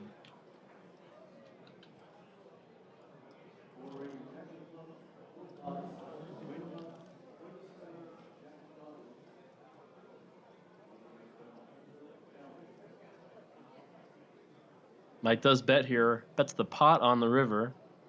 And Petrangelo's definitely got a good enough hand to call. Can he snuff this out here?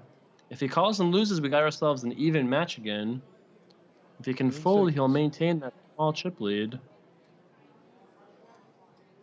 Looks like Petrangelo thinking about tossing one of those time bank chips in. And he is going to think about this a little longer. We are down to the final two.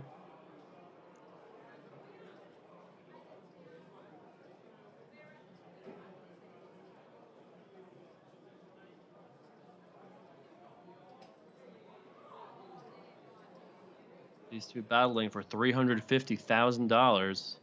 Can Petrangelo make the right fold here? Well, he was thinking about it. Tough to let this go. we do beat like 10-9, 10-8, 4x that's just decided to bluff because it can't win anymore. King 10. Petrangelo is going to call this, and Mike Watson going to take a much-needed pot to claw his way back to just about even. Both players down to their last time bank chip. Those do not refresh. So once they're out of that, they're never going to have more than 30 seconds to think about their decision. So they have to be very careful about how they use their last time bank chip. Especially in a match like this where, especially Petrangelo, but both players have made some unconventional bet sizes.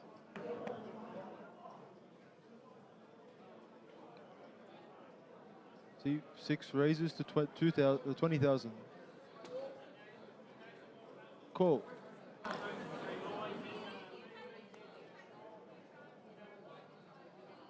Fedor Holtz, our third place finisher, he took home $352,000. Petrangelo raises the button. 30,000. Mike Watson just flat called here.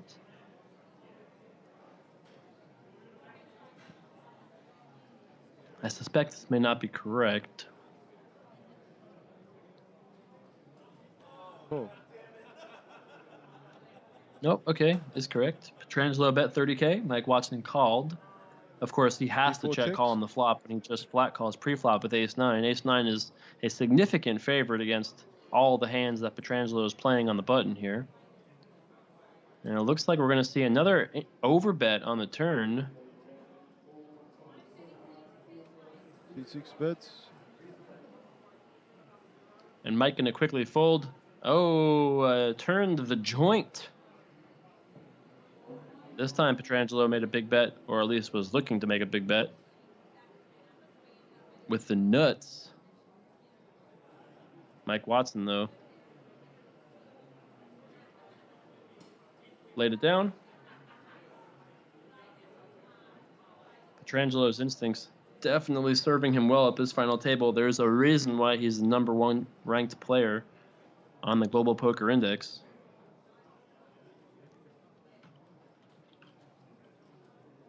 No deal yet has been made. 25,000.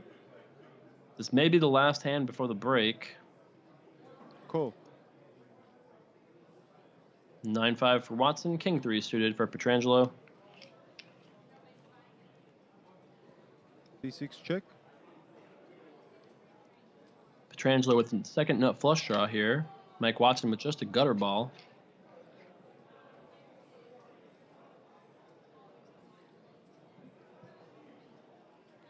Bet 30,000.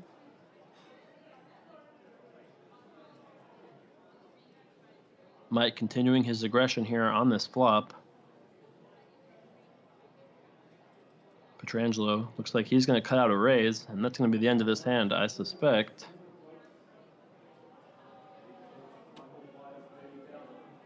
B6 raises 120,000. A fold. And Petrangelo going to take down that pot, putting him back over 1 million chips.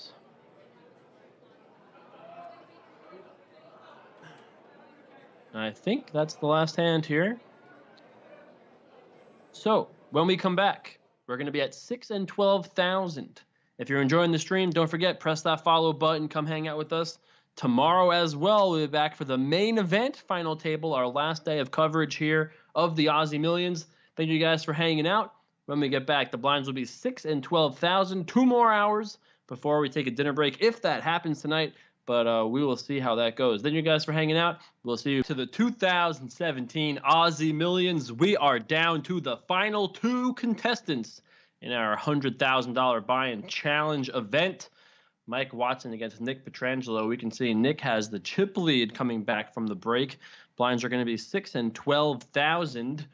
These 2 players are competing for about $350,000. Having already locked up about 525,000, still another 360 grand or so to play for.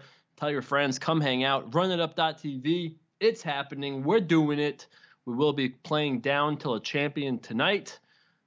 players are heading back to the table. In a second here, we're going to get cards in the air. Our tournament director getting ready to go, Joel Williams. Just 2 players remain on our Anton Jewelry 100k challenge final table. 2 remain in the hunt for a top prize of almost $900,000. Level 13 has begun. Shuffle up and deal. Good luck, gentlemen. Level 13 is underway here. We've seen some amazing poker in this match.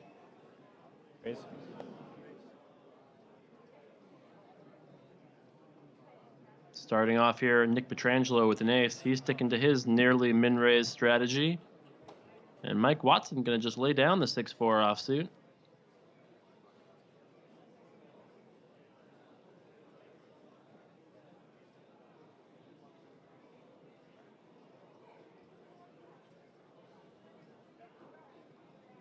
These two players playing for $350,000 right now.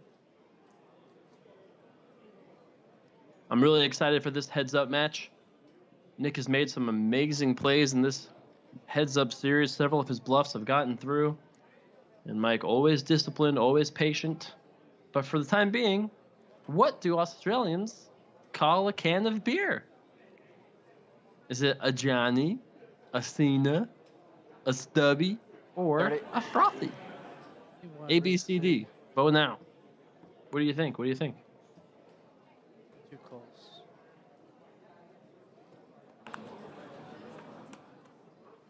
Mike Watson going to raise here on the button with Queen 8 suited. Check our bet. Neither player improves to a pair here.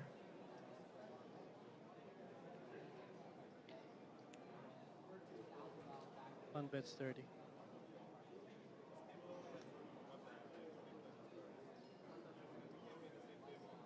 Two calls. Petrangelo correctly check calls here with Queen Jack high and is rewarded for his courageous flop check call with a pair. Watson here with a gut shot to a 10.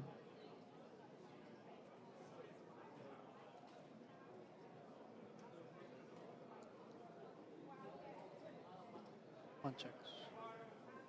Mike does check back here. Got to find a 10 to make the best hand. Petrangelo holds here, and he has to suspect that his jack is in the lead after Mike checks back on the turn. Nick must be debating, should I check and give Mike a chance to bluff? Does Mike have a 9 or a 7? If that's the case, then we should bet our jack and try to get called by worse. At 10 seconds, sir. Looks like Petrangelo is going to measure out a bet here. And all Mike can do is either bluff raise or fold.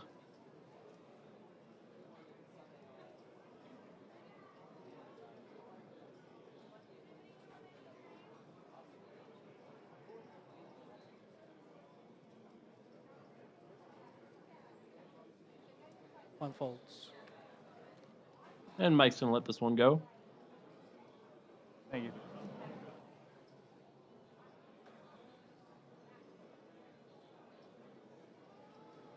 Oh, apparently it's a tinny. I didn't see anybody really say tinny. I saw Frothy, Stubby, Cena. I did not see. I think you all got it wrong. I think you're all wrong. It was a ruse. I think the production guys are playing a trick on all of us. Pranked us. Good prank, guys.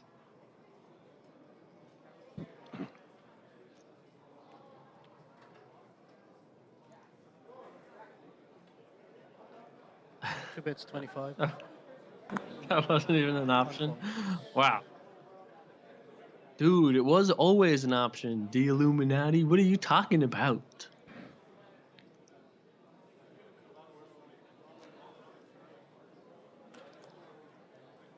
I thought you guys liked drinking. See, I had no idea. I had no idea. I assumed Twitch chat would get it right because Twitch chat gets everything right. My world is crumbling beneath me.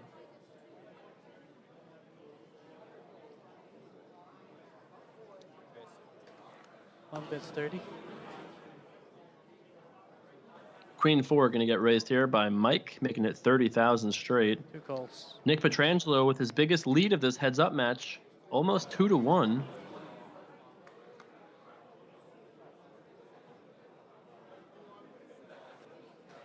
Check. We don't know what Petrangelo has, but it's probably better than Queen 4. 1 checks. Check, check here on this flop. No help for Watson.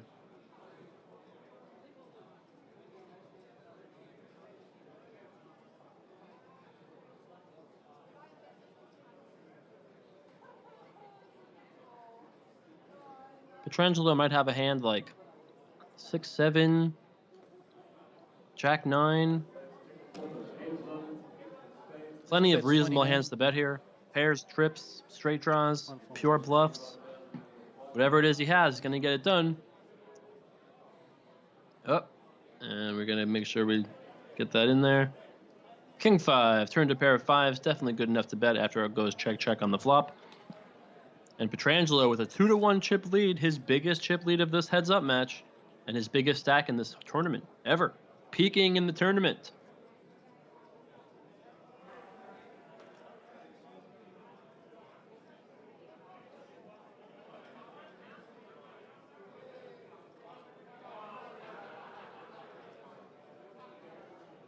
Both these players paid $100,000 to enter this contest. 25. We started today with 7, 3 got paid. Now these two playing for $300,000 more. 1 calls. Petrangelo raising it up with the 8-6. Watson defending his big blind with King 8. 1 checks. 2 checks. Watson with a commanding lead here. But not a great turn card for King 8. 1 checks. Petrangelo checks, or I should say Watson and Petrangelo both check. King 8 going to win this hand if it goes to showdown. 1 checks.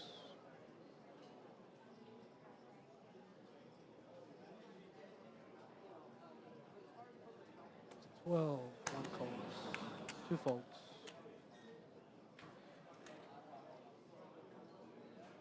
And that hand goes over to Mike Watson.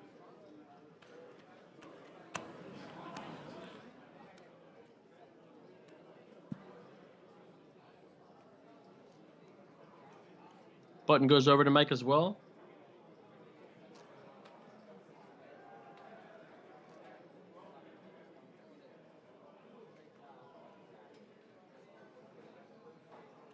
Blinds are 6 and 12,000. No ante heads up.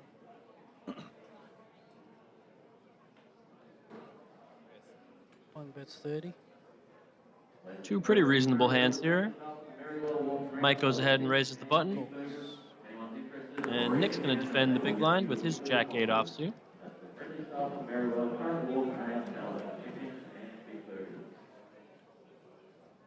Check.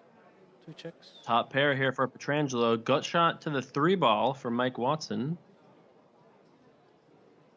1 checks.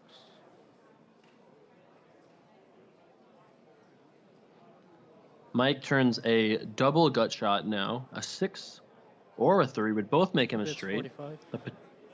Petrangelo, though, goes ahead and fires it out here. An ace would also make Mike Watson the best hand.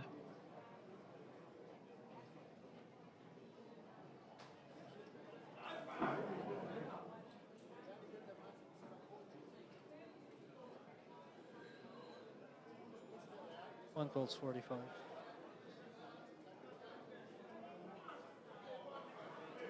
Petrangelo improves here to 2 pair.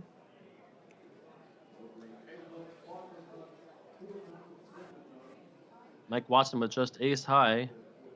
Backdoor diamonds did get there as well. 1 bet 150. 150 on the river. Going to be a tough spot for Mike to call. Too many hands he loses to. To call a full pot size bet here. I mean, maybe he could find a bluff raise or something, but Well, he's not just instantly folding, but I mean, hearts missed.